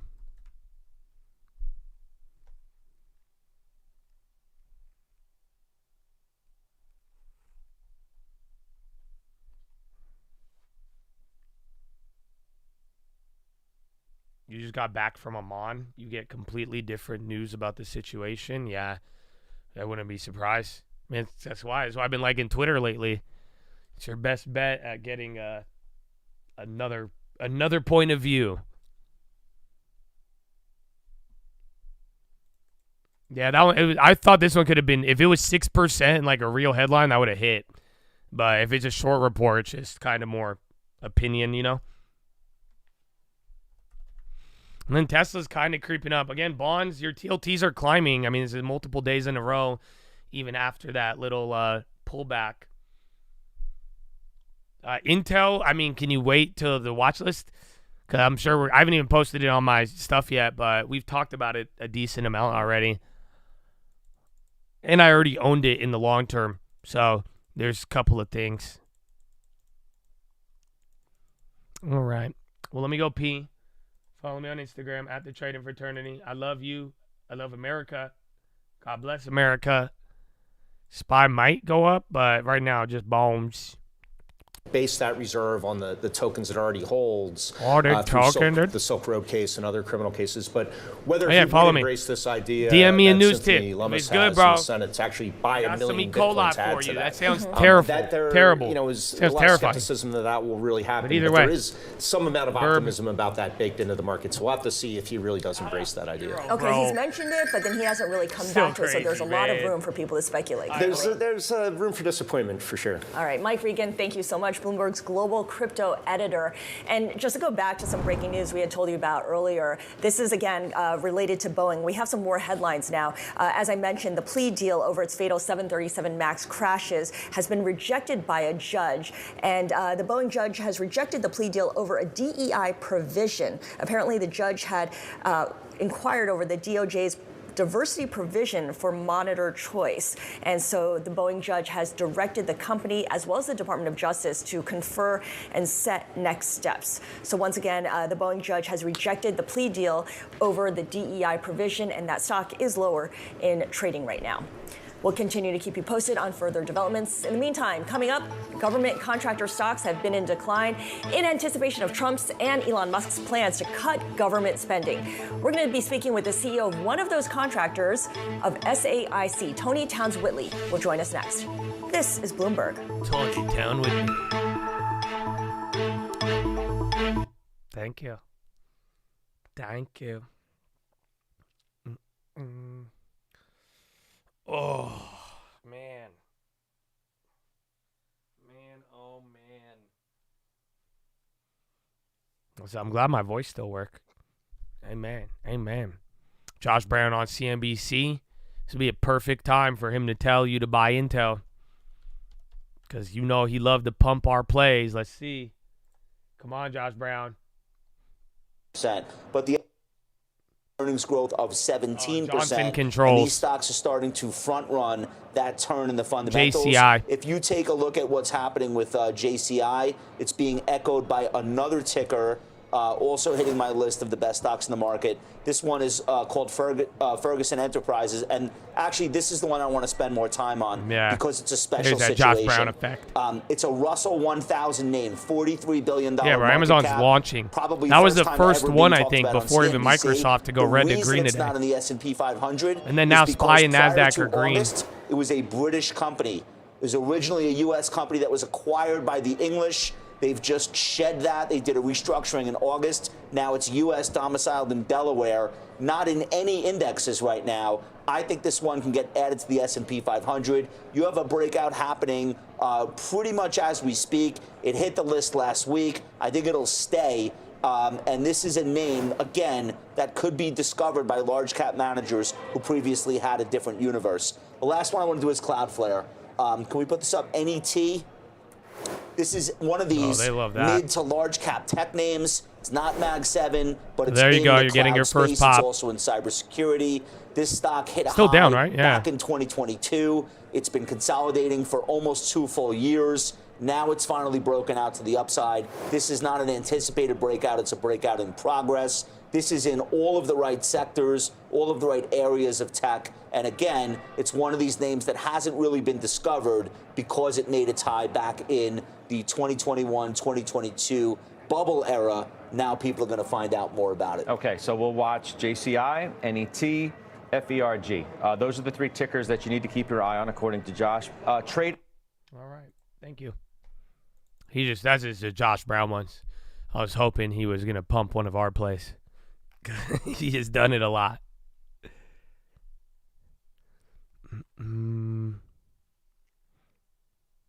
What tomorrow's going to be non-farm, so that is going to, I think bonds will be a number 1 play there, depending on what happens, and then that'll be our final, the final like little runway to wrap up this week, and then next week will be about CPI, and then Jerome Powell before you know it. But tomorrow, all about the jobs report.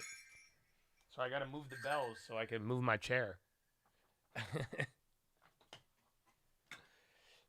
They're negative market, the bonds. I don't like actually negative. If we have a negative non-farms, people are going to panic. I told you that's when you know the job market's cratering. I've said that for years. There will be a day where instead of a positive non-farms, it will show a negative. But that day's not here. But if it ever did arrive, that would be the problem. But other than that, I do think a low jobs report is going to skyrocket TLT. It's supposed to come in higher, though. I think, remember, you guys have a gauge. It's actually really cool, but it works pretty well.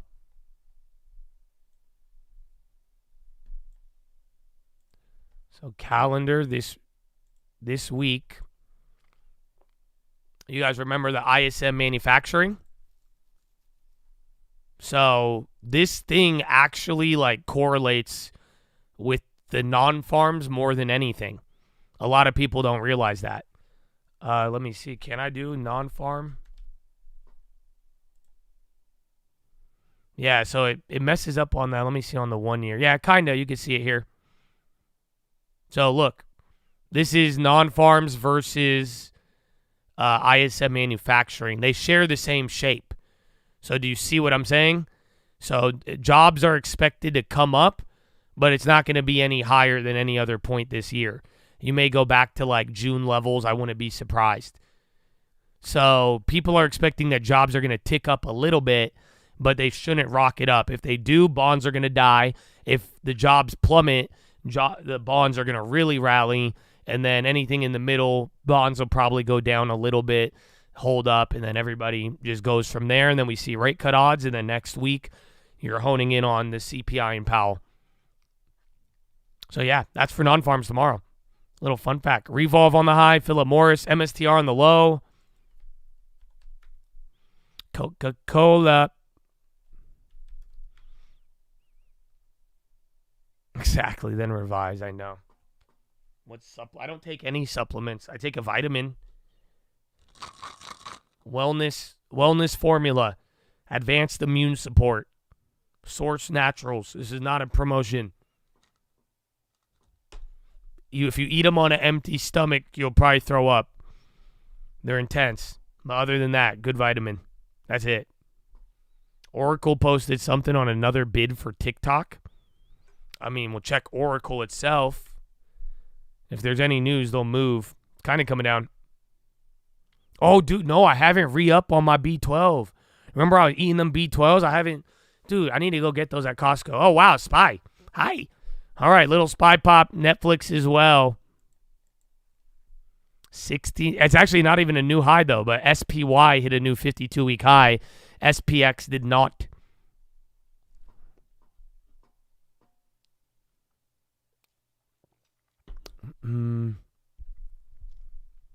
Hit the first 400% on AIL. Thanks for the watch list. You're welcome. What the hell? Good work. All while visiting the disability office in downtown. Let's go, man. I hope it gets better, bro. You got to deal with not only the disability, but dealing downtown LA in a government office. My man, you are a soldier. You are built different. And I'm glad you went early. It's only 9:45, bro. Get that I think I'm going to do creatine if I go to 150. So if I go to I'm 10 more pounds. So if I could go to 150 flat, I'll start juicing the creatine. But until then, I want to get skinnier, bro.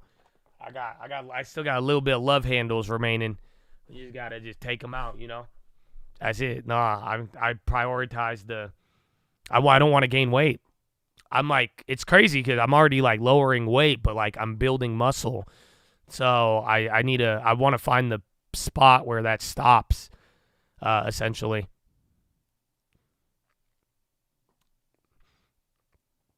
Judge or yeah, we already had that.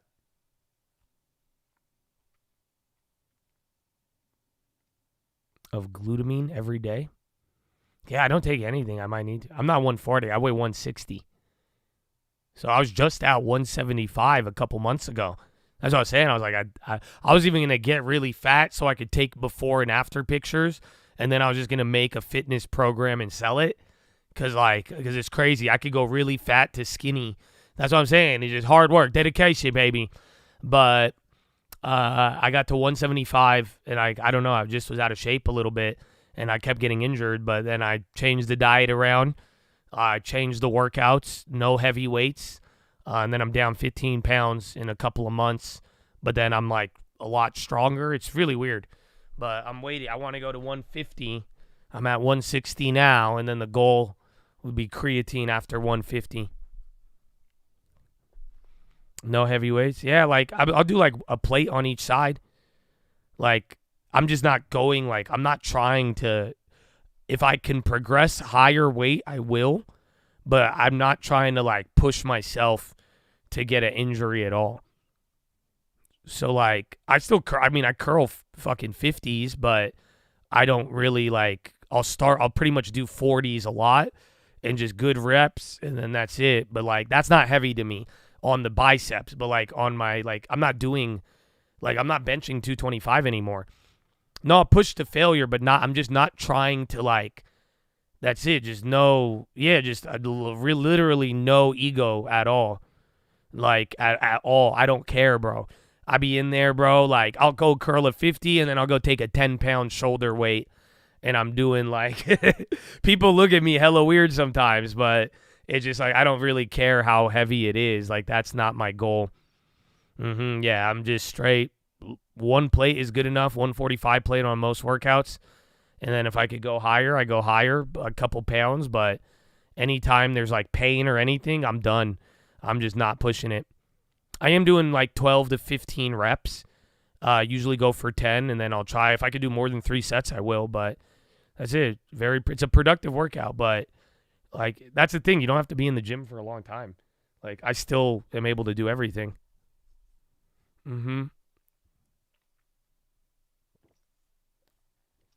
Yeah, it's good for me. I love it, man. That's why I said it started with mobility, stretching, and then that's it, man. So it's good. But that's what I was telling y'all. Short guys, y'all could get so swole so easy. I don't even understand. You have to lift heavy to feel it. I mean, that's what I used to think. But again, just like, dude, you get injured, it's just not worth it. That's it. Because like once my shoulder was like painful, dude, I couldn't work out the same way.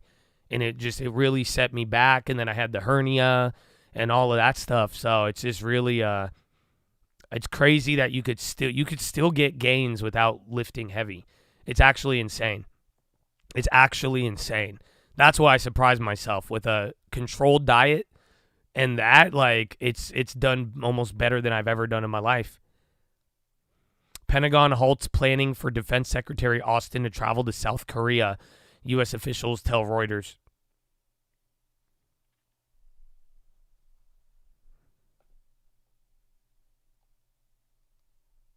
You could tell how old people are based on the lifting philosophy. Yeah, I feel. How did you get better? I started with very low weights, and I worked through the pain a little bit.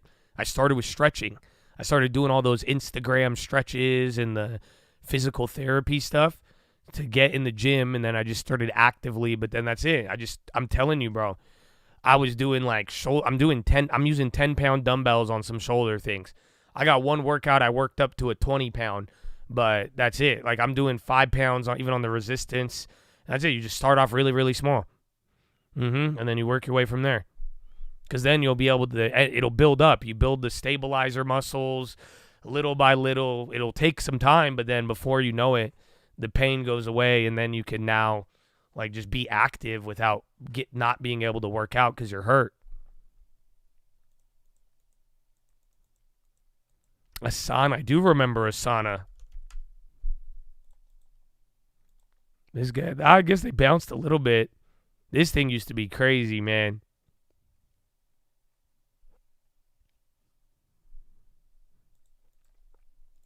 Yeah, my girl told me to do Pilates. I might need to. I forget, it was in the Chiefs. I think the Chiefs all do Pilates. Bro, that was it. I don't know. Like, I am old. I get it. Because, like, dude, I don't like when he's like, I can tell how old you are. Because it's like, bro, straight up, like, you don't think you'll get hurt, and then you have a hernia. It's like, you don't think you're going to get, like, dude, I feel very young, and then my shoulder, like, hurts if I would put my hand above my head. So, you know, you gotta balance it. You gotta balance it. And just be mindful. Bank of England Green says UK may have to choose between US and EU. Remember I told you guys that one day? I was like, everybody's working together. Just wait for the one day where policies diverge. That's kind of a hint.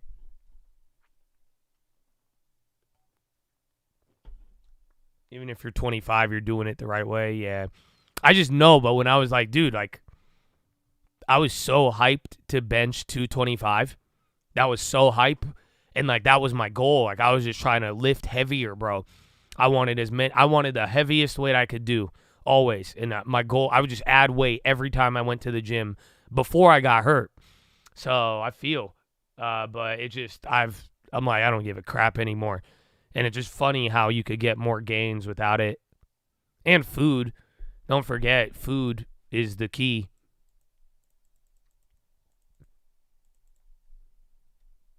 Benching makes you feel like an animal. Bro, you're a chick too. I follow that one girl on Instagram. This girl could bench more than me. It's the coolest thing ever. Because it's hard for girls to bench press. I'm telling you, I've never seen, like, in real life, I've never seen a girl bench press a plate. Like 145 on each side. And then this chick on Instagram is doing 225, and it's insanity.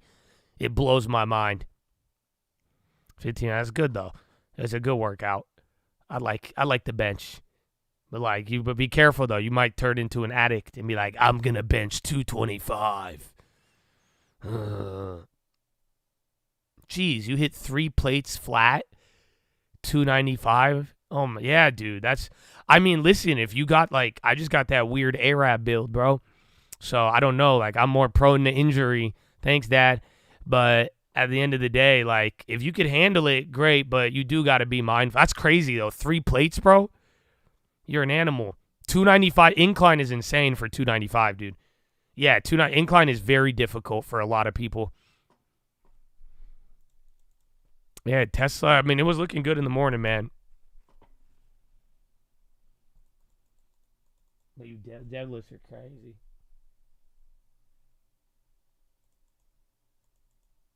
You done 315. Yeah, you're huge, bro. I remember seeing you on the Zoom. I was like, damn, Nate. I didn't know you were swole like that. You've watched pec muscles come detached on bench. That's crazy.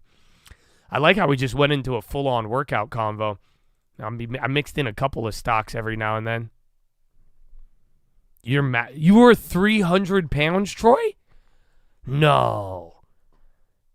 Troy was a little fatty? I did not. I thought you were always like skinny. Good work. That's awesome.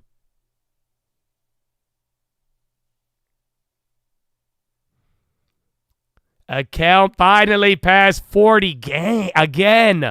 Thanks for the love updates, Das. I try to listen every day, baby. No worries, man. You got it, though. Let's go. A lot of good gains I've heard recently. Put them in the long term.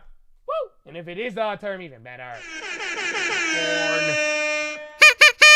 Good work, baby.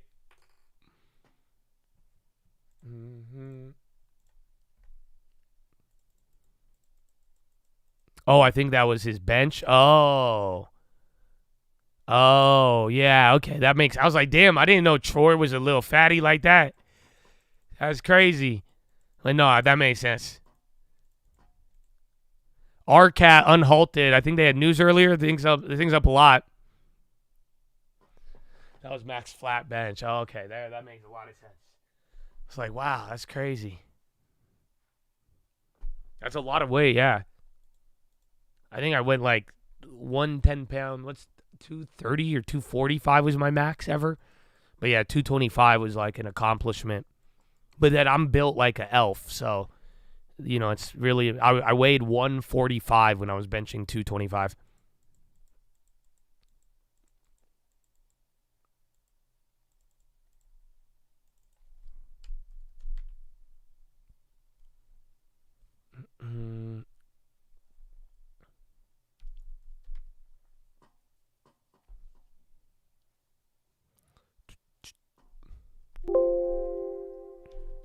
You've been in gym since Hurricane Helene. That was the one recently, right? The North Carolina. Why did my platform halt? Yeah, my E-Trade just broke, dude. You guys see this? Every chart I put up, it shows a break. Something happened. Yeah, my E-Trade broke. Great.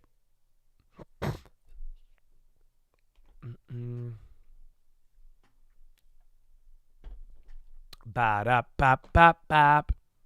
Tendinitis? I don't know. I'm pretty sure I have it, but I'm telling you, just small weights, keep moving and stretching. You could almost get. That's how I did it. I'm telling you, I don't want surgery ever again. But just little weights, little by little, stretching and movement.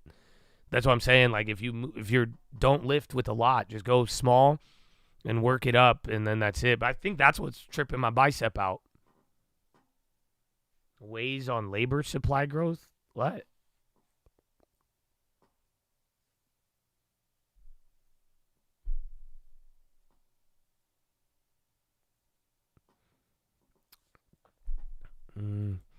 Thoughts on Serve? Why does that sound familiar?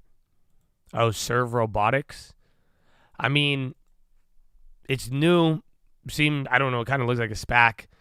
I don't know if I'd add it to the long term. And if I was going to add it to the long term, it would be because I have a lot of good quality and I could justify taking a little risk. But I don't know much about it, but it looks like it is fairly new with a lot of hype.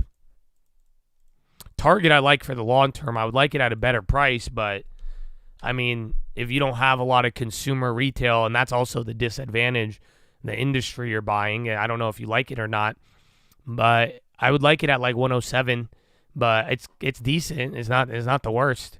I mean, I've seen a lot worse companies to like. Oris on the high and then plug. Whoa. What is this?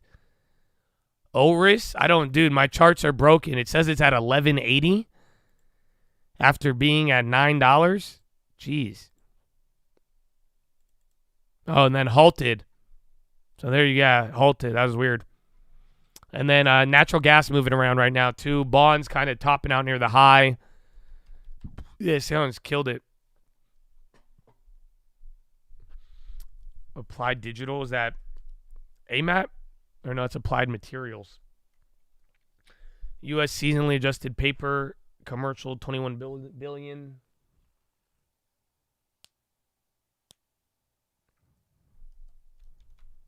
Somebody, I've been going all day. Bro, my charts are... Is anybody else's E-Trade like this, or is this a local problem? I don't want to refresh it. I don't even know if my SPY's working. And then you topped out at 60.94. Okta's on the low. Okta's flush. Bruh.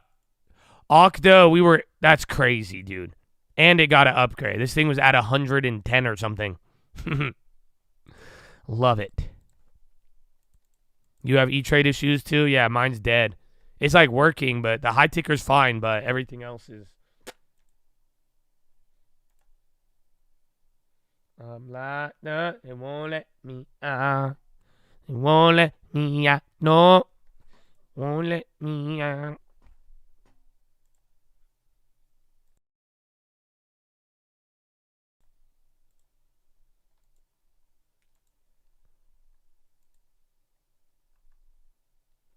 All right.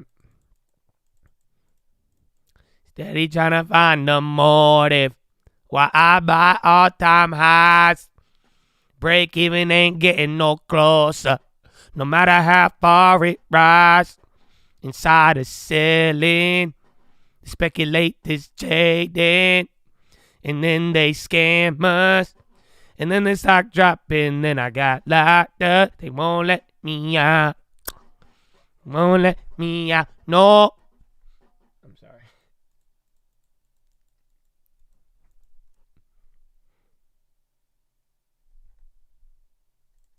Did you guys didn't hear my other one? I was driving. This is why I have a problem, you guys, because I could go I could totally, you guys, you didn't see that. You asked me a question on the bonds. We get into it. We could go over portfolio analysis, and then my ADD just makes me sing. That's why my Twitter is cool, but it's not for all of you. It's I got info on there, but then you have to deal with my randomness. You know, that's the only thing. It was cool. This is the one I made yesterday. I listened to I was in the gym, and I heard the Bill Gates song by Lil Wayne, and I was like, we should make one for Michael Saylor instead of Bill Gates, you know. So here it is. These lanterns and traders still hating. I used to be coasted, but now I'm Michael Saylor. Got a list full of problems. I tend to it later. Yeah, life is a bit, but it appreciated. I like it. I don't know. Yeah, I like it. It sounds good on the beat. There wasn't a beat. If you heard it with the beat. Used to be costed, but now I'm Michael Saylor.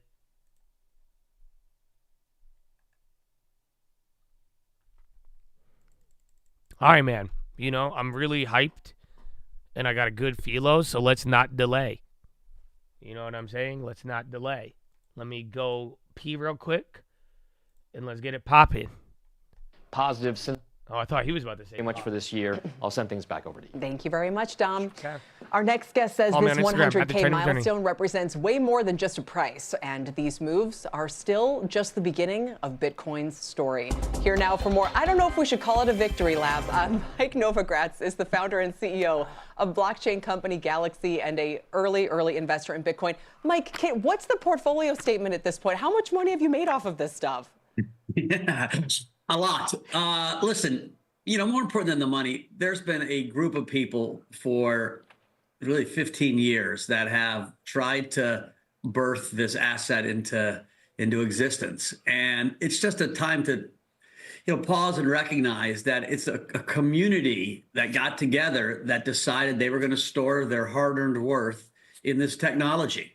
And, if Satoshi was alive, because I don't think he is, I'm sure he'd have a big smile on his face.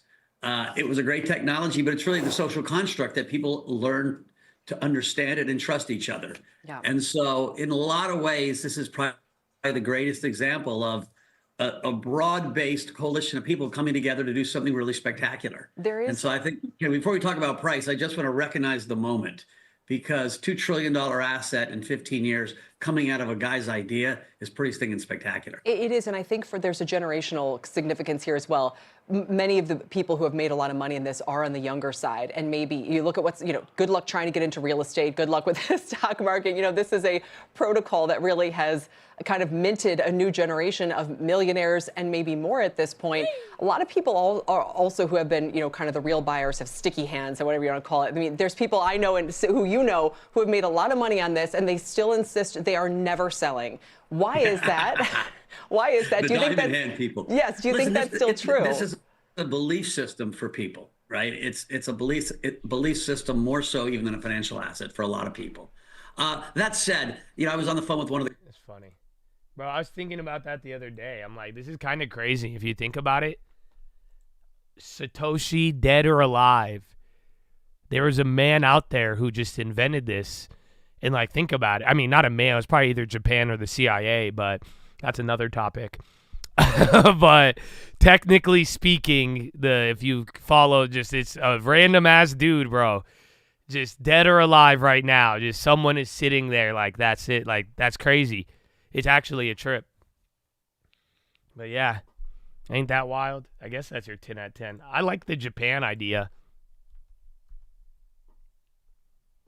What if he was an AI? Maybe.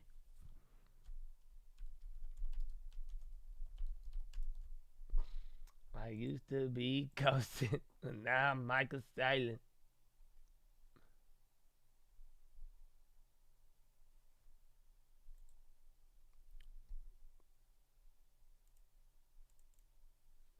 How many scammers are foaming at the mouth right now? Oh, they already are, dude. It's terrible. But that's why I said that whole, like, everyone getting offended at the selective outrage is hilarious. But that's the thing. You guys have to navigate yourself. And what I'm saying, like, there's a really good world in crypto, but before you get to it, you got to get through the fucking trolls. Like, does that make sense? Like, it's literally Charlie and the Chocolate Factory once again, but much more aggressive. It's like a movie, bro, where, like, you have to, like, get to the high tower, but then you got to, like, go through the slums. You got to go through the arrogant people. You're going to go through the merchant village, the mine. You know what I'm saying? Until you wind up, and then you're like, I made it. Or you're going to get stuck in one of the areas. Like, you know what I'm saying? Like, it's the main quest. It really is. But you could get stuck. Just don't get stuck in the village. Don't get stuck at the market, the slums. Like, there's so many different areas you got to navigate. That's what I'm saying. It's like, that's the beauty of decentralization, but also it's the Wild West, homie. So good luck.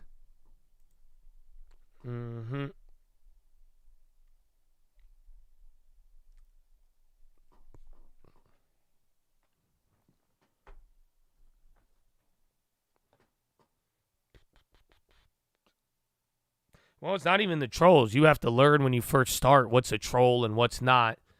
And again, not every, like, a troll, the master troll makes a lot of money. Don't ever underestimate that in crypto. If you have zero morality or anything, you don't really care. You do it all anonymous. Again, that's the funny part. They get mad if Hawk Tua does it, but if somebody was anonymously rug pulling left and right on Pump Fund, nobody bats an eye. And then they all support it and pump it if they're involved. So you got to realize if you're the guy at the top and you're pumping all of them, you're making money. So that's why, like, you might become the troll or this, but then again, it's like, I think 1 out of every 1,000 becomes the master troll. The rest, then, that's it. They feed off of each other. It's a wild game, bro. But you just got to make it through. That's what I'm saying. You got to learn to navigate. But that's why I do hope I could give you some caution and at the same time be young, take some risk, be smart, but just watch your back, bro. That's why these principles, these PHILOs, man, like, I don't know. I think they could help you more than you think if you give it that time. So, I don't know.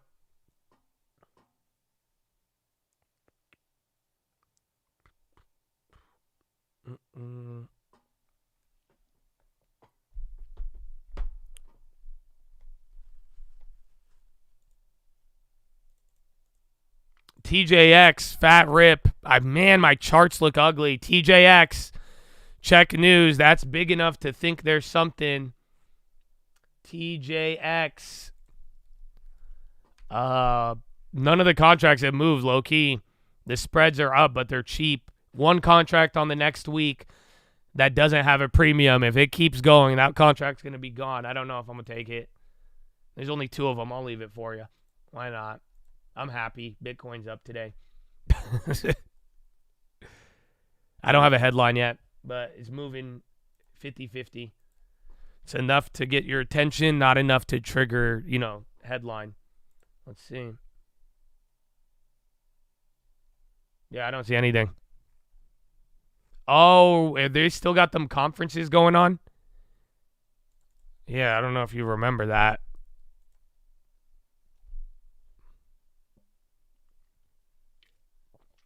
TD Cohen, adjust price target. Yeah, there's an event, I think. And then there's upgrades on them. Motley Fool Pick. Okay. So that won't be too crazy. It might have follow through. All the snake contracts, no more. They're all green now. I gave you a 30-second window, homie. I told you I left them for you. They went up, so good luck. Good luck. No, TJX. J as in Joanna Man. You ever seen that movie?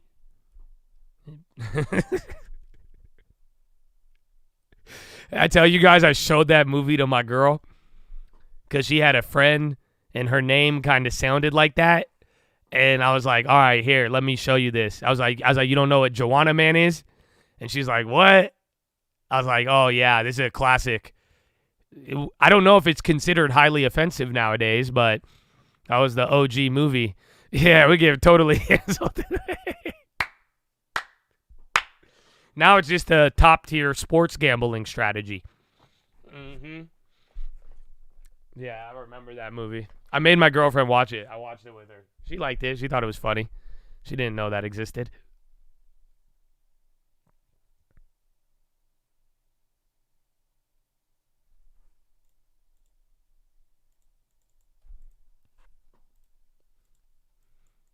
They're mad at the Hawk Tua thing. Well, we'll talk about that after. I got something better for you. I got something better for ya.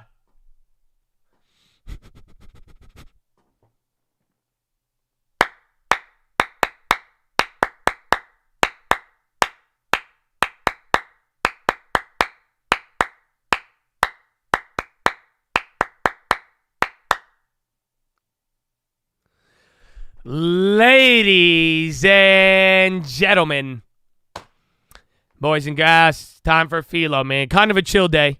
Last couple of days were wild. We've covered a lot today. We're going to cover a lot more, but let's talk about life. I got a really good one today, man. And I hope the last PHILOs have been getting you.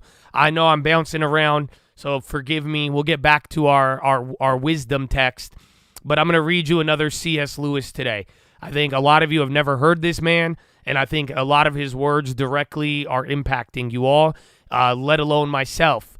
So if you don't know, we spend every day here. We spend a lot of time covering a lot of info, but it doesn't matter what you know. It doesn't matter how much money you have. If you do not know how to regulate yourself, my brother, and you don't know how to handle the steps in life, you will get clapped, and I don't want that to happen. And this was a PHILO the other day, bro. Like, look, literally, the most important things that happen in your life, you didn't know what was going on while they were happening.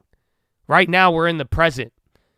But I want you to think back. Last time something big in your life happened and you were there in the present, you didn't realize it until you look backwards.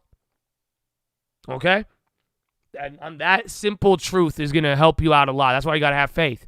That's why you got to have a goal. That's why you cannot let your emotions, which will inevitably change, get in the way. And that's why I'm saying here, bro, these principles, I hope they help you, because this is stuff where it's like, yo, man, You have to be able to constantly look ahead and stick to plans and not let things get you off, because your feelings are going to change. That's a guarantee. Guaranteed you're going to die one day, and it's guaranteed you are going to have feelings that change, bro. So with that being said, I really hope, although there, and that's why I like C.S. Lewis, because there is a religious element, but clearly you could hear the principles. And guess what, man? Shout out Winning Loser, bro. I don't know, man. I like winning. I don't know. On Thanksgiving, it was so genuine. And I could just tell by Winning and how he talks and everything, it was very genuine, because he just says, like, I know a religious person who was trying to push it on me. He says, I have one of those at my work. And that's what I'm saying, man. It's just, when it's all said and done, bro, believe me, do I care about your soul? I do. I'm not going to lie. It's not as if I have beliefs and I'm like, I think you're important. But in that same respect, I never got to truth by somebody shoving it down my throat.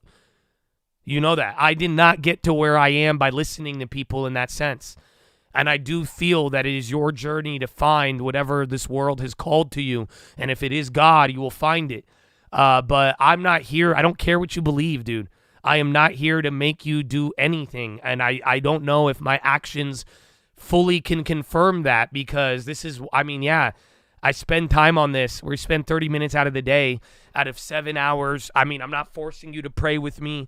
I'm not telling you you're going to go to hell. I'm not making you change or do whatever you want, bro. But the point is, I really think all of you can grab principles from these talks, and there's stuff that could help you out regardless of your belief. But, whatever the status of your soul, that's between you, God, and whatever else you believe. But I do hope you could get something out of this. So that being said, I'm going to read another passage of Mere Christianity by C.S. Lewis. And to give you context, there's an intro to this. You'll see it when I get to the part about it. But, dude, this book was published in 1953. It was actually, where this book came from? C.S. Lewis would go on BBC Radio during or slightly after World War II, and he would talk this on the radio for the public to hear. Isn't that amazing?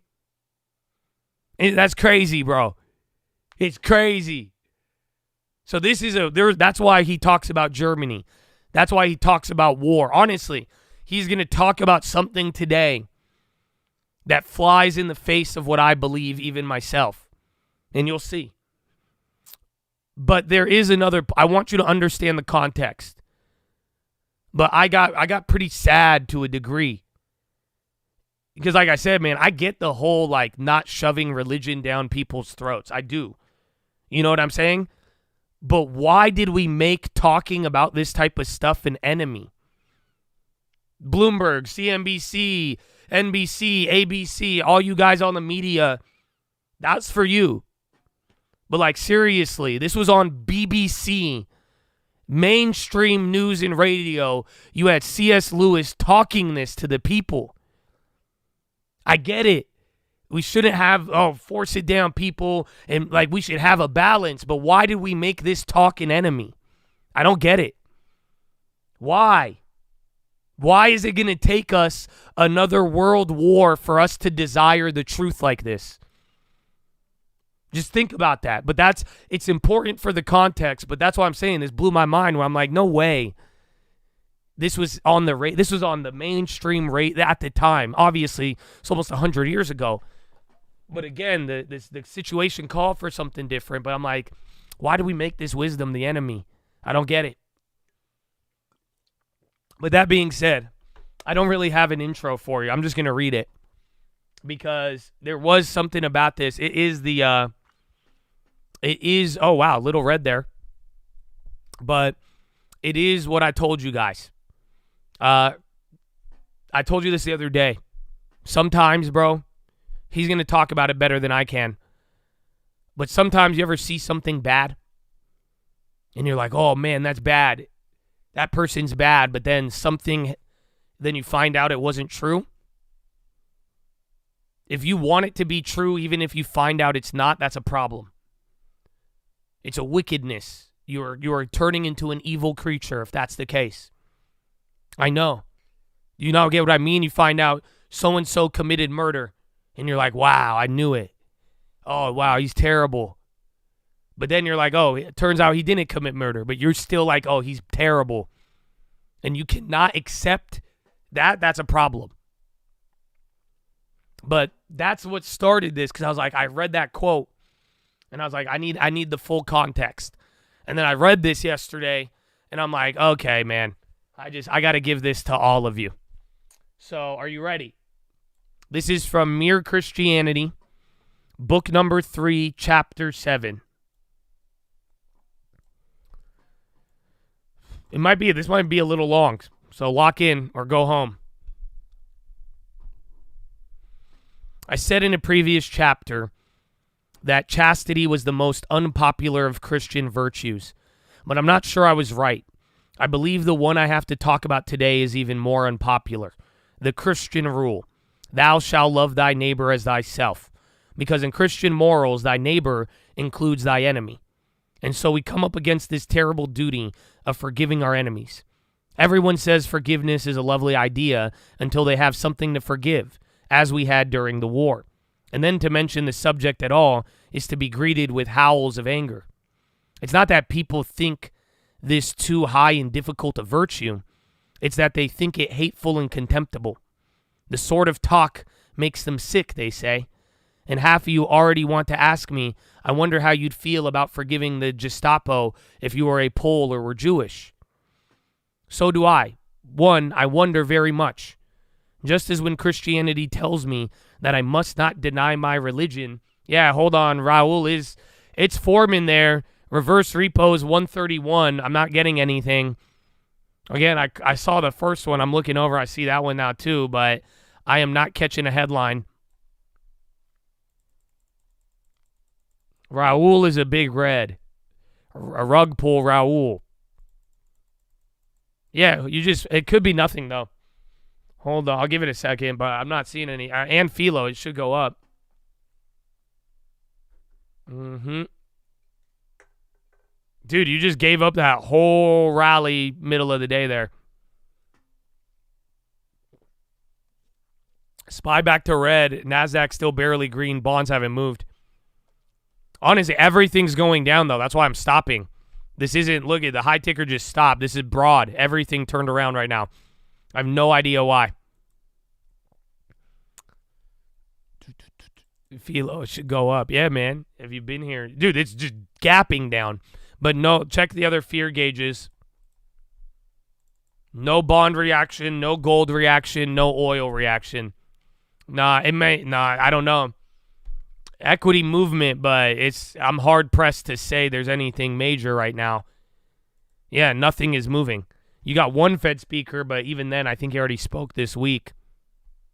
Yeah, dude, nothing is moving with it. Oil, gold, that's it. I don't even think the dollar moving. This is just equity land messing with you. Yeah, nothing's moving, bro. Everywhere's closed right now. China, Korea, Asia, Europe. This is just us. So, yeah, VIX is starting to pop off. Non-farm leaked. All right, well, hold on. Well, sorry, your PHILO has been interrupted by selling off all of it in 5 minutes. Oh, yeah, nope, yen is dead.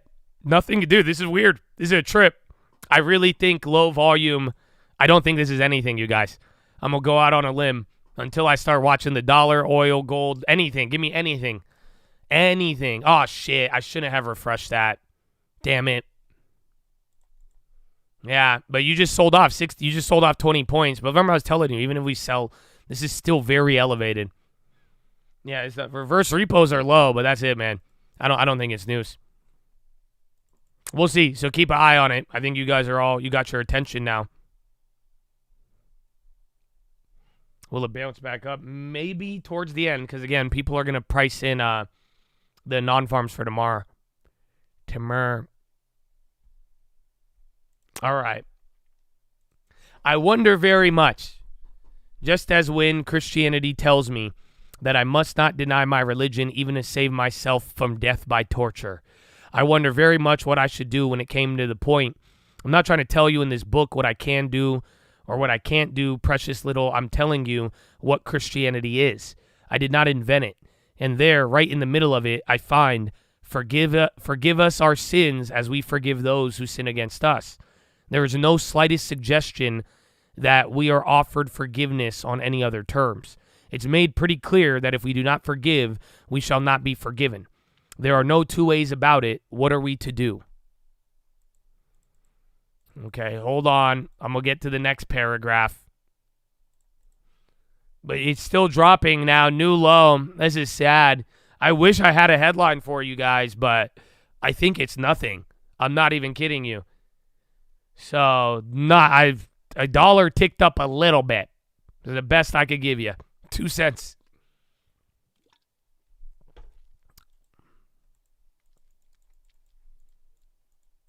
Okay, continuing.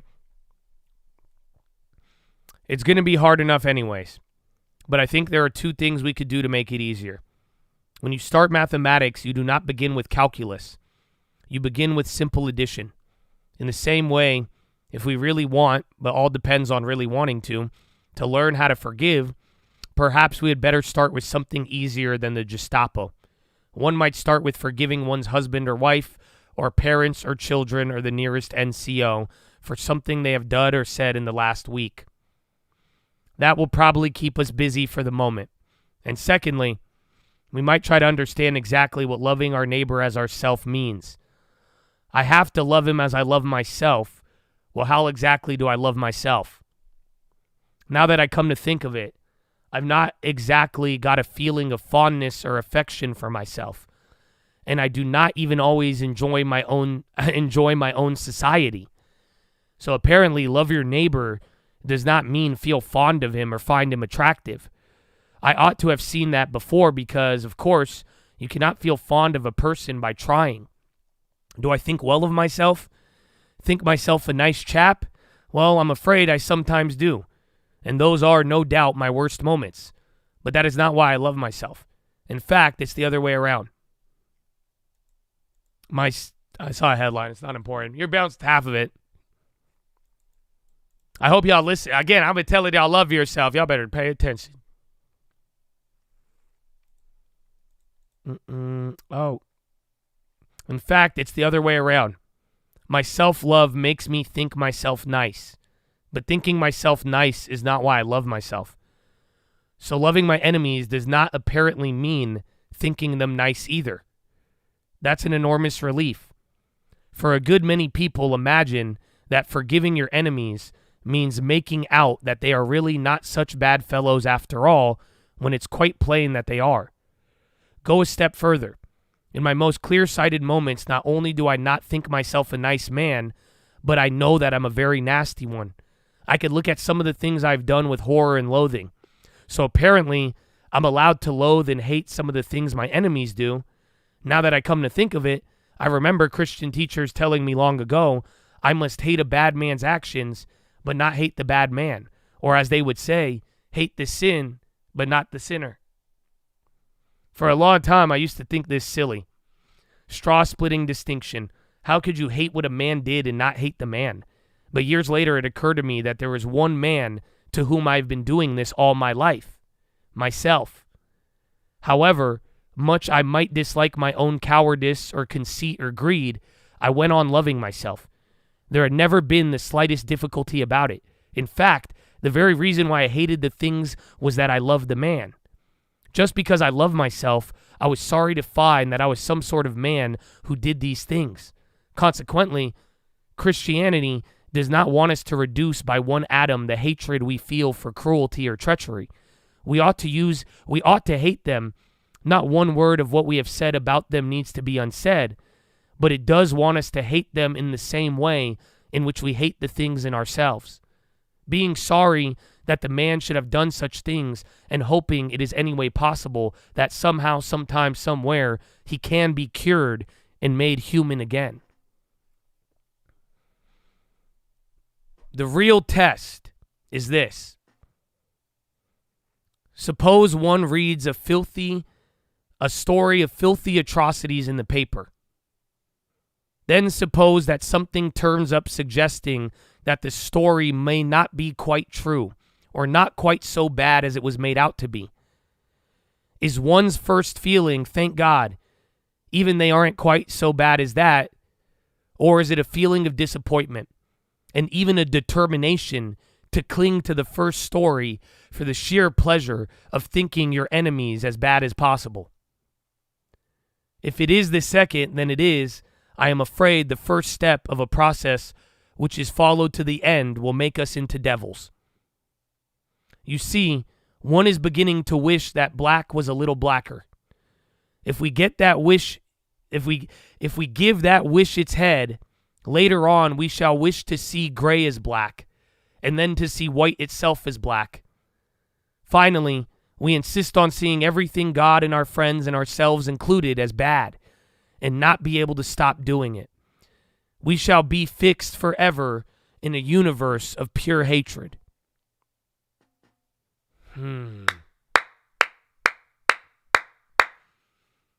Bro, that one's crazy. That's a crazy one, man. I'm gonna finish it through, but I hope this is said plainly enough. That's why I said I love his words, but do you know what I'm saying? No, this isn't the Bible. This is C.S. Lewis. Mere Christianity. But are you guys getting it? I have a couple points I'm gonna cover, but like, dude, that's why I had to read all of this, but I hope you guys are getting it. You can't wish, you're like, you know, if you want that, like, I wish it was a little grayer. Oh, I wish I was clinging to the idea your enemies are bad, but like, think about it. That's going to turn you into a devil, bro. And at the end of the day, you got to love yourself, bro. We've talked about this a lot, but I hope this makes sense. Because even though there's things in you don't like, you still love yourself. That's why you feel bad when you get greedy. That's why you feel bad when you do things. But you continue to go on. But that's how you have to treat your enemies too, bro. It's not saying you have to think these people are good people, no.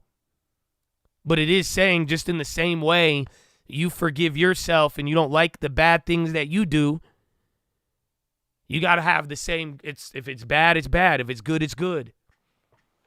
But that's why it doesn't mean you have to, stop trying to force yourself to think people good when the evidence isn't there, but you could still forgive them. You see what I'm saying? But it's not for, but hopefully you're seeing why. Because listen, homie, if you can't forgive what should be justly forgiven, you are going to turn your world into pure hatred. I agree with it. It makes a lot of sense. First, you hope that it's a little gray, and then you wish that white turned into black. Even if it's the truth, you say evil. And then before you know it, everybody in your life, your friends, your family, everything, you're going to just see it all as bad. Not only are you supposed to forgive and love yourself, your neighbor as yourself, but dude, this is a principle. Think about it. This is objectivity. You must know what is good and bad. But when presented with sides of the story, just because you dislike something, you cannot cling to it. Simple as that. But above all else, I don't know how many of you out here, man. So I'm saying you got to watch out, bro. Don't get so mad. And if it is getting you mad, if every time you look at the world, you're like, it's evil, it's corrupt, you're not wrong, but it's not everywhere. That's wrong. You have to, do you see what I'm saying? Everything is not darkness. No, I disagree. There is times of darkness, times of light, so on and so forth. Over is still flying. We got it. It's halted. It's on the wire. But this is so crucial, bro. That quote is what got me reading this again. So I really, really hope y'all feel me on this one. But get ready. It gets crazier.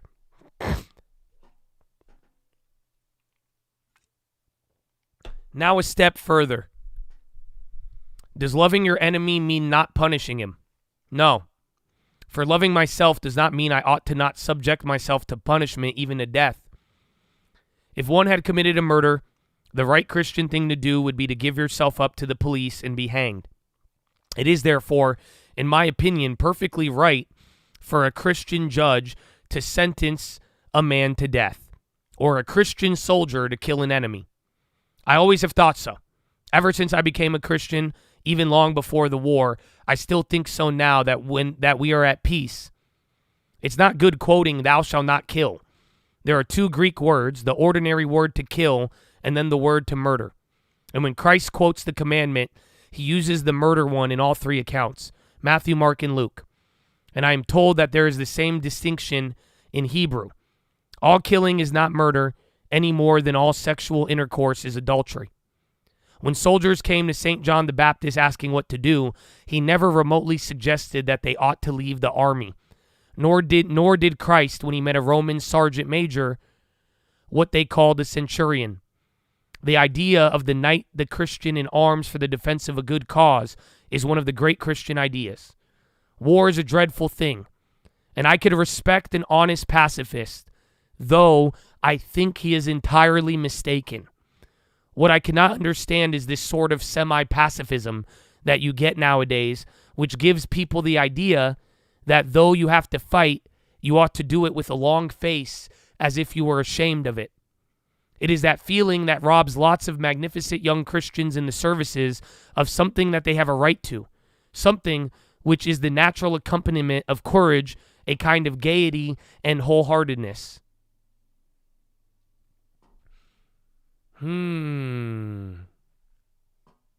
Well, do you guys remember what I said when I started this? Didn't I tell you he's going to say something I directly have told you before I disagree with? What is it? Whatever you believe or not, I've told you, I'm a pacifist, dude. I am. My mom is more passive, but sadly, I'm thinking, because I'm like, you know what? I kind of see where he's coming from. This is direct opposition to my view that I hold. I think C.S. Lewis would respect me, but I think he would tell me that I am entirely mistaken. Just how some of you have told me before, and some of you have agreed with me, right? Isn't that beautiful? But I thought, this stood out to me. If you know what I've said with all the war stuff, everything, you know where I stand. But I hear this and I'm like, that is an interesting take. And I hope you see why. Well, no, I mean, again, I think it is interesting. Jesus never told this damn soldier to stop the war or stop his fighting. But all in all, man, it is this idea, like, I don't know, I think you have to go one or the other. It's either full pacifist or not. That's why he talks about the semi one. Well, no, you have to think what he is, because there is. I mean, it's ironic. This challenges my beliefs. That's why I love it. Again, you all ask me why I shout out the vets, but I'm a pacifist. Because I recognize their service, dude. And I hope we all do one day. But you got to think about it. Some of these people, I don't think they're morally wrong that their government sent them out to fight. But like he's saying, and here, you'll see how he goes into it. But no, because there's some people who gave up a lot, and in their heart, I'm not calling them morally wrong because they defended something, and both sides all defend what they believe in. Yes, that's why I told you. That bar right there, that's exactly why I gave you the context to this. You know what I'm saying? Very, very simple. Because what? You got to really think about it. Oh, I got to ban this fool.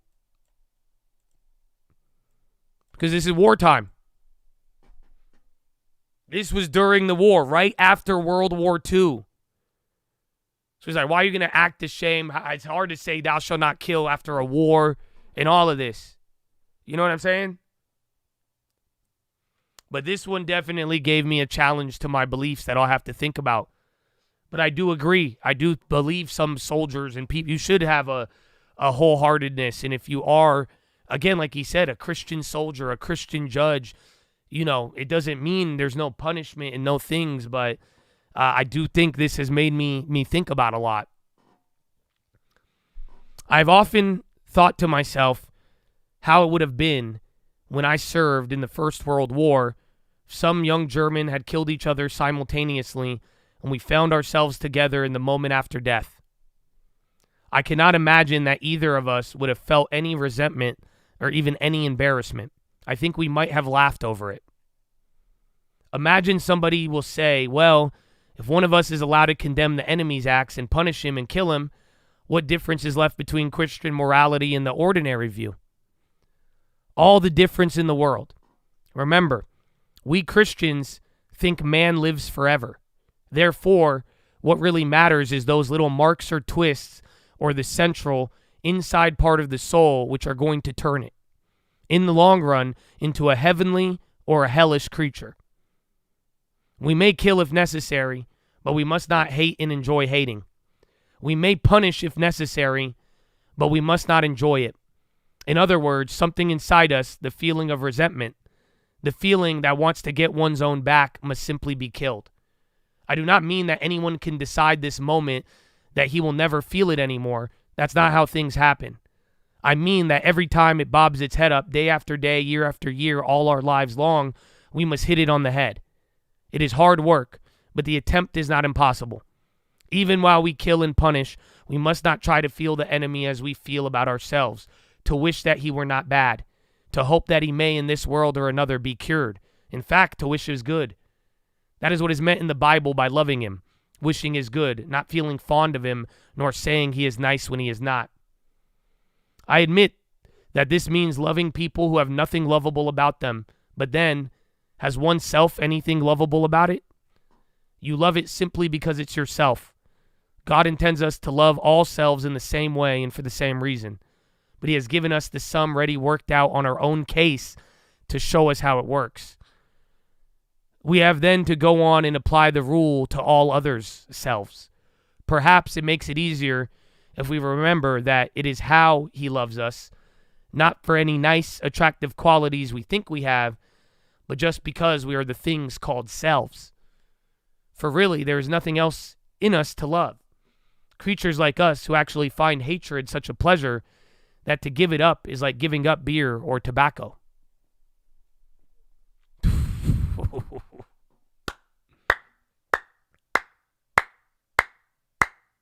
Damn. I know some of you, that was rough for you guys.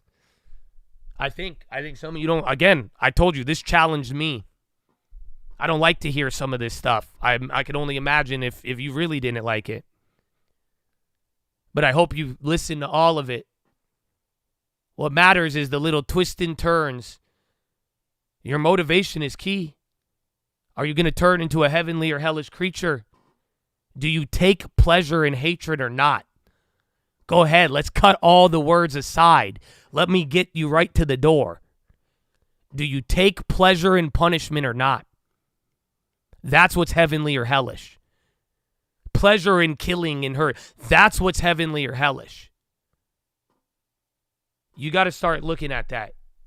That's what I'm saying. When the person you hate the most has something bad happen to them or they do something bad, do you take pleasure in it? And if you found out it wasn't true, are you sad about it? That's the problem, dude. It is the pleasure of hatred. That's the difference between your soul being twisted and not. Go ahead. We could debate about all the other stuff. But that's very crucial. Again, why is it that we find hatred so pleasurable? Even telling us to give it up is like giving up an addiction to beer or tobacco. That's crazy. Because it's true. So true. How do you reverse it? By loving yourself, like he's saying. There's just punishment. There's just things. But just like ourselves, we have done stuff that we're mortified by. Yet we still love ourselves more than anybody. That's the template.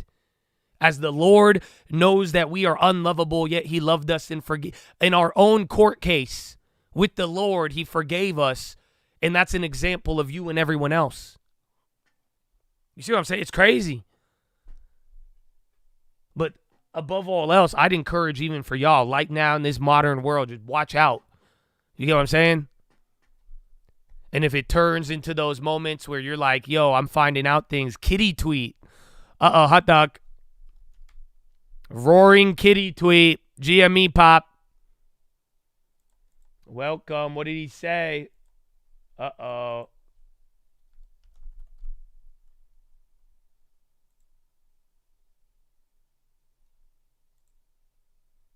What? I don't. This is what he just posted.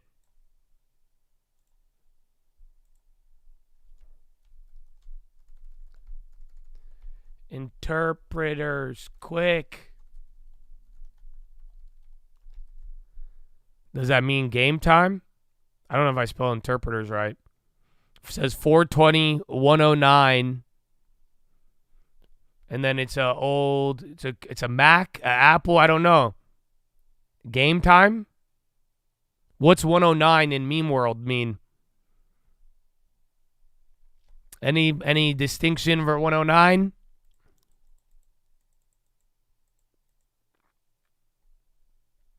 The colors? I mean, like it's playing, but time. Whoa, why did it just change colors?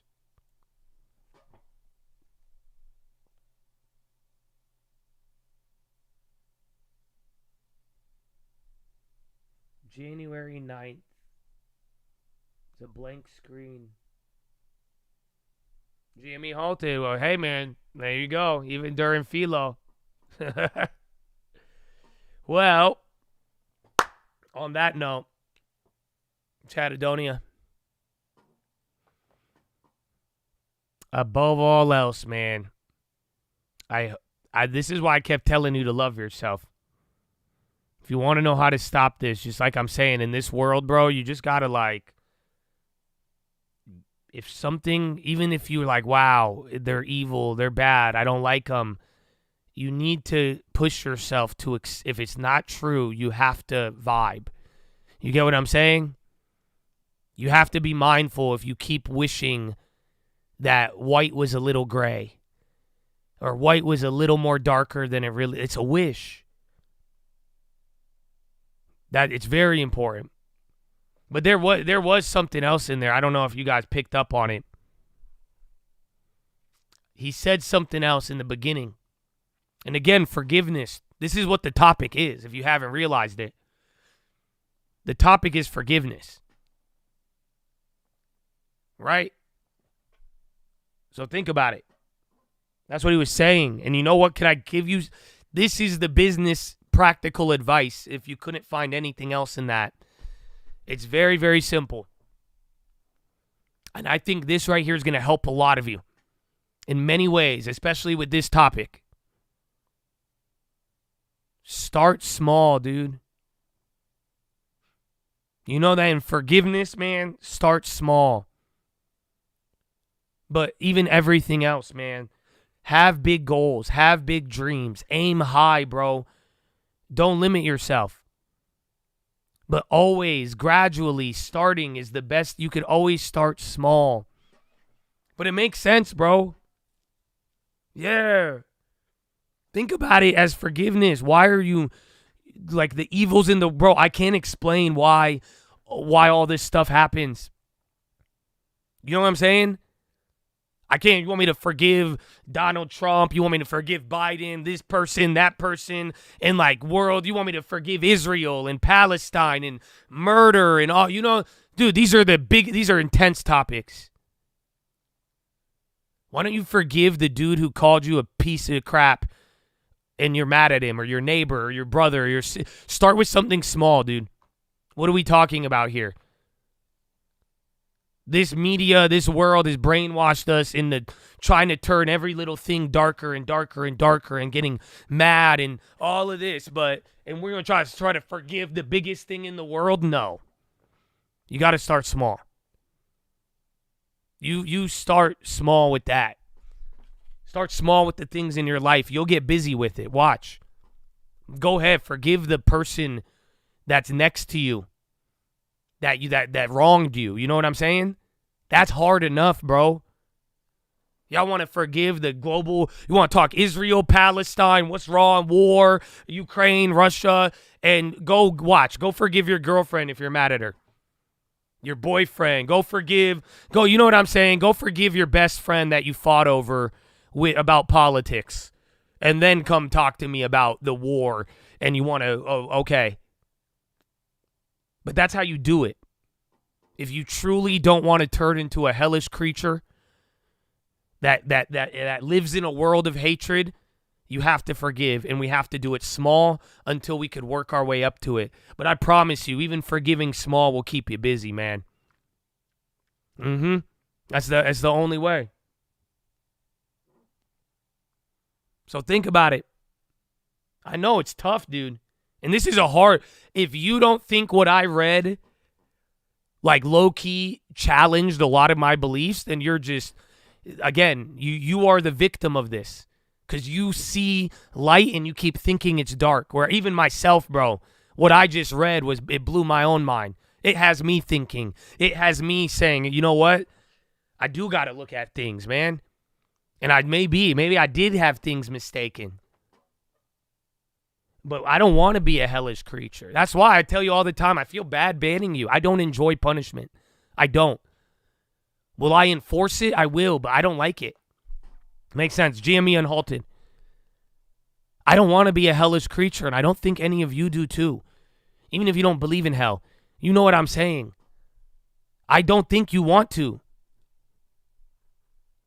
So we got to think about this stuff. And it does matter. The little twists and turns, that's the difference between you living in a world in hatred or not.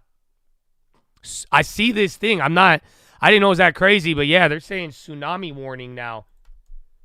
So there was an earthquake. I didn't feel it. It's in northern Cali. Again, there's a fault line up there by Washington. Be careful. But now they're saying tsunami.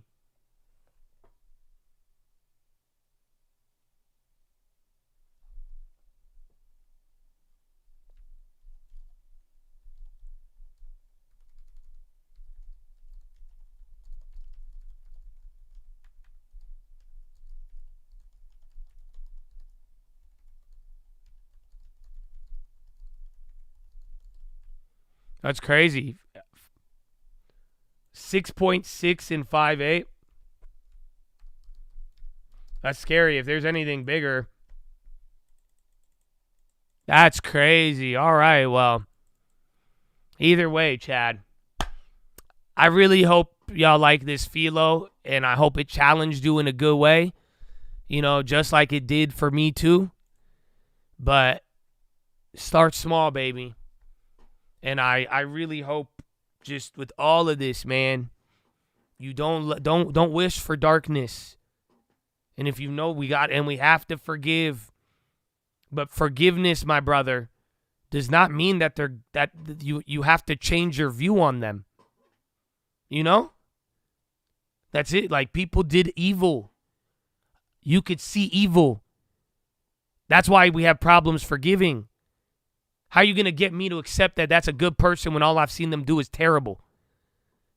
Just like you have done, my friend. Accept your belief on them, but you could still forgive them. You cannot take pleasure in it.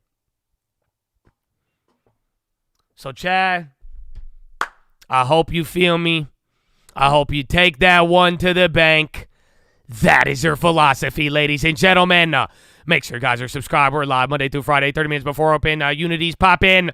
Drop your thumbs up on that video. Second link. Nightly Watch's main channel. All that good stuff, baby. Amen. Amen. In Eureka. Isn't Eureka? Uh-oh. I think Eureka is where the fault line is, right? I hope not. We'll see. Well, let me go pee. Here's some uncle. I love you all. The PHILO stays up after the day. Yeah, you could get it. Yeah, you got a tsunami warning. My E-Trade's broken. That's why. I don't know what's happening. The whole idea of spiritual warfare is not what you think. Yeah, Unity's ripping. 5%. Keep watch. Spiritual warfare is much more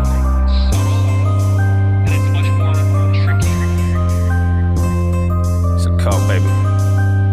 Yeah. It's a letter to the people, I'm penning it like I'm Paul. It don't matter about the evil, it matter about the God. It don't matter about the weapons, it matter about how you armed. All that matters is the weather, when weather to bet the farm. I ain't gotta see it to believe it. If it's signing and it's deeded, then my eyes don't need a reason. I won't even try to explain it, unless it say I got a feeling. I'm gonna sing my praise like David, but the king is still a killer. Listen up and go and get the troops. Hope you know you ain't scared of them, they scared of you. And I know you might be scared to take that point of view. You see them arrows in my back? Yep, son, that's gonna happen too. But the harvest on the way, you gon' barter every day. That means you have to make a trade, either life or it's the grave. The result will not remain, every day will bring a change. Kinda funny and it's strange how the hope will pave the way. You hearing what I say? The only difference between you and them comes down to fate. There's a difference in the man who believes in a better day. Cause once you believe it's past, you willing to wilt away. We was never willing to be the same. We want it all in the long run, they want it all today. My father is really awesome, don't bother with giving snakes. Regardless, I can't control it, so either way, giving thanks. Yep, you could take that one to the bank. A leader without a rank, a speaker without a face, a people without a race. They eating without a taste, they scheming without a safe. The meanings have been replaced. Another time, another place, we could talk about it. Keep some oil in them lamps, don't get caught without it. Want them once, want them twice, they never talk about it. If you never get a second chance, then that ain't meant to happen. What I understand is you ain't trying to understand. Take 100 grand, then 100 undergrads. Pay them all to make a plan, but they couldn't comprehend what it means to never die, but somehow still be born again. It's a letter to the people, I'm penning it like I'm Paul. It don't matter about the evil, it matter about the God. It don't matter about the weapons, it matter about how you armed. All that matters is the weather, when weather to bet the farm. It's a call.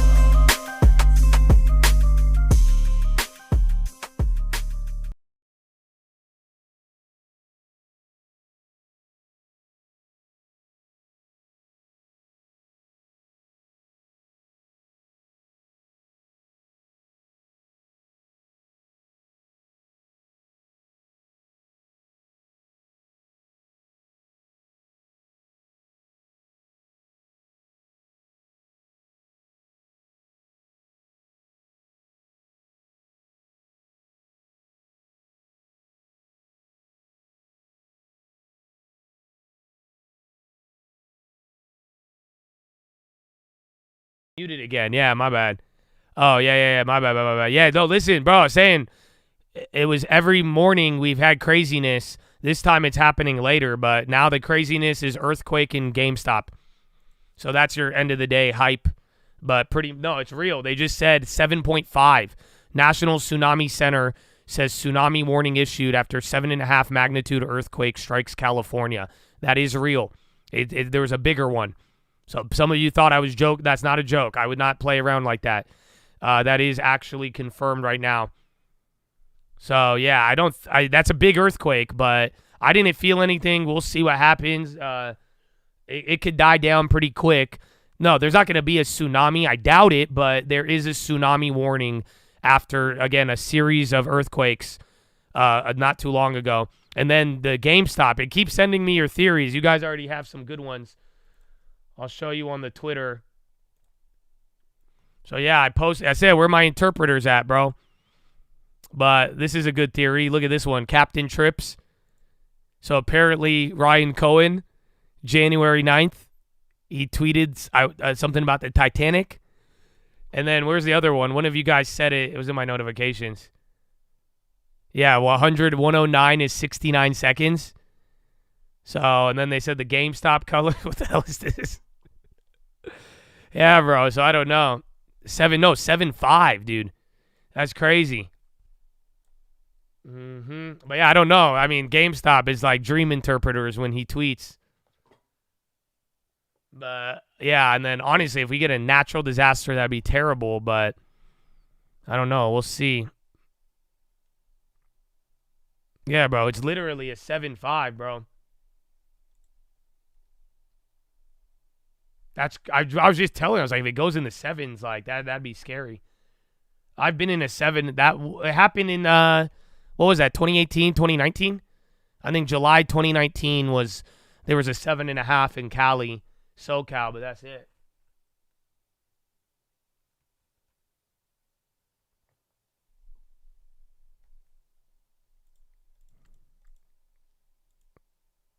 Is there any significance of coordinator capital in regards? I'm not familiar with that. Can you elaborate?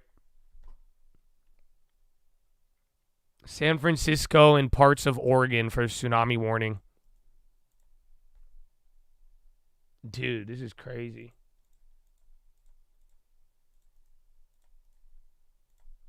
Every day this week has had some just weirdness, bro. I'm not in it. San Francisco and Oregon. I didn't even feel anything. I did not, so I don't know. Did any of you guys feel it? Where my bay? Yeah, like that. Tell the people that Roaring Kitty is back. That's what happened. I'm going to just keep up TD Ameritrade. My E-Trade's done. So, again, you can still use the high-low ticker, but the charts are hideous on E-Trade. You felt it? You didn't feel it? I got the warning in Sacramento. Shook the whole place. Oh, no way. You were in Northridge? Your car was bouncing up and down? Oh, that's the worst. Earthquakes in cars are a trip. You don't feel anything in San Fran? I got vertigo for a couple minutes. You're in Marin County. You're 60 miles north of San Fran. I didn't feel anything. I'm in San Diego right now. I didn't feel shit.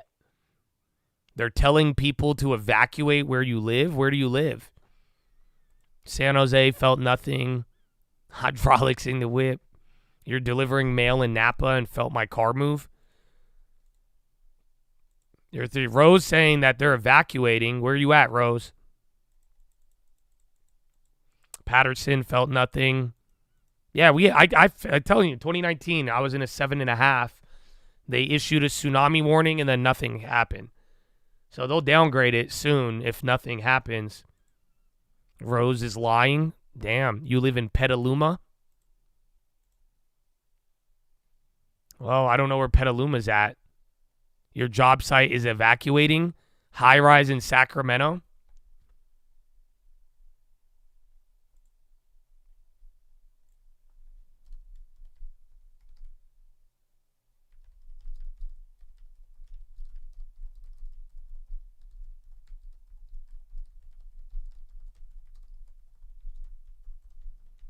What?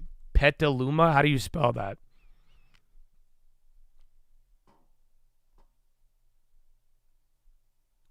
Petaluma.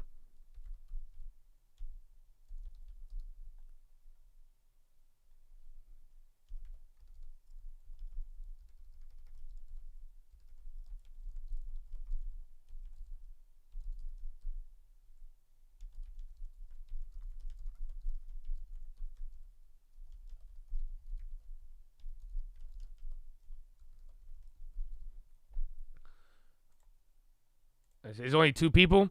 I'm going to tweet it. I'm going to try to get some confirmation on that. It's Sonoma. Yeah, bonds are getting bid. I mean, shit, if there's a natural disaster, they'll get bid, but that'd be terrible.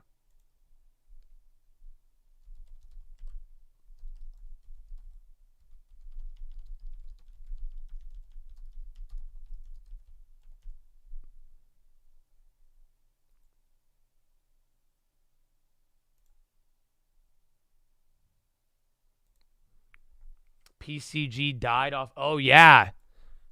That makes a lot of sense. I need to remember PCG and these electric companies, if they they cause fires and shit like that. Remember, they usually get bankrupt off of it. Mm-hmm.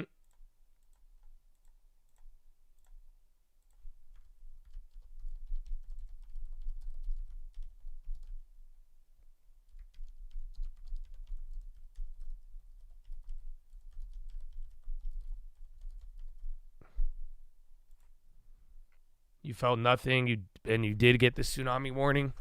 Well, we'll see. So a couple people, I mean, we've heard, like I said, they could be lying. I don't know. Please don't take it personal. I'm not saying you guys are liars. You just never know. But I'm not tripping right now. I already tweeted this. I just think it'll get downgraded eventually. But if not, I mean, it's just rare. You don't see earthquakes that size.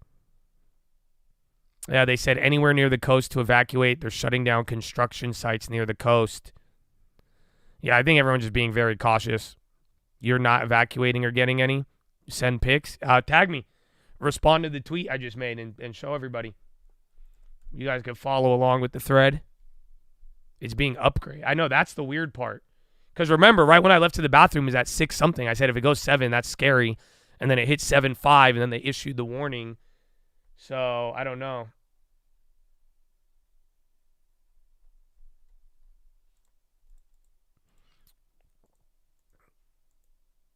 You're near ocean, too. Honestly, it seems like you're in the early stages of, like, trying to figure this out. But it's kind of wild.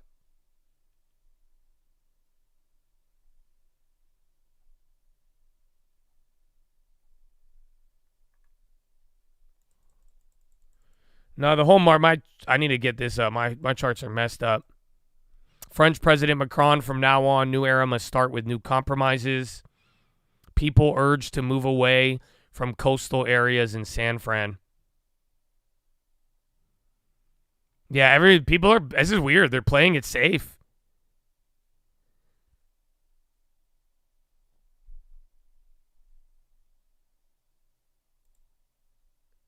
Yeah, this is really weird. Because you know what I'm saying? I feel like every time we usually like brush shit off. No, even the liberals, nobody really gives a shit. Like, you know what I mean, think of, bro, we just watched a guy get shot down in the street and nobody cared. People start making jokes. Like, usually they don't really do that. But yeah, it seems like everyone's being very cautious. I'm surprised. I'd expect less caution out of Cali.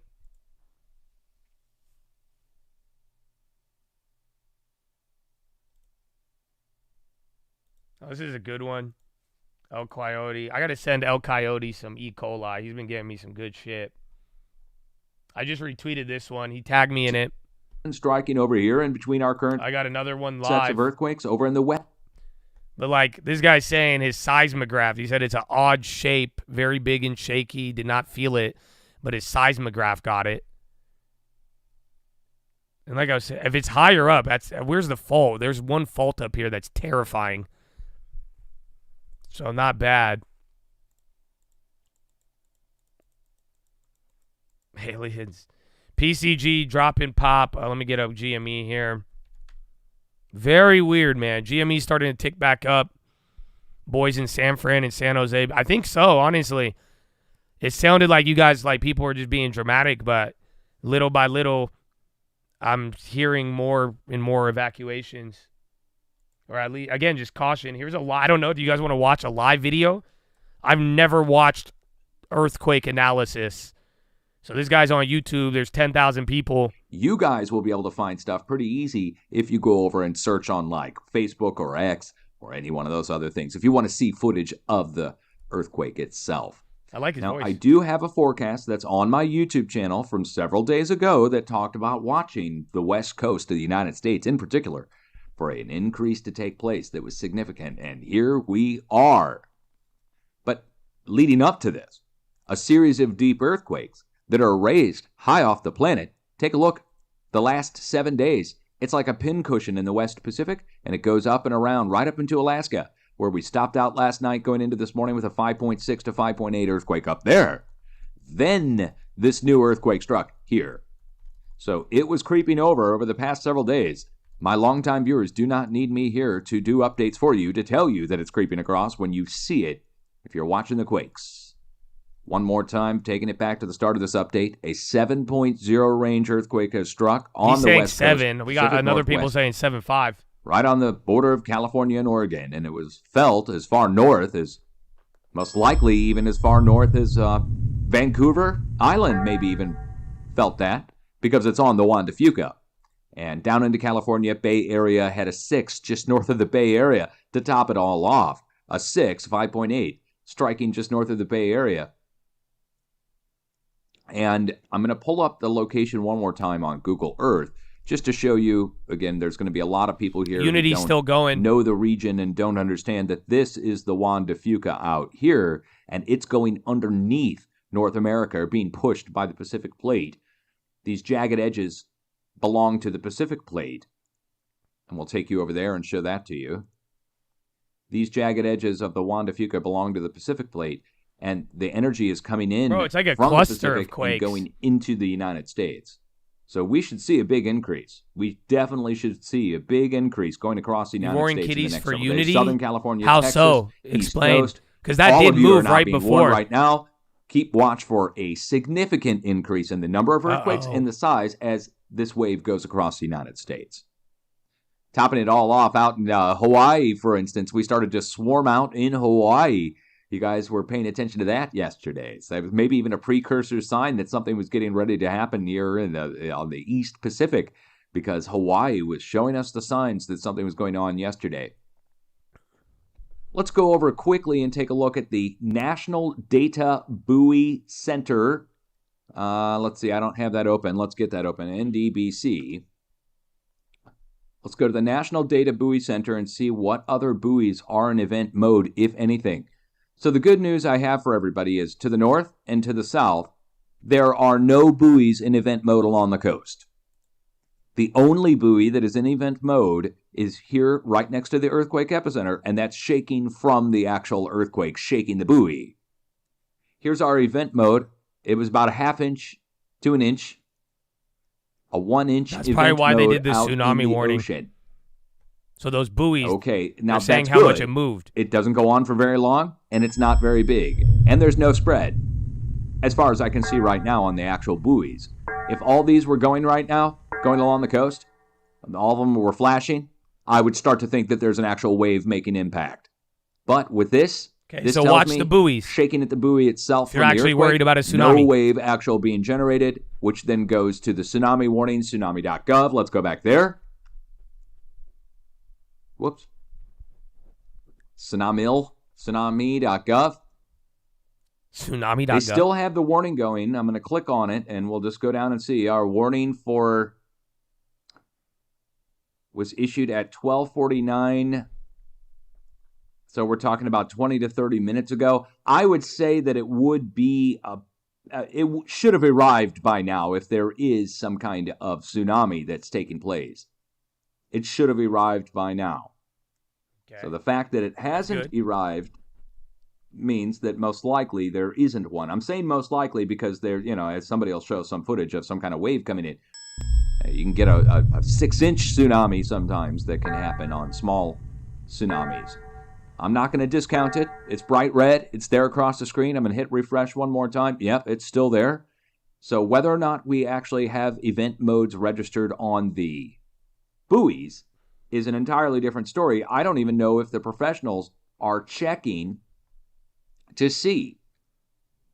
On the buoys, I mean. They probably have their own buoys, but... All right, we'll see, man. Because we'll come back to this. I'm shocked that people are reacting. We're Californians. We usually don't do shit. We don't give a F. Did you get what I'm saying? That's why I'm like, wait a minute. Why are people actually panicking right now? So it's kind of interesting, but it's good to hear that the waves are not moving yet. And that's what he's saying. Yeah, GME, we got it. We got it when Roaring Kitty. Someone said it has to do with unity. We heard a theory that it has to relate to Ryan Cohen and Titanic and that it's game time. There's a lot of different theories out there. And then we had the earthquake stuff all at the same time. Yeah, and a lot of you guys got the warning, it looks like.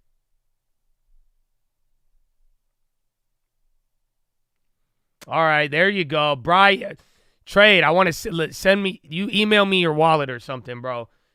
There you go. He got me a video.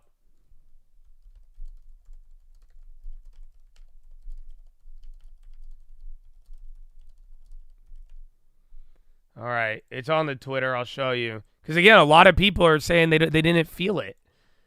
Like, that's what I'm saying. But, like, the reaction, everybody seems like they're reacting. So that's why I'm like, what? So here's the video. It's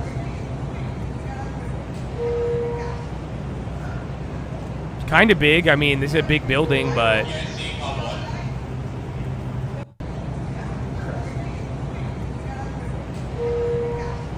1989 was only a 6.9 is why people are freaking out. Maybe because it's NorCal.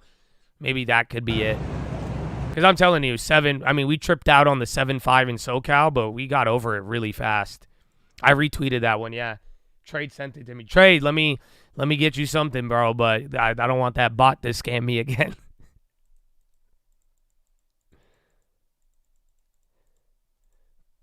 Did I say North Carolina? I meant California if I did. Yeah, GME back to 30.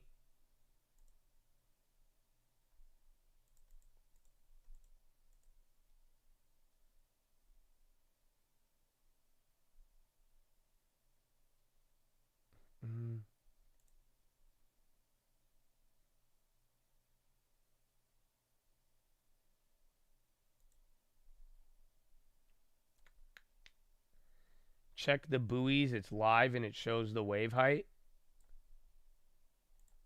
Let's see. I said North Cali. Where do we get the buoys? National Buoy Center. Oh, yeah, this is the thing he was doing. I'm not proficient at buoy reading. No data. Why do they all say no data? Okay, I think I could get it. I don't think anything's happened yet.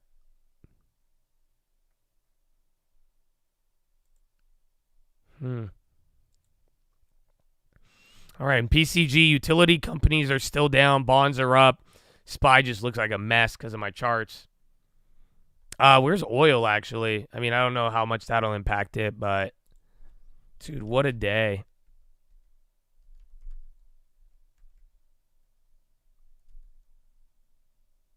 Was it PCG? It's the invasion. Nah, man, just every day. Now, and then you have GM, you got Mr. Roaring Kitty back too. What a day, bro. Every single one of these days this week.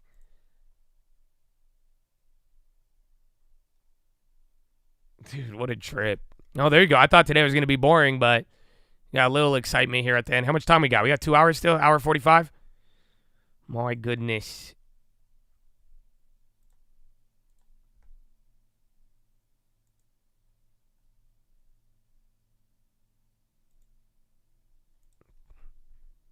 Bonds can be an impact. Yeah. I mean, you got to realize bonds are a fear reaction. I mean, let me put it this way. I don't think this is going to happen. I'm not saying it, but just like welcome to the world. But like, what do you think would happen if there was a tsunami on the West Coast? Like, what do you think the government would do? They would literally, like, it would be devastating for the economy. So you would imply that rates would go to zero if there was a true major natural disaster. That it would be a major panic. It's actually one of the things I said this before 2020. I don't know if you remember that. That's why it was kind of funny, but it was before 2019. Just like natural disasters are a terrible thing for the economy because you can't ever forecast it. And like, just when you think everything is perfect, that would be the only random thing that can just randomly mess everything up. Like, it would be devastating for supply chains, economy, not to mention loss of life, all of that. She said $100 from FEMA for everyone. That's cold, but yeah. So that's why, like, bonds, if there really was fear, but we're talking about it too early. I'm just saying, though, if people are panicked, they will move to that. But I am just saying, I've noticed, it's weird. I usually, maybe because it's NorCal, not Southern California, but like Southern California, we've had some big earthquakes, but people don't care. Like, nobody evacuates a building, but literally within minutes, you had people evacuating, and that's just a large one. I don't know the last time we had a 7.5 earthquake in Cali. Yeah, it's already 3 crazy days.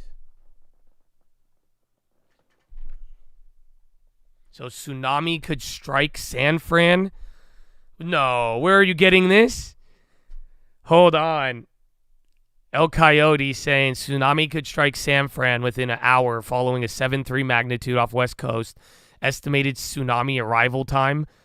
Pacific, Fort Bragg, 11:10 a.m. Crescent City, 11:20. Brookings, 11:25. Or Charleston, 11:40. San Fran, 12 a.m. Oh, shit.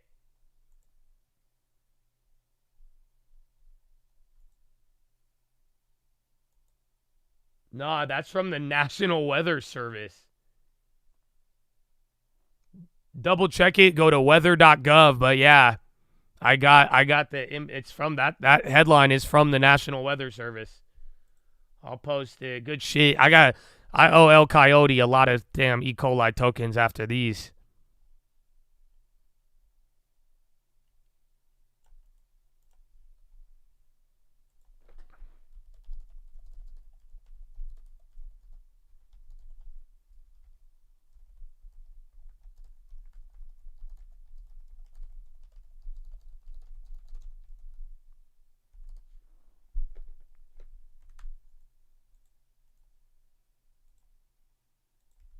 Where is it? Fort Bragg, Crescent City. That's crazy.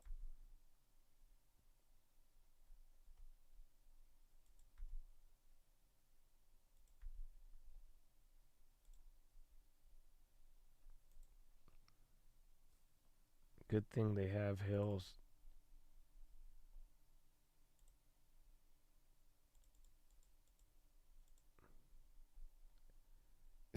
You in the bay, bro. This is crazy. Some of you guys are like, you don't even care at all. You guys are like, I'm chilling. Okay, there's more videos. Here, I'll show you this one. Earthquake. It's I actually in feel the it. middle Oh of my nowhere. God.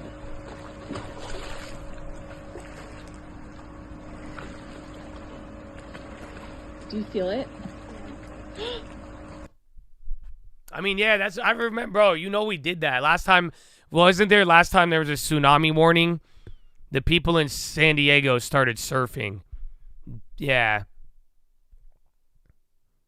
Yeah, I just played the one you sent me, JG. So there's a little bit more I can't believe that. Confirmed the weather service thing. But already, bro, they're actually, so it could be a small one that hits. Oh, this one's good too, Mr. Sellers. So is this the original? Oh, where'd it go? This is the original time thing, I believe. That's beautiful. That's great. All right, you got to DM me some. I'll get you some E-Col. That gives us a lot more context to the GME thing. If you're not aware. So this is the original cover from January 2007. December. It was the Christmas issue pretty much.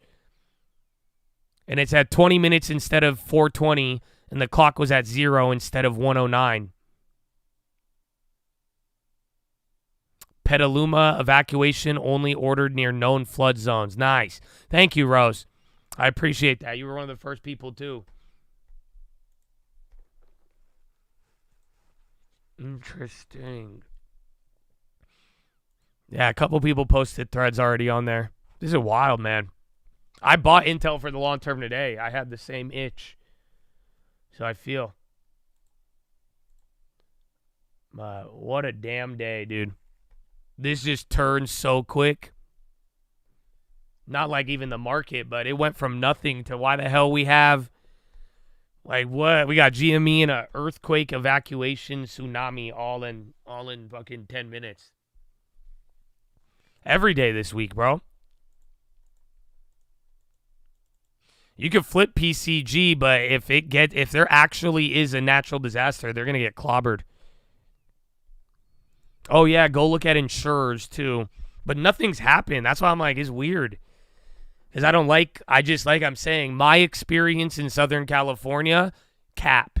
You just don't even care. But again, I think San Fran has a little more trauma. But I don't know if this is gonna really turn into anything. I hope not. I pray to God it doesn't turn into it, but I would assume you're not by tomorrow morning you're not going to care about this, and if I'm wrong, well then you're going to have a black swan.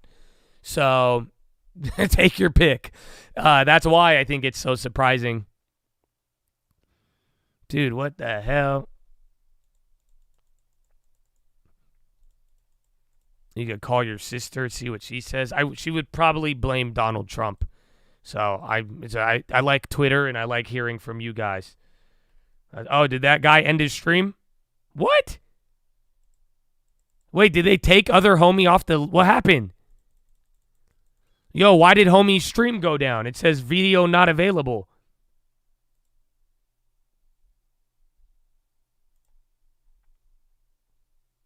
Did he delete it? No, yeah, look, that video's gone. Bro. No. It says video not available.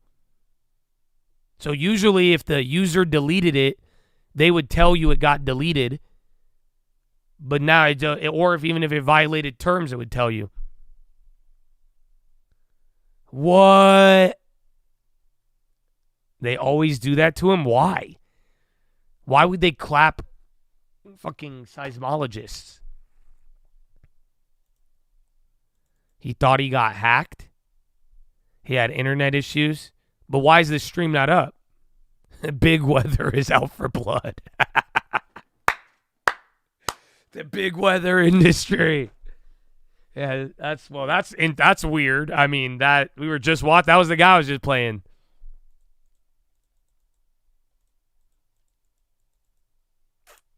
For the same reason they clap you. I mean, I just tell you all of the government data is faked, but, you know, I think that's a little different. I understand why I get clapped because I'm not good for Wall Street, and the advertisers, they literally block me because I tell you to stop spending money. But other than that, I don't know why he would get clapped. I really don't understand. I didn't think weather was that type of topic unless you're saying that it's the flat earth or I don't know. So that's very odd, but geez, man, what a day. Oh, we got a live cam. This is at the Pacific Pier.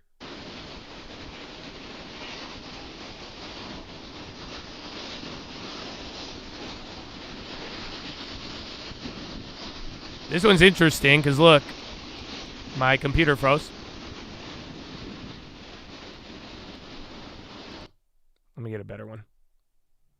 Because look, this is a camera in San Fran. They're saying in an hour it could hit, but it's simple. This is what happened even in San Diego. If the water starts going, if that car starts floating away, I would freak out. If not, then you're good. It will get sucked out, but even then, usually once it starts hitting the parking lot, then the Californians start running away.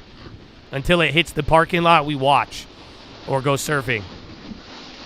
Yeah, of course he's standing there. Like that's exactly what you're gonna do.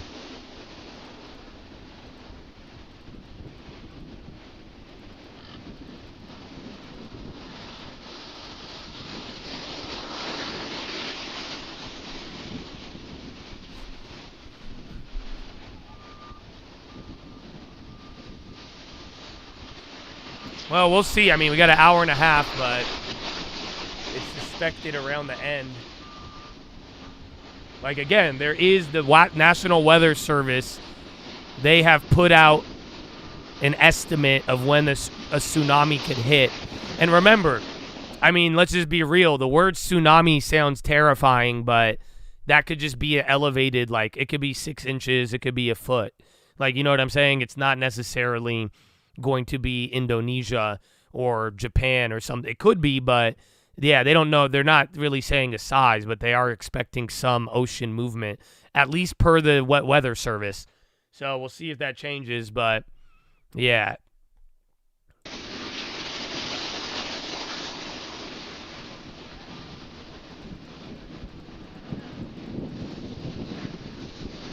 They need new names. Baby tsunami?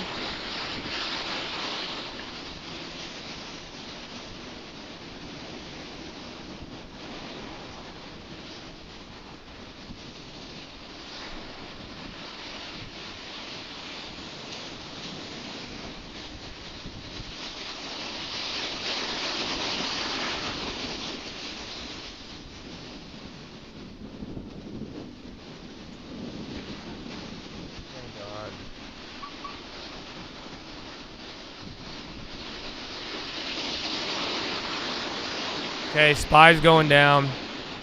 An earthquake halted the market. I mean, the market's still moving. The GME stuff is weird, but I mean, this is odd. I have no other way to put it. But I think it's weird people reacted. Because, again, PCG still down, so something happened, but for the most part, it's not necessarily anything intense yet.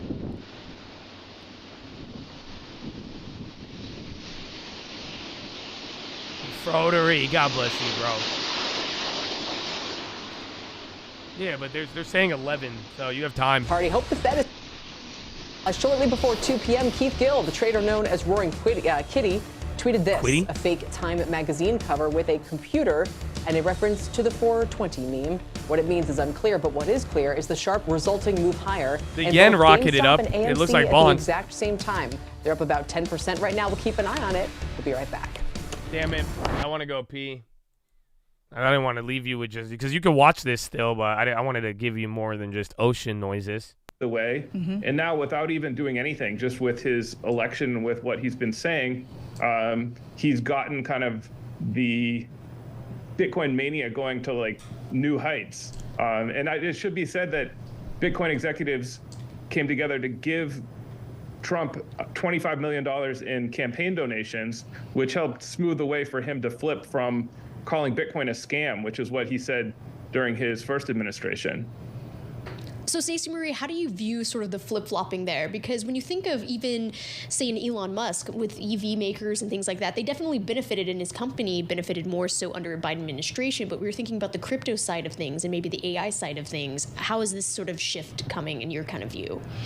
I mean, I think one of the big things, Zeke is entirely correct. Bitcoin itself wasn't targeted by the U.S. Securities and Exchange Commission in any real way, but pretty much every other part of the market was, right? If you were somebody who was doing transactions in Ether on the Ethereum blockchain, if you were somebody who was doing crypto lending, if you were somebody who was lending to somebody who was doing crypto lending, the SEC probably found a way to sue you, or at least to tell you to stop doing that thing. And the widespread expectation, especially among the folks who were celebrating on social media yesterday, is that it'll be a totally different ballgame under the new regulatory regime. Okay, so that's exactly where I want to go right now. And I brought this up in a live Q&A that we did on the Bloomberg terminal and for Bloomberg subscribers a little earlier today about Bitcoin hitting 100,000. Zeke, I want to send this on over to you first and then have Stacey Marie weigh in.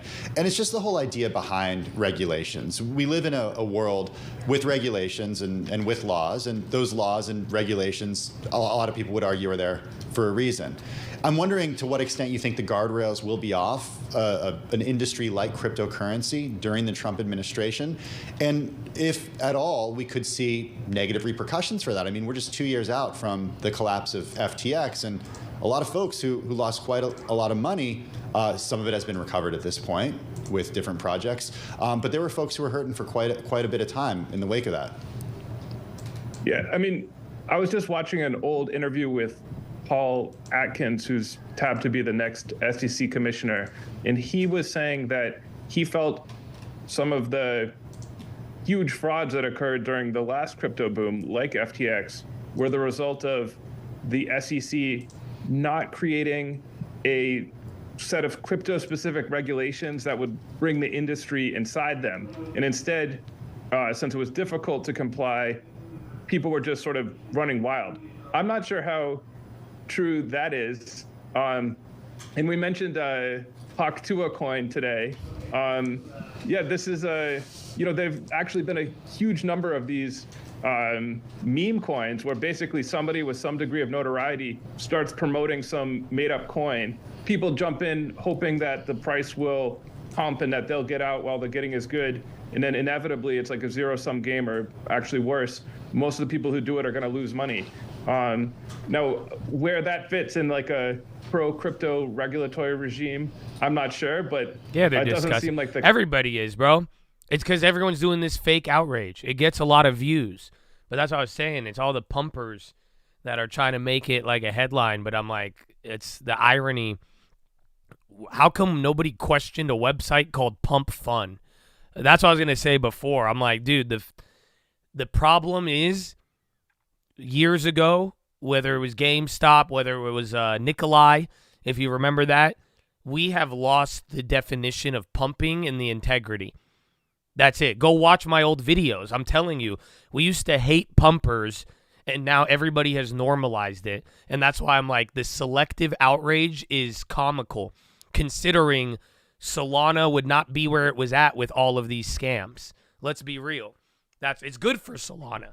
It leads to coins getting burned and never touched again. There's economics behind it. But that's why I'm like, come on, what game are you guys serious right now? So, yeah, I don't know, man. Yeah, Roaring Kitty tweeted.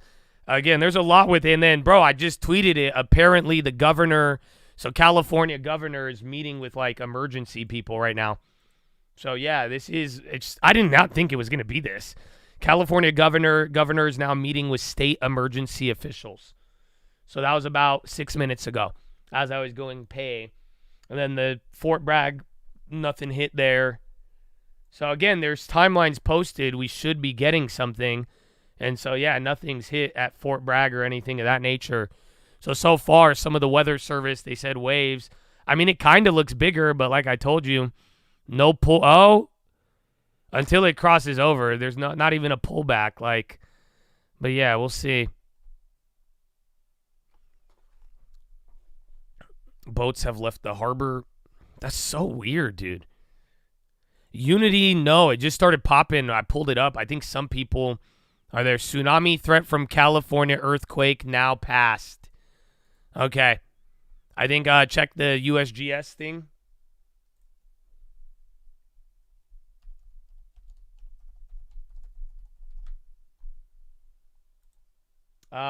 It's still on the website, but they're saying that it's over. Earthquake now passed. I don't know, man. It's still on the website, though. So that's why, like, it'll go away, I think, if they actually rescind it. So just keep refreshing that till it disappears. So, again, 6 minutes ago they meet, and then now that. I have a headline on there, but.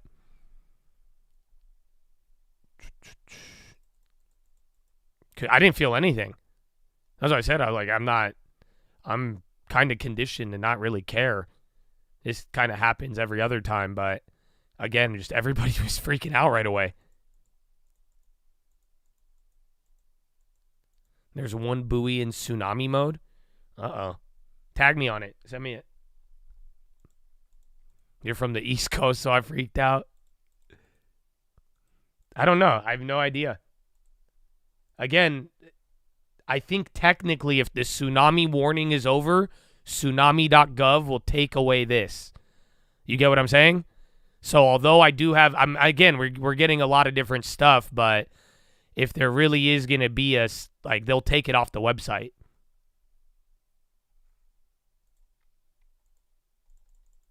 Yeah, it's just still there. So keep refreshing that.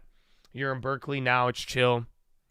Yeah, small pot. Again, the yen reacted too. Yen's already up. We got 22 minutes till power hour. My goodness, dude. A wild week. You had Korea shooting, earthquake. What else was there? The Roaring Kitty stuff now. And you had France collapse of their government. So it's been a while. And then a couple of drones here and there. Yeah, very wild week, dude. So PTWC, they said that's the headline I got. So again, just wait till tsunami.gov takes off the warning. I think it's kind of dying down. I hope. French tsunami causes martial law via Roaring Kitty. Victim is UNH CEO. That's how you could militia. What?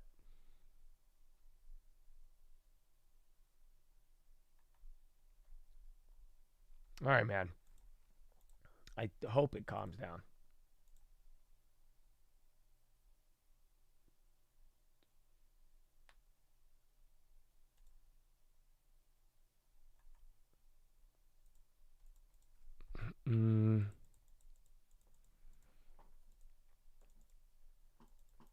Roaring tsunami causes Marshall GameStop.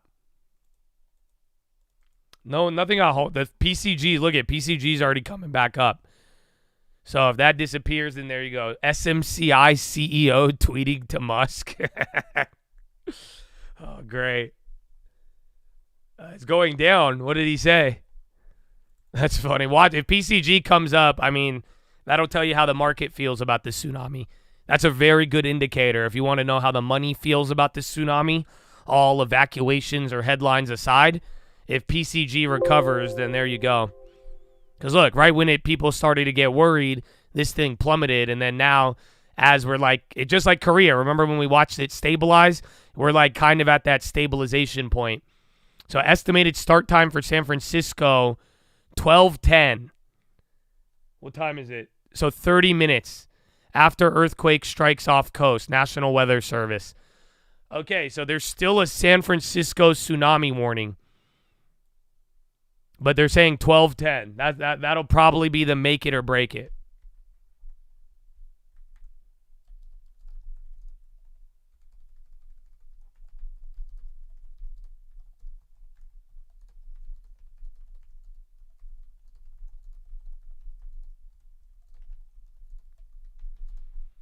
It's back. No, I think it's just different areas. The Fort Bragg, because remember, I posted it. They were saying they put out like areas and time estimates, and nothing happened. So the last place is San Fran at 12:10. So 12:10 my time. If there is no tsunami or any other issue in San Fran, then I think they'll take it off the website, but they won't take it off the national. So again, go to tsunami.gov. They won't take it off.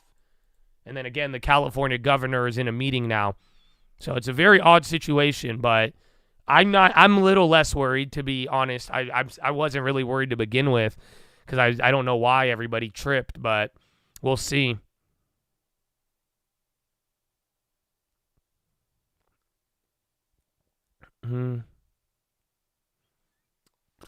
Some people felt it. Some people even got evacuated in here.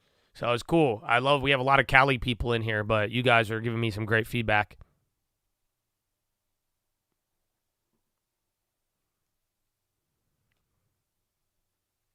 Volatility in humanity, right?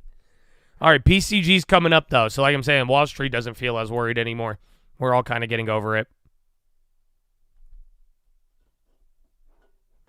GME ripping again. So again, you guys know it's from, what's it called? It's from that 2006 article. It's really weird.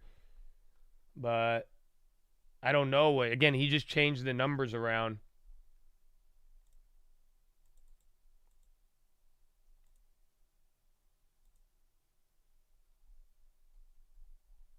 So this is what Troy sent me. This is good. We got the image. One of you guys tagged me in the original image. But here's like the context. I don't know. This might help you out with your dream interpretation. So it's kind of interesting. Let me see. We'll have GME right here. So you can still see the high ticker. But listen to this. Yeah, it says the person of the year is kept under wraps even in the newsroom. Only a few weeks ago, my first POY closed. I told a larger group of colleagues the choice for 06 was you. User-generated content. The cover would have reflective Mylar on it so readers could see themselves. The idea was that in the age of emerging social media, content creators were changing the world. At that meeting, a writer with a well-deserved reputation as a contrarian said to me, "You know you're going to be mocked for this. I respect his candor, but I shrugged it off." Well, he wasn't wrong. The New York Daily News wrote that it was one of the top 10 most controversial Person of the Year covers in history, right up next to Stalin and Hitler. Jon Stewart held up a picture of me holding the cover and mimicked me looking at the mirror. Frank Rich with the New York Times called a stunt and said it might sink times. Countless colleagues, seniors wrote at the end of their resumes, Time Person of the Year 06. This still makes me laugh. But think about it. This was 06, not long after Facebook launched. MySpace was huge. YouTube was a year old. Twitter, Instagram, and Snapchat didn't exist. It was the start of a revolution that had user-made generated content, the foundation of the world's media. Instead of few users creating for the... Yeah, okay, I get it. That's why Unity is going up. You get it? The person of the year is you. Unity. Unity is a game developer where you can create... I don't know. You tell me. I think that makes some sense because somebody asked me about that earlier. That's my dream interpretation. The idea is still a radical one. If I got anything wrong, I was not anticipating the downside of this new information calculates the rise of hate speech and disinfo, how democratic system is used against the idea of democracy. Still depends on, well, you. YouTube. But remember, Unity was running right before. Look. So right before he announced it, Unity just turned around. I told you guys that. Man, that he took out you. If you go look at what Roaring Kitty posted, it doesn't say you, but the original from 06 says you. Yeah, someone said it earlier. I wasn't that's why I said elaborate. So kind of interesting. That does check out. It's clear, secure. See your message? No. Someone bought 10,000 May $40 calls on you. YOU. So yeah, it could be clear, secure as well. So it's one or the other. I mean, remember, the problem with playing this game, just remember, nothing happens. Like, you know what I'm saying? Like, you just got to be careful. Like, you're guessing. He said nothing. All he did was post a picture. That was the original. So he saw the Roaring Kitty tweet, and he posted an edited of that. But the original, that's what has the, it says the person of the year is you. And it was about user-generated content. Sirens are sounding? Shut up. Record it and send it to me. Oh, shit, they did leave. Huh? Hey, yo, look. Yo, the cops just cleared them out. Hey, yo. Listen.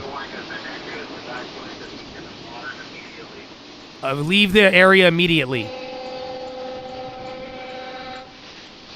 Oh, shit. Yeah, they're just not taking any chances. Yeah, it's a precaution for sure. I mean, you only got, they're saying 30 minutes. Not even 23 minutes. Bitcoin's dumping right now, too. That's crazy. They never make the cops get you out of there. Yeah, but the water isn't receding. I'm not following. I mean, maybe if there's a last-second water pullback, that's it. Bitcoin's below 100K now. No.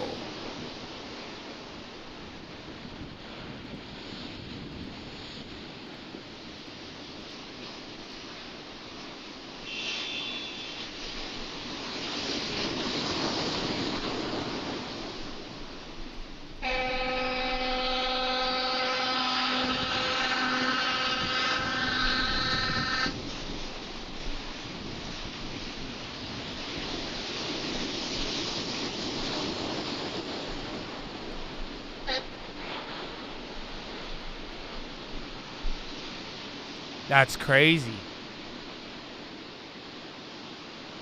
I'm just saying, I haven't seen this in a while, dude.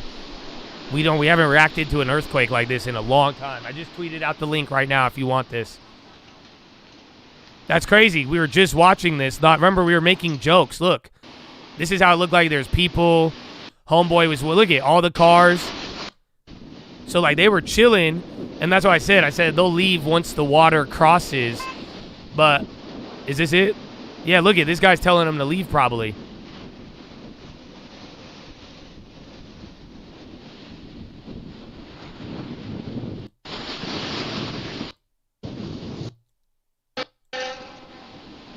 And then this is it now. They're putting up, I don't know if that's a person or not.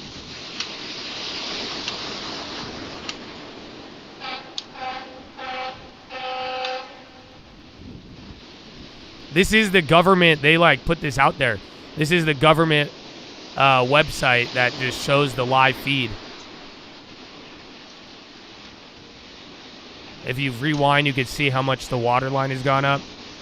It's on my Twitter. If you guys, because again, YouTube's weird sometimes, but go to my Twitter. I'm posting live updates on all of them, whatever you guys tag me in. So follow Real Cult News on Twitter. We'll get you these, and then again, you can listen in now while I'm talking, but this is wild, dude. This is insane. What the fuck is happening? So surf line, wave height 4 to 6 is normal. Like I'm saying, dude, we don't really react like this. But so watch PCG for Wall Street's reaction, but it does seem like California, out of an abundance of caution, they're doing stuff. They're not being dumb about it, but like I'm saying, I'm a Californian. I'm just used to ignoring everything. Crazy, bro.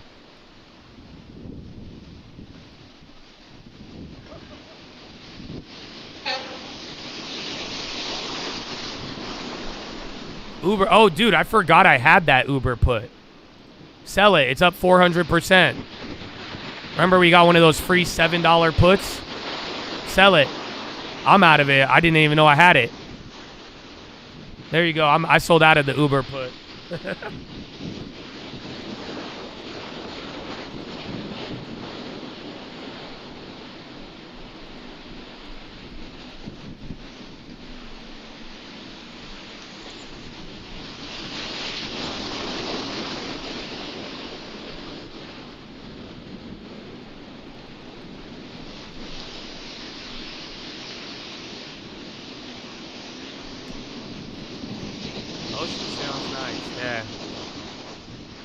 Okay, there's still people there, though. Look. I don't know if these are the guys who put up the sign, though. They might work for the government, but I can't believe they cleared it.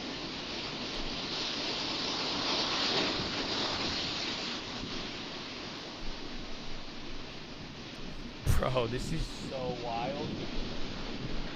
Well, good thing is, 20 minutes, we'll find out. So there's cops there that are they're not letting anybody go. So yeah, and tsunami warning is still up on the government website. It has not been removed. There's a couple of other locations. You can find other clips. The other one was Fort Bragg. There's a live stream there. Go to the government or the weather service. They have those little links that you can click on. And then buoy station 46411 is showing a possible tsunami about 6 inches 6 minutes ago.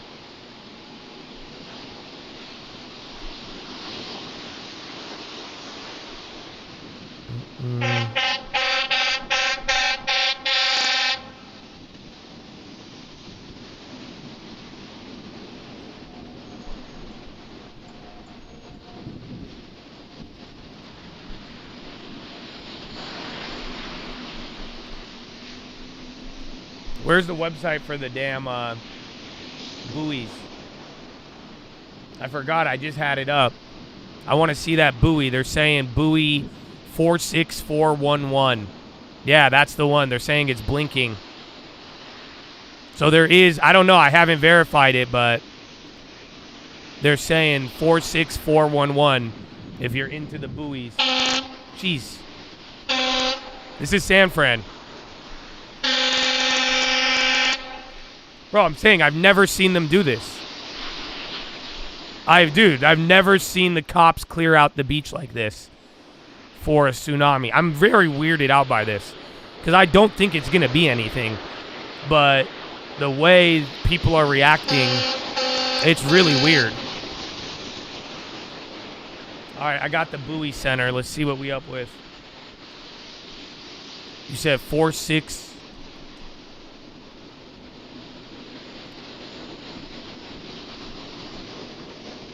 Is this it?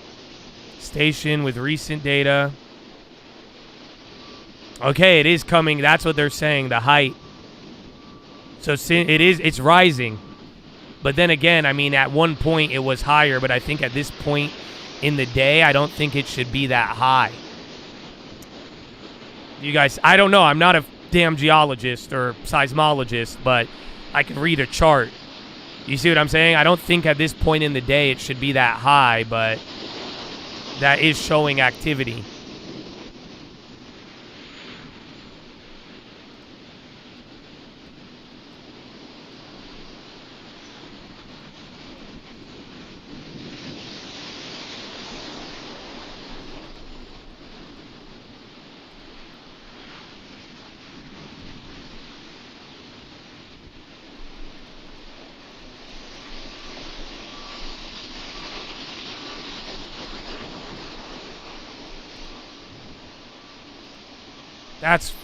What the heck? There was a huge earthquake, but it was in the ocean. There was a 7.5. But then they issued an evacuation and then a warning, but then it kind of chilled out. One area didn't hit, and now they're saying 12:10. At 12:10 in San Francisco. If not, then it's over. But like we're just saying, the buoys are going up. This is a very odd situation because I don't know if it's an overreaction or not. I'm leaning towards overreaction, but then again, I don't remember the last time you had something like this, and again, just the reaction. But I mean, the water's not pulled back. The 4 other locations, they haven't had activity. I mean, right now, that buoy going up is pretty much the only thing, not to mention them evacuating the beach areas and not letting people go there. So, I don't know, man. I'm in SoCal, but this is crazy. Yeah, right now, it's from the Weather Service. They're saying arrival time of 12:10 if there was going to be a tsunami. So they said some of it was canceled, but there's still an official warning at 12:10, and then it is still on tsunami.gov. There is still a warning. I don't think people know about this stream. I think that's why. So, like, low-key, I don't think this is, this is just a dead chat, more or less, even though there's 7,000 people. I don't know how long, I don't know. Honestly, the chat is oddly calm. Yeah, gold is not rocketing. Nothing is, really. Nothing except PCG. That's the only one.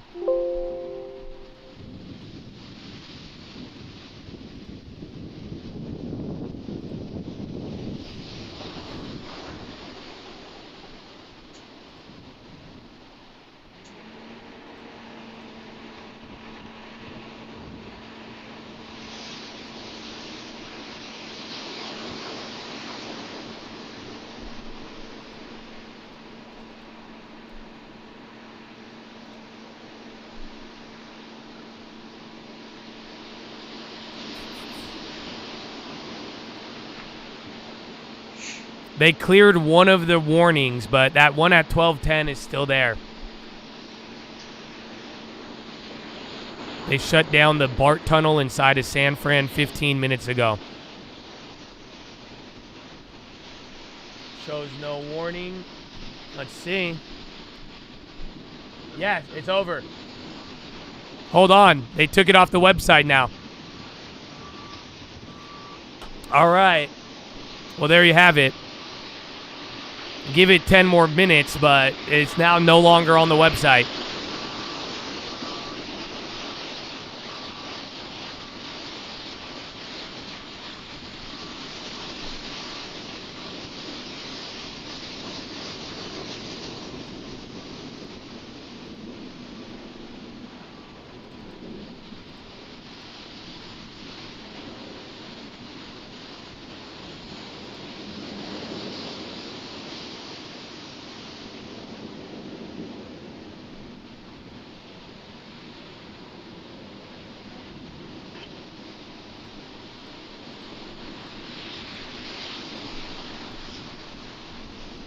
Okay, yeah. All right, watch the buoy and see. And then I made a play.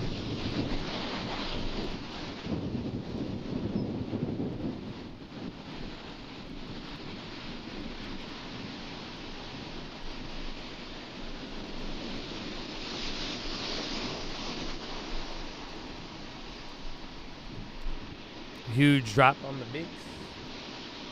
All right. Give it 10 more minutes, but that's it. It's off the website now.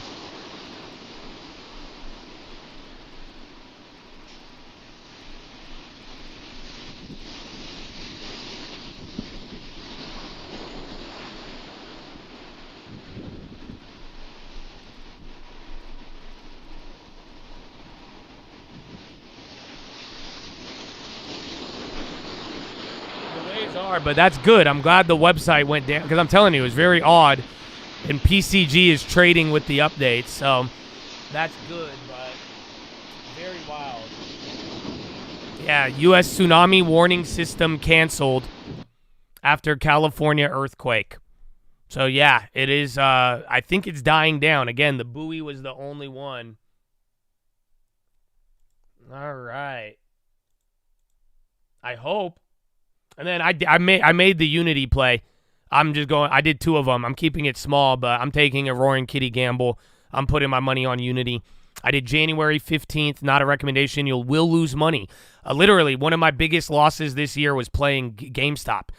Because remember we played it. I think I lost $4,000 on the last time. I made money on the first one, but then by the end of it, I was like, all right, I'm over this game. So remember, it's going to be a nonsense game you're playing of dream interpretation. So I put $120, $70 Unity calls. That's it. I don't know about false alarm. Like I said, I don't know why everybody went so quick to what's it called? They were trying to like I'm saying in SoCal, we kind of just ignore it, but they were very, very precautionary.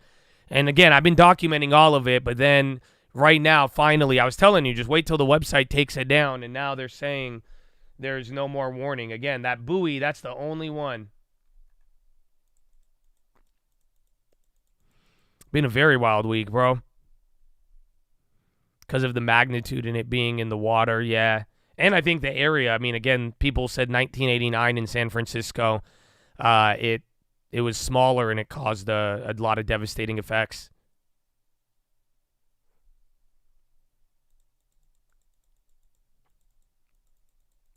Unity, I just said it. How did you miss it? Can you answer that? Like, explain it to me so I could learn for future, because I swear I just went over it. So I'm curious how you know about it, but then still don't know about it at the same time. No, I'm being serious, though. I'm not even trying to be an asshole. Don't laugh. That's it. Just either Unity or YOU.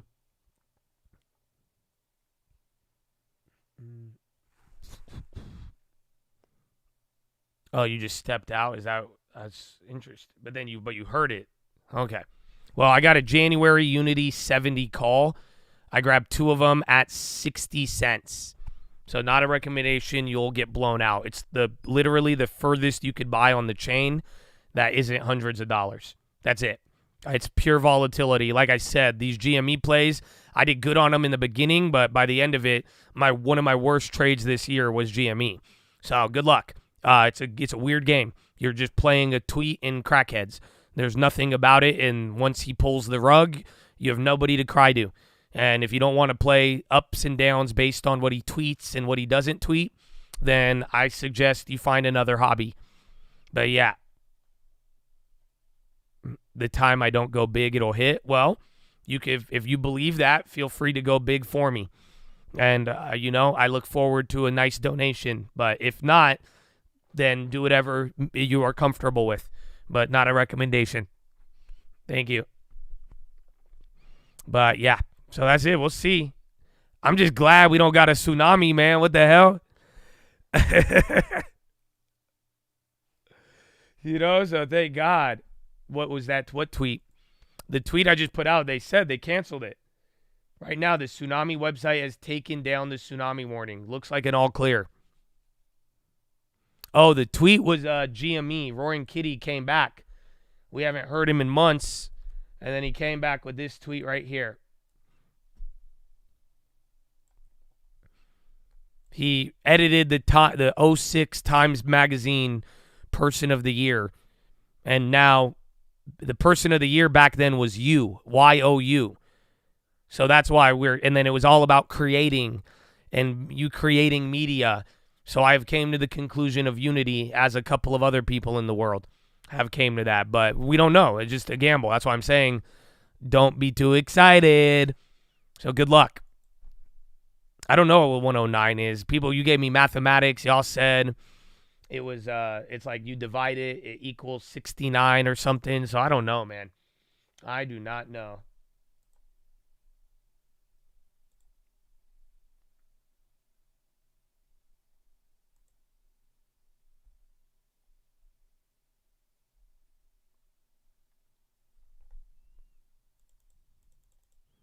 Cohen did tweet. There was a Titanic one. Musk tweeted the media is you. January 9th. So that might just be when he's going to get out. But there's no activity on the January 10th. And then somebody bought a shit ton of contracts on YOU. So there's also YOU. Somebody bought 10,000 contracts on this today as well. So you don't know. That's what I'm saying. If you want to play this game, go ahead. Last time I did it, I made money. It was fun.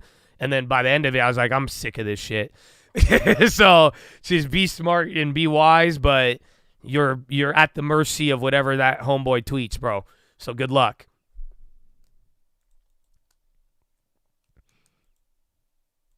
And whoever bought the calls on you bought them at 12:40 yesterday, and he tweeted that out at 12:45 today. The Unity chart is in the bottom right. Yeah, I mean, I put $120 on it. Just like, again, my MSTR play was the stupidest thing ever, and I made 200% on it. That's not a justification, but you're in crackhead land right now. Keep it small, make it free, ride the wave. That's it. I've been doing it for the last quarter, and it's been working. So, I'm not going to go big on any of them, but if the animal spirits are high, take advantage of it. But at the same time, just make sure you don't become the animal getting hunted. Yeah, just as much as you are preying on the market, you will become the prey if you don't control yourself. So good luck. Literally, those plays are already up like 50%, I think, 41%. So be careful. That's it. It's all IV, nothing else. Read the post. It's time 420 in volume. It still doesn't work. Not one Unity contract for the 9th or the 10th has 420 open interest or volume. I don't know. We don't know. That's what I'm saying.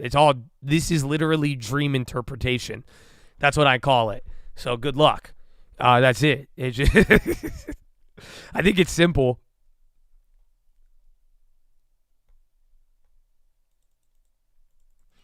EQT said to tap FT Partners to sell Banking Circle. I hate these charts. It's kind of moving up. Low key, it's like very reactive to that, and that stock is down. PCG's coming down though again. I don't like that. EQT kind of moving. They're going to sell off a unit.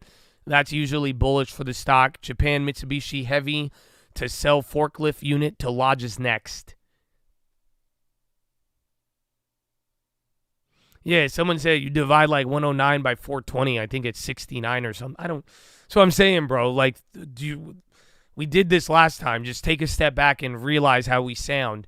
This is, like I said, just dream interpretation, and we'll see. But you are at the mercy of whatever he tweets or not. So just do your thing. 109 is 69 seconds. Oh, well, there you go, too. So, yeah, but like I'm saying, bro, just listen to how we sound. This is all dream interpretation. I wish you the best.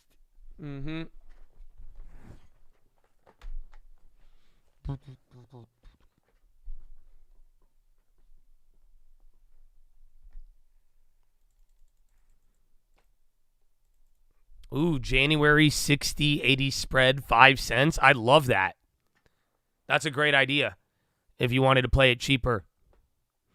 That's a great idea, honestly. Because it's all volatility, so you might as well take advantage of the high vol. That's probably the best way to go about that one. Just don't go crazy. That's what I'm saying. You don't have to go that nuts. Have upside, buy cheap, make it free right away. Well, yeah, that was actually good. You're sticking with you. 10,000 plus contract sounds like Keith to me. Yeah, it does, to be honest. IOU or you? No. So again, there's two. I like it. I like both theories. It's up to you.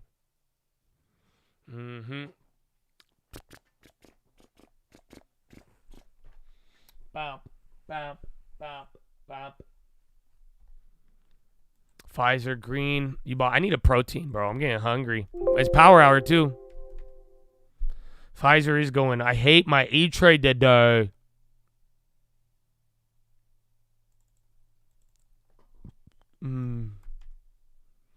All right, let me go to the bathroom and go get a pro. Follow me on Instagram at the Trading Fraternity. If you're not following me those on kinds of Twitter, you're stocks, the missing mega some cap tech names. other real-time I think it's a updates. So continuation follow of a Real lot of Cold money News. flowing to the US Tag me in something equity too, baby. market. Let's go. And that's because when we think about tariffs, we BRB. have a fairly closed economy. Only 10% of our GDP is exposed to exports versus other markets where it's 40, 50%, like a Europe, like an Asia. It doesn't mean along the way that you can't have some risk aversion that affects U.S. markets as well. But I think it's much more of a theme of this is something that impacts probably the rest of the world more than the U.S. And then certain pockets of the U.S. equity market, like retail, for example, like perhaps auto parts. So it's much more specific impact in the U.S. versus the rest of the world.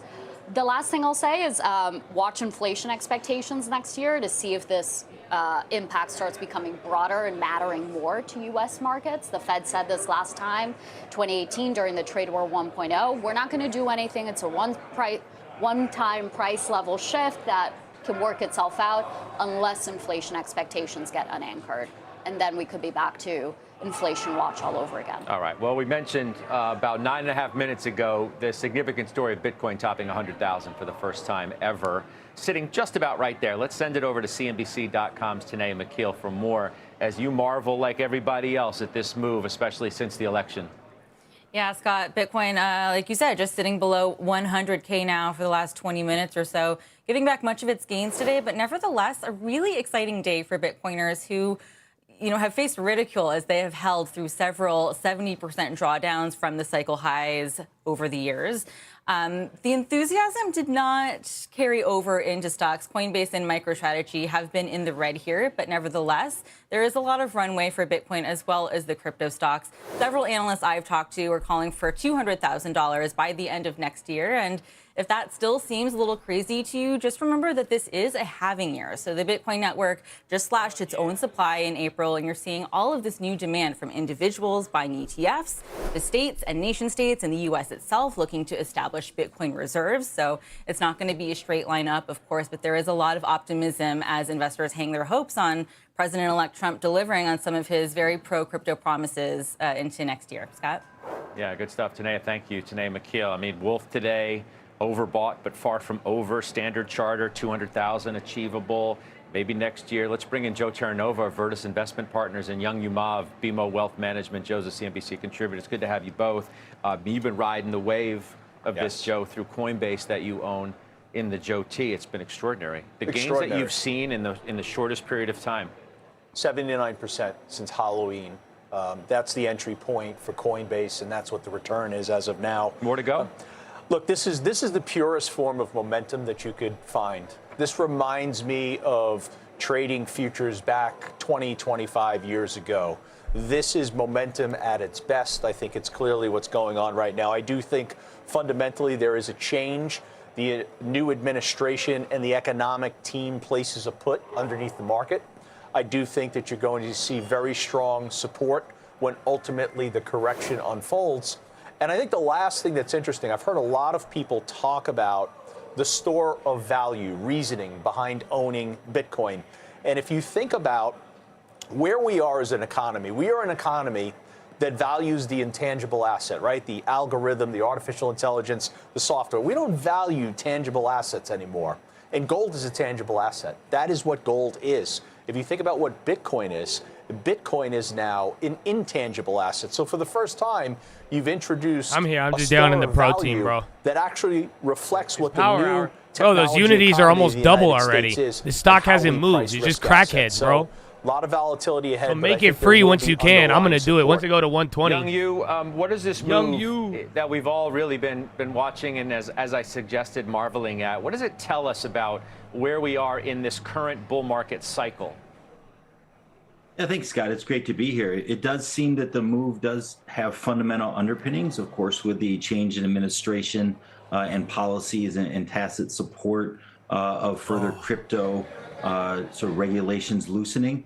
Where does it mean where we're in the cycle? I think this is a very strong momentum trade. I think it means momentum. It was at 10,000 when I bought it.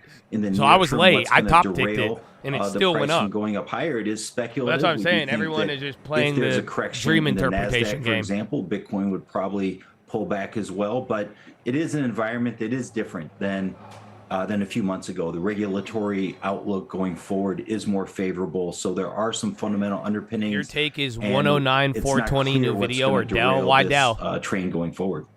I mean, we're asking the question on the screen, animal spirits versus risk on frenzy. I mean, can it be both? Why is it one versus the other? Isn't this a part of a sign of what people suggest could be an animal spirits environment, which then leads in part to the risk on frenzy too? So I think if we think about sustainable risk on and signs of sustainable animal spirits, we would look at things like business confidence. We have already started to see an increase in early surveys that have come out, like the PMI survey in manufacturing services, like the home builder survey, showing an increase in confidence, especially over future output. So something to monitor to see if that continues to increase as policy comes into focus next year, and most importantly, whether that actually leads to more capex or more hiring or more deal activity. I have no and idea a what way this for is. us to play I'm this just down to risk-on my idea protein. beyond just taking equities, taking beyond this all corporate in, bro. credit, is also in private had markets. some wild I days. think that's our favorite way of thinking about deregulation and increasing risk-on activities, much more through private equity, where you can finally start to see some deals take shape finally after it's been frozen for a few years, and you get some liquidity back finally. What's your best, Joe, risk on idea? If we want to play it that way, because that's what this environment obviously is, and some suggest it's not ending anytime soon. So what's the best idea? No, well, look, if you look at momentum as a single factor, the purest factor of momentum, it's having arguably its strongest year over the last 5 years, and it's made a return after being dormant for. Arguably. Well. Chatted on you. Good luck. My goodness. Oh, that's it, man. These days, there's a lot. I forgot we even added to the intel, too. So, yeah. You have tsunami warning. It's past 12:10, so it's done. There's no more tsunami. That was crazy. Then you had the Roaring Kitty is back after several months, and now everybody's doing dream interpretation. And that's it. Let's go. Colin, I love you, man. You're good, but, like, don't be like that. You know what I'm saying? I don't like it when you guys act like that sometimes, when you get mad. I entertain a lot of things, bro. So, I mean, I don't know. I kind of like I like the hive mind. I like how all of you, I'm working with y'all on it. And like I'm saying, I mean, we've seen a lot dumber plays, and I think I am accurately explaining and warning and even showing my history with it. So why are you trying to, like, discourage me? You know what I'm saying? Again, I know it's risky. I don't think that plays for it. Like I told you, it's dream interpretation. I don't think I'm misrepresenting it. So, you know, but you could keep with that line if you'd like. But like I'm saying, I don't know why it's so bothering when we talk about it a lot. I mean, that's why people like and hate me at times. But it's market. Everybody in the market, Bloomberg has talked about it, CNBC already, and you're probably going to keep hearing about it. So at the end of the day, we're juggling all of it, man. All of it. That's why I'm like, bro, this whole week we have gone from France collapsing to South Korea all the way down to what's it called? The cryptic kitty messages. You know what I'm saying? So it's there. I'm not bothering. It's good fun. I hope so, but I usually when someone's like, I can't believe you're still entertaining this.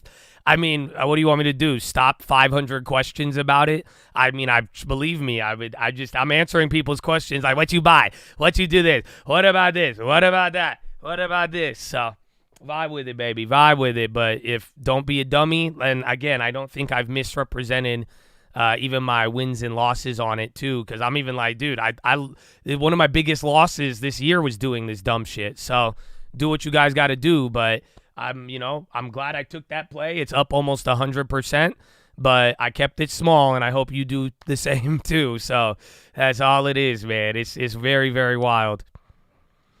No, and nobody knows what the guy bought. That's why I'm like, you'll see. Would I ever short GME? Nah, man, I'm too old for that shit.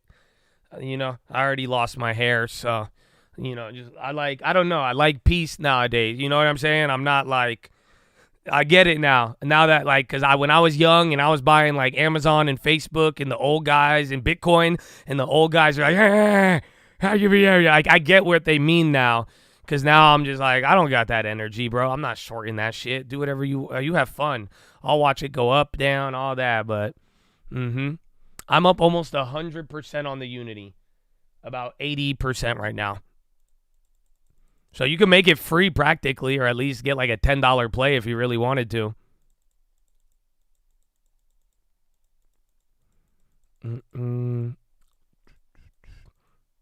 Well, and too, it's not even that. It's just like there's such, I mean, we're talking about, you want to short things and you want to fight the mania. Meanwhile, you got like behemoth companies at like 20-year lows right now. So, I mean, opportunity is all how you want to see it. But that's on you. $109 plus $420 equals $529 equals college savings equals Chegg. I love it. See, I find this wildly entertaining. Oh my! You see, that's the first thing. Right when I saw that, I said, "Interpreters, get in here." That's great. That's probably one of the better ones.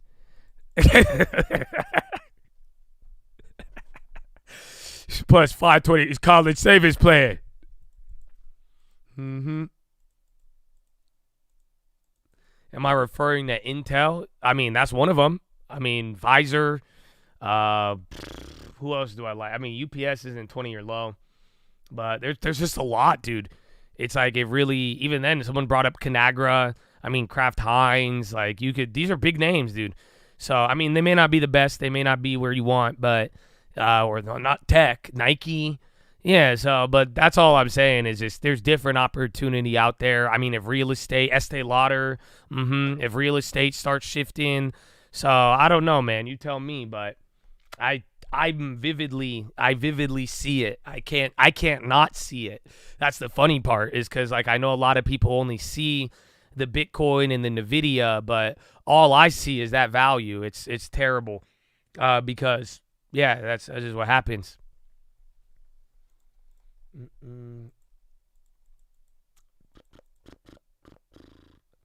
Mail minute. See, man, it's power hour too. The Unity's climbing, but this time the option ran first. But you're there. You're at 90% now, so you're getting close to it.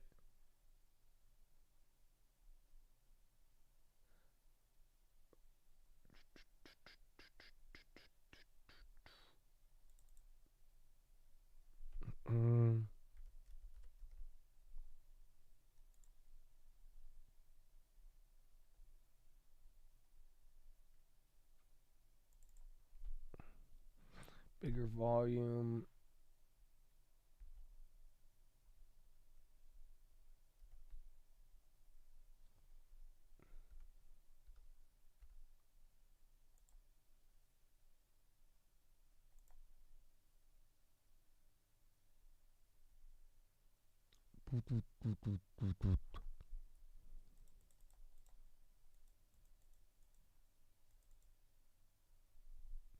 Yeah, Pfizer, I saw that one too. That was the RFK stuff. And that's actually coming back up. I hate the E-Trade right now. They hoeing me, bro. Right.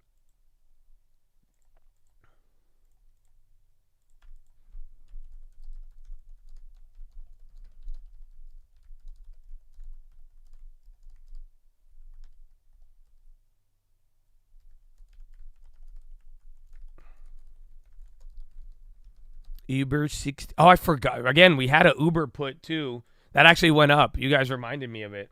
But that was that quick snake. I forgot how we even got it. All right, I sold one of the Unities. I made it almost free. I'm like 10 cents away. I'm just making it free. I got all my money back. Screw you. So do your thing, bro. Not a recommendation. You will lose money. I said that before, but now you have 100%. So, or just under that. So yeah, now you can play this whole fiasco for zero risk if you would like. Or I guess in my case, $10 now. Something around there. Nice. So good luck. Uber, there's a lot of things that have happened to that one. That's what we talked about, and they got downgrades and then the cyber taxis. But yeah, it's dropped a lot. The Uber covered call came back. Remember, that's why I told you guys. That's why I know you hate looking at it sometimes, but that's the beauty of selling the premium, and then it drops. It'll come back for you. Because then we lost money in the long term, though, too. Remember, we had a lot of Uber, and it was doing good. But now the Uber car will give you some back. But yeah, it's back to green. Oh, we got to do a little more.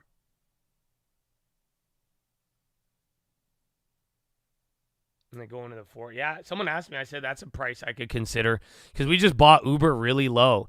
I think I bought it in Colt's sister a little higher, but yeah, I wouldn't mind. They sold another 7. That's what happens, bro. So now it's like I think at 110 or no 120, it's like fully free. That's what I'm saying. I made it free already though. That was easy.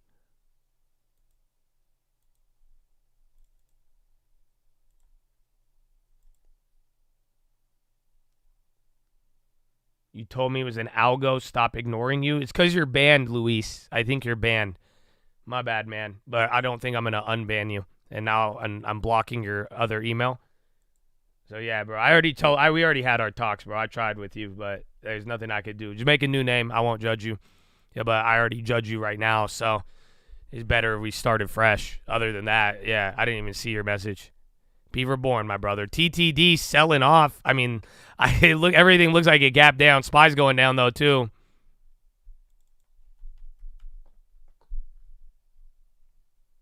I don't try to judge. I really don't. But, I mean, I'm being dead honest with you, unfortunately.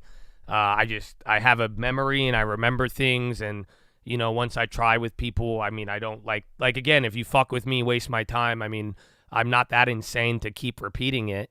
So, unfortunately, I do have a reaction naturally of where my energy is going. So, that's what I'm saying. If you start over and keep it real with me, I think I'll probably do better than not. And maybe one day you'll tell me who you were. But for now, yeah, I don't know what you want me to do.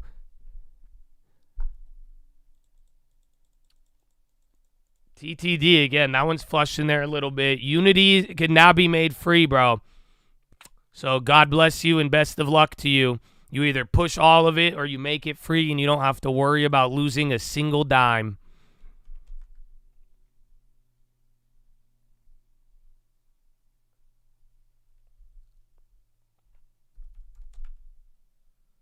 I wish, man, I'm going to just try to reset this.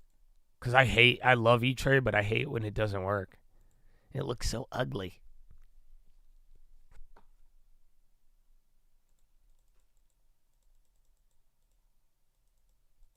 Only since you I know I wish. It sucks because you can't ghetto spread it. Unless they add contracts tomorrow. That's the thing. Or if you could find, I don't think there was a cheaper contract. I looked. That was the cheapest contract you could buy at the time. So I even found you guys the cheapest priced one. There was nothing going for $60 or less at that moment. And now you can't find anything. So unfortunately, you're going to be a little trapped on that one. And it's just about when you sell, unless they add more options. If they add more options, you're going to be golden.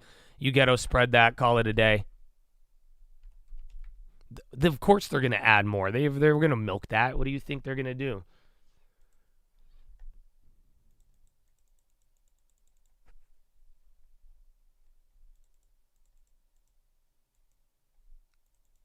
Any significance in the movie Dumb Money at 109 or 420? I have no idea. It's a great question. Okay, my E-Trade's still knocked. Again, TTD started going. SPY's dropping, bro. We're hitting a new low. Remember we had that little sell-off yesterday. What were you thinking? These guys weren't going to be greedy? No. That's why I wanted to make it free. I'm like, I don't want any risk on. And I'm looking because it went up more dollars here, and we made less money on the option than it moving from here to here. Here to here, you made 70%. From here to here, you only made like 20 or 30. That's why I'm like, okay. Well, and then we'll see. But either way, bonds are even going up on this. We got 30 minutes left, give or take. No, literally 30 minutes on the dot. 120 on the ZB, so that's good for rates. TLTs, remember, you still have those TLT plays. And then SPY's just coming down. You're like right above yesterday's open. So yesterday, today, all for nothing. And then tomorrow, the non-farms. Oh, I need to set it up. We got a live watch list tomorrow. Oh, I should have done that when they were talking nonsense. Talking about. All right, let me set it up. Yeah, we really, have a live really watch list hurts tonight. the economy and puts us at But we'll cover the non-farms for tomorrow. And we haven't talked about tariffs, but one of the things I was thinking about is the Trump administration this time is coming in hot. They're not coming in. Oh, they're coming in hot, all right. Right? They're not coming in where they don't really know how this works, right? This is not his first rodeo. It's his last rodeo, and that's why I say he's untethered.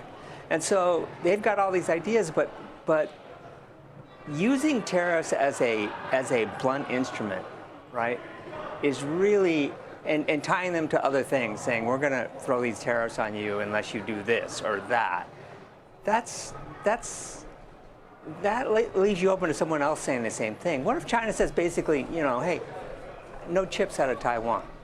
I mean, those are kind of the scenarios where it gets really, really ugly. What is the self-professed credit guy? You call yourself that. What does the credit guy think about what's happening in Bitcoin? Do you wish you were a Bitcoin guy?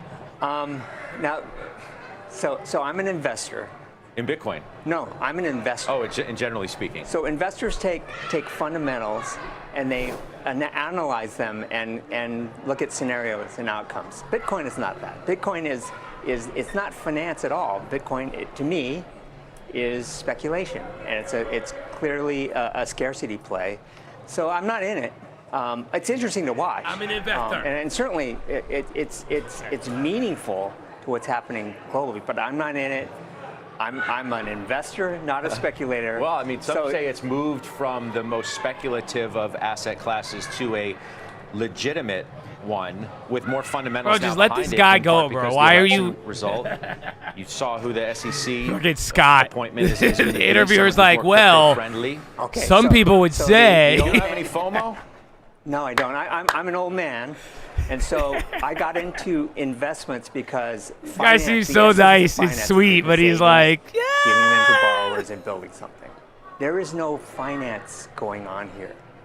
There is no use case for it until at some point maybe it gets there, and then it's an alternative currency. But it breaks the basic rules of finance. You're not building anything. There is no real use case for it except for speculation, and then an alternative currency, which seems to be happening. And I'm not judging it. I'm just saying why I'm not involved in it. And yeah, have I missed out on that? Sure, but I'm not worried about that. All right, no, it's good. I'll stick to my principles. It's good to have both sides, certainly. It's good to see, as always. Yeah. Thanks for being here. It's Mark Okada, Sycamore Tree, joining us. We do have breaking news related to Eli Lilly. Angelica Peebles has the details for us. Angelica.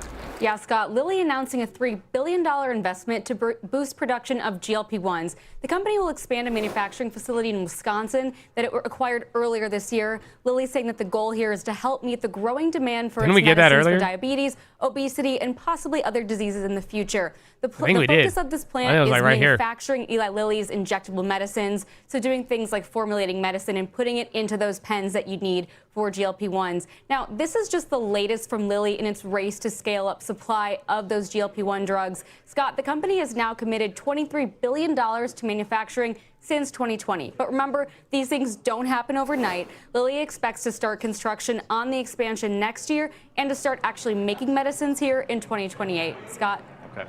Angelica, thanks. That's Angelica Peebles. Up next, star technician Jeff DeGraff is flagging one part of the market he says is showing animal spirits, and it is not Bitcoin. He explains after the break.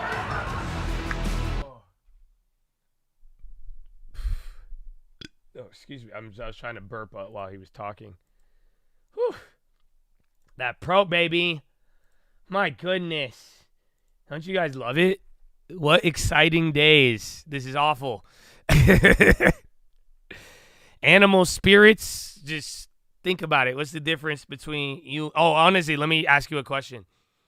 You know dogs? Like when dogs think to themselves, do they think in barks? You know what I'm saying? Like when a dog is like thinking and he's like, it relates. I'm going to tie this in. Trust me. I'm not high. I promise you. I'm just saying it's going to tie in, but Like, think about, a dog when it thinks, that's deep as hell, bro. Do you think the dog is like, oh, should I get that bone? But he don't know English. You know what I'm saying? So is he like, rub, rub, rub in his head? You know what I'm saying? I think in English, but like, what'd the dog do? You see? So like animals, bro, it's an instinct. So when you go and buy Bitcoin, you're not buying it because it's a good deal. You're buying it because it's an instinctual. You are chasing the momentum. Animal spirits is people are feeling good. They're going off of both emotion and instinct. It's not like we're getting moved by, like, there's no real news. That's why I've been telling you for weeks now. It's a pattern until you get, we've been saying animal spirits pretty much until the inauguration, policy, and then real economic and data effects. Until we get that, why the hell should Bitcoin double? Why should the stock market go up? It's because people are, their spirit, their feeling of it, and the instinct, they're going off of the momentum and just following that and getting ready for all of this. But it's not based off of anything nothing is fundamentally different from before the election till now, except for that president and everything they're talking about. But technically, nothing has happened. That's which I keep reminding you of, and I hope you don't let that warning slip. But yeah, so that's animal spirits. Like I said, it's just this momentum, and it's not like reasoning. It's instinct. Non-rational elements, you could say. My goodness. But good afternoon, my friends.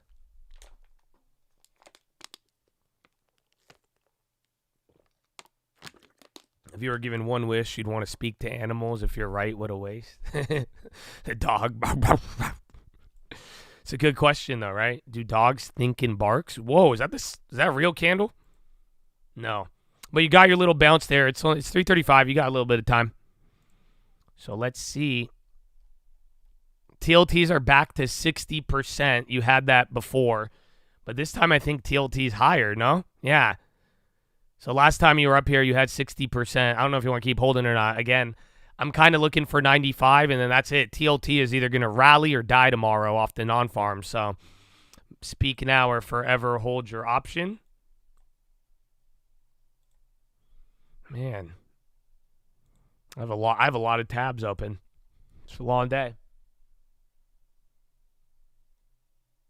Buy the election, sell the inauguration. Pretty much. That's kind of what I was saying before for a while, and it's looking that way. But no guarantee on the sell. It's just buy the inauguration. Around that time period, we're going to get a lot more info and reality, actually things happening. And then from there, your next window is the spring, and then we even watch if Powell shifts. So hopefully that helps, but no guarantees. It's not a guaranteed sell after the inauguration. It's more of a checkpoint to get info and see where we're at and where things go from there. Oh, I forgot the preview for Lulu, damn it. Well, thankfully you guys I'll post it on Twitter right now. I already have it, so I don't need to go get it.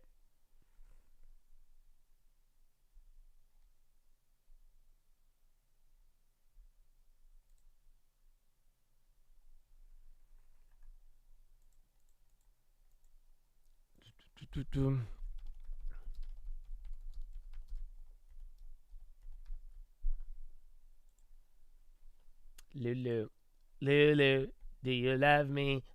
Are you mine? You'll never ever go by Nike, 'cause it's boomers, but Josh loves it. I really think Josh is a boomer, but he's crazy. Okay. All right, I posted earnings preview for Lulu on my Twitter if you are interested in those things. SMCI, I don't know, are they? I haven't been up to date with that, with the deadline. I know they got an extension, but I don't know if it's today. And then what happened with the Elon? CEO is tweeting Elon before all of this mess started happening. But yeah, go to Real Cult News on Twitter. It's here. I still need to update. We added to the long term today. So I will update that there, but where is it? Jeez. Okay, I need to refresh this. Man, I tweeted a lot. All right, yeah, I told you I could get kind of annoying, so my bad. But here's the preview. So again, when the earnings come out, you compare. It's pricing in 9. It's moved double that once. So I don't know. I mean, I could do it literally. This is in the video I was posting yesterday or today. It's in the description of the video. I'll just price it in real quick. I mean, let me put it this way. If Uber or Lulu, if you play a Lulu play and it doesn't move 9% tomorrow, you're going to lose money. If it moves more than 9%, you'll make money if you buy an option. That's the simple analysis. New position I added to Intel. So it's an existing position. I just took the average down. We did not talk bird flu today. I hope we don't have to. At this pace, I have no idea what's going to happen tomorrow. Okay, I'm just saying this has been, I said it at the beginning of the week.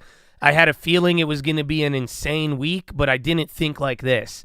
If you go and watch Sunday's watch list, you'll see, but I don't know what's going to happen tomorrow, and I don't even know what it could be, bro. So we'll see, but yeah, it'll be wild. You could play Lulu with shares, but then again, my analysis would be prepared to make or lose up to 10% or more. You know, that's the thing though. So we will find out.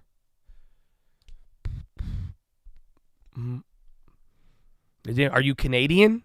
We've only had, that's wild. If you contacted the carrier and it didn't work, I mean, usually that's only for the foreign people. But yeah, I haven't posted it yet. I mean, we've had a wild day today. So yeah, but we did add Intel to the long term.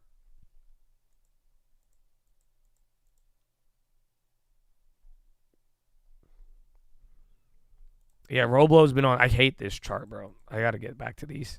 Unity's up. Pfizer was going up too. Eli Lilly did react after that CNBC thing. Pfizer hit a new high, so it had a little bit of a pullback earlier. Again, the RFK stuff. And then, yeah, the Reuters expansion facility. Damn, CNBC had that one first. I don't have any sound plays. That is up to you.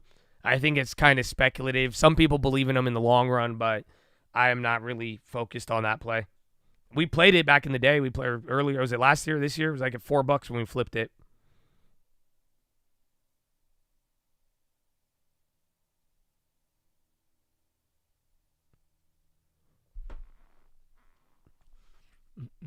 Your CPA exam tomorrow at 10 a.m. Let's go, baby. What's done is done. Best of luck, though. Yeah, I did add Intel to the at 2140, so it's lower than I got washed on it right after I bought it. But yeah, and then apparently we're gonna hear the CEO announcement tomorrow. It was at my middle ground. 2150 was the price. I said it yesterday.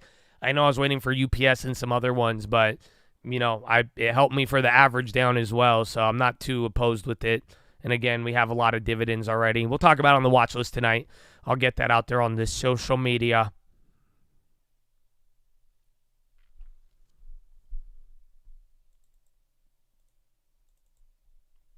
SPTN. McDonald's running up. Again, you got 18 minutes remaining. Not bad.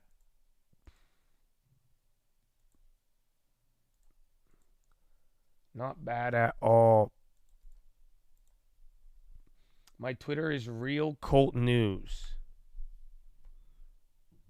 I'm trying to, and then TKO 52-week high. I want to get this thing up. I miss you, E-Trade. I miss you. Yeah, and then live watch list at 6 p.m. If you stay around here, it'll take you there. After the bell, when I end this stream, it'll take you to the next one.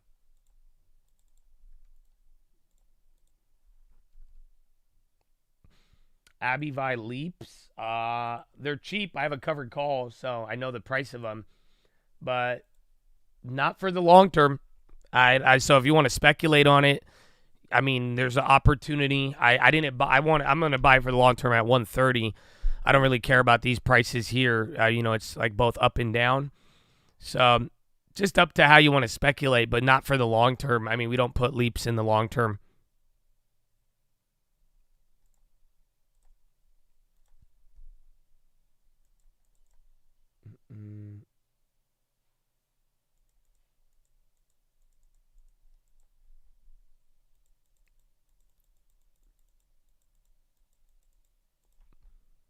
All right, man. What time? That's it. We wrapping it up, baby.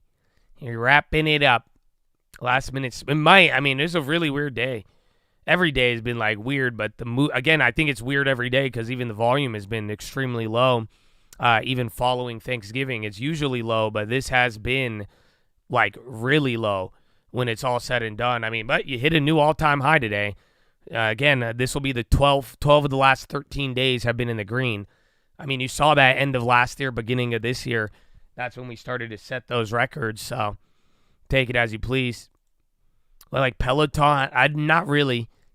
I think it already ran up too. So again, if you want to add certain plays, even if I'm not a big fan, if you want to add speculation, cheap plays you think could go up to your long term, just make sure you've built out everything else. But I don't know. And again, just this thing is up 100% on the year. I don't really understand why you would be attracted to it. But then again, there's a lot of animal spirits out there. So I'm not attracted to, let me put it another way. If I saw a house sell for $300,000 in August, I'm not paying somebody $960,000 for it in December. I just can't. I refuse. So maybe I'm an investor. I say I'm an investor. So I'm going to just stick to my principles. Yeah, no, they got in. There's some people went into Peloton. They were saying buy out, and they did a lot of things. But all I'm saying is that you should have bought it at $3. Buy it when it was negative on the year. I don't know why. It was negative on the year for 10 months out of the year. And now it's doubled in 2 months of the year. And now you want to buy it? I'm not. Who knows? It may be a good stock, but I just don't know if this would be the right time. But then again, if you already built out your portfolio, you do it. You balance it out however you need to. But if not, I definitely wouldn't start here. Oh, is there Ulta earnings too? I didn't know Ulta was today. That did not show up on my calendar.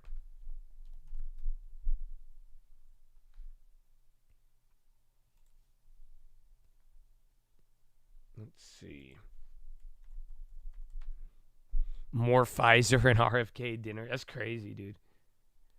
Ulta, December 4th. Damn, yeah, we do got Ulta. Let me get that for you. Dude, that Uber is crazy. I don't know. Bro, 10% now. It's actually, we had a free play. I sold out at 300%, but I think you would have made another 300%. Excuse me. Let me get you the Ulta preview. So Ulta's pricing in 7.6. That's not bad, but then to give you context, Ulta has not moved more than 11% on earnings in the last year, and that was a year ago that it moved 11%. The other earnings were 4, 2, and 5, up or down.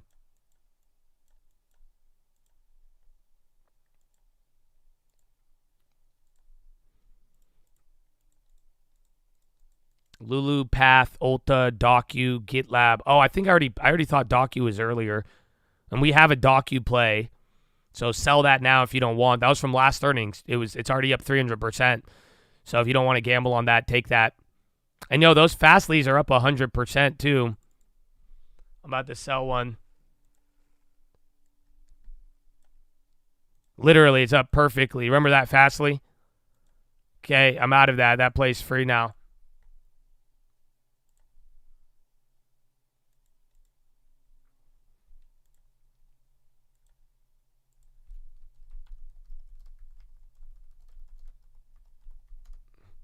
And then I have posted the Ulta preview on my Twitter.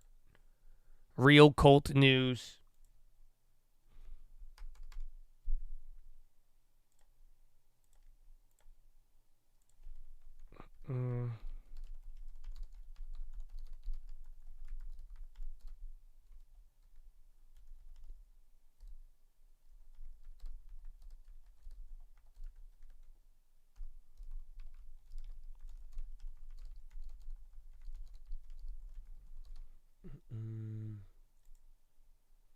Okay. So got out of the Fastly.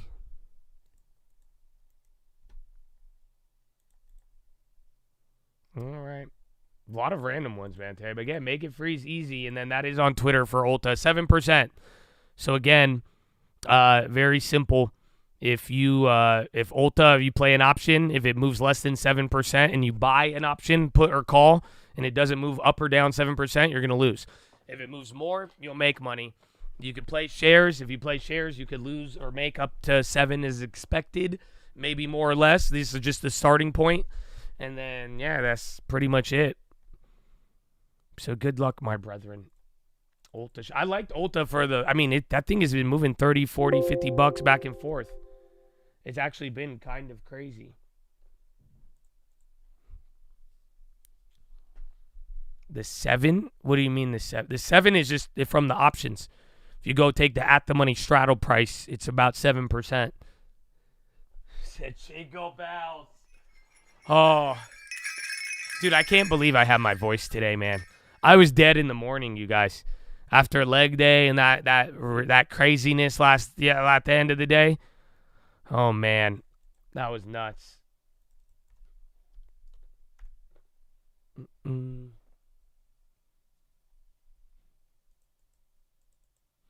Hawk to it. Oh, I needed someone tag me in it. So there's like screenshots of like some of the private messages. They bought it right when it was released. So they treated it like non-public, public information. Technically, the creators just bought right when it came out, and then they did it. So you know how literally it's like inside info. If you trade on it before, that's illegal. But 1 second afterwards is not. But even then, I still think, if we're going to criticize it, maybe we should take a whole look at the whole pumping ideology and how much we've kind of accepted it compared to every other generation of financial markets. We just haven't had our bad experience with it, it seems like, even though we kind of have. Hey, yo, where are those unities at? Speaking of which, speaking of Roaring Kitty, those are still up, but we top ticked it, so that was good. We got our money.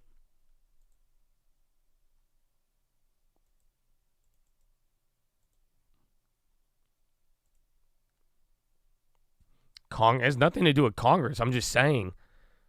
Everybody has thrived off of scamming and looking the other way and pumping and treating pumping like it's nothing. And now y'all want to selectively outrage what you get mad at? That's comedy. That's what I'm just saying. I'm not justifying or defending anybody, but like I'm telling you, Solana is built off of this shit. So what are we talking about here? There's a website called Pump Fun, and all the same people who are trolling and crying about Hawk Tua, they pumped 20 other coins this week and did the same thing. Maybe they got clapped, maybe they made money, maybe they did it to someone else. But at the end of the day, I'm like, that's kind of funny because it's very selective outrage.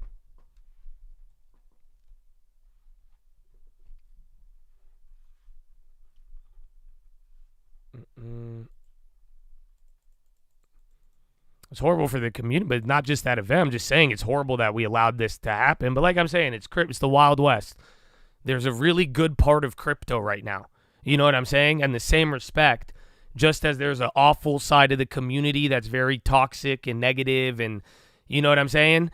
There's also another area that is very developed right now, and it is good. And there's people who are very intelligent, wise, and you know what I'm saying? So it's not like just get it where you fit in, but be careful, you know, and it's just like, I just think it's all funny.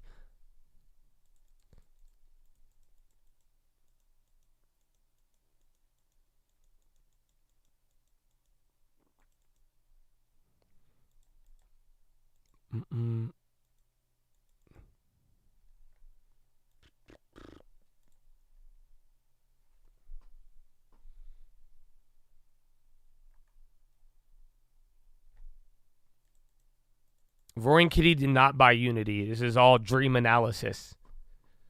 I don't know any other way to put it. He made a tweet, though, and everybody started speculating on a series of plays, but technically nothing happened or it is not disclosed, and we do not know. So I made a play, and I made it free already, so I'm done, but I do have a Unity play, but that doesn't mean he did it. We have no idea.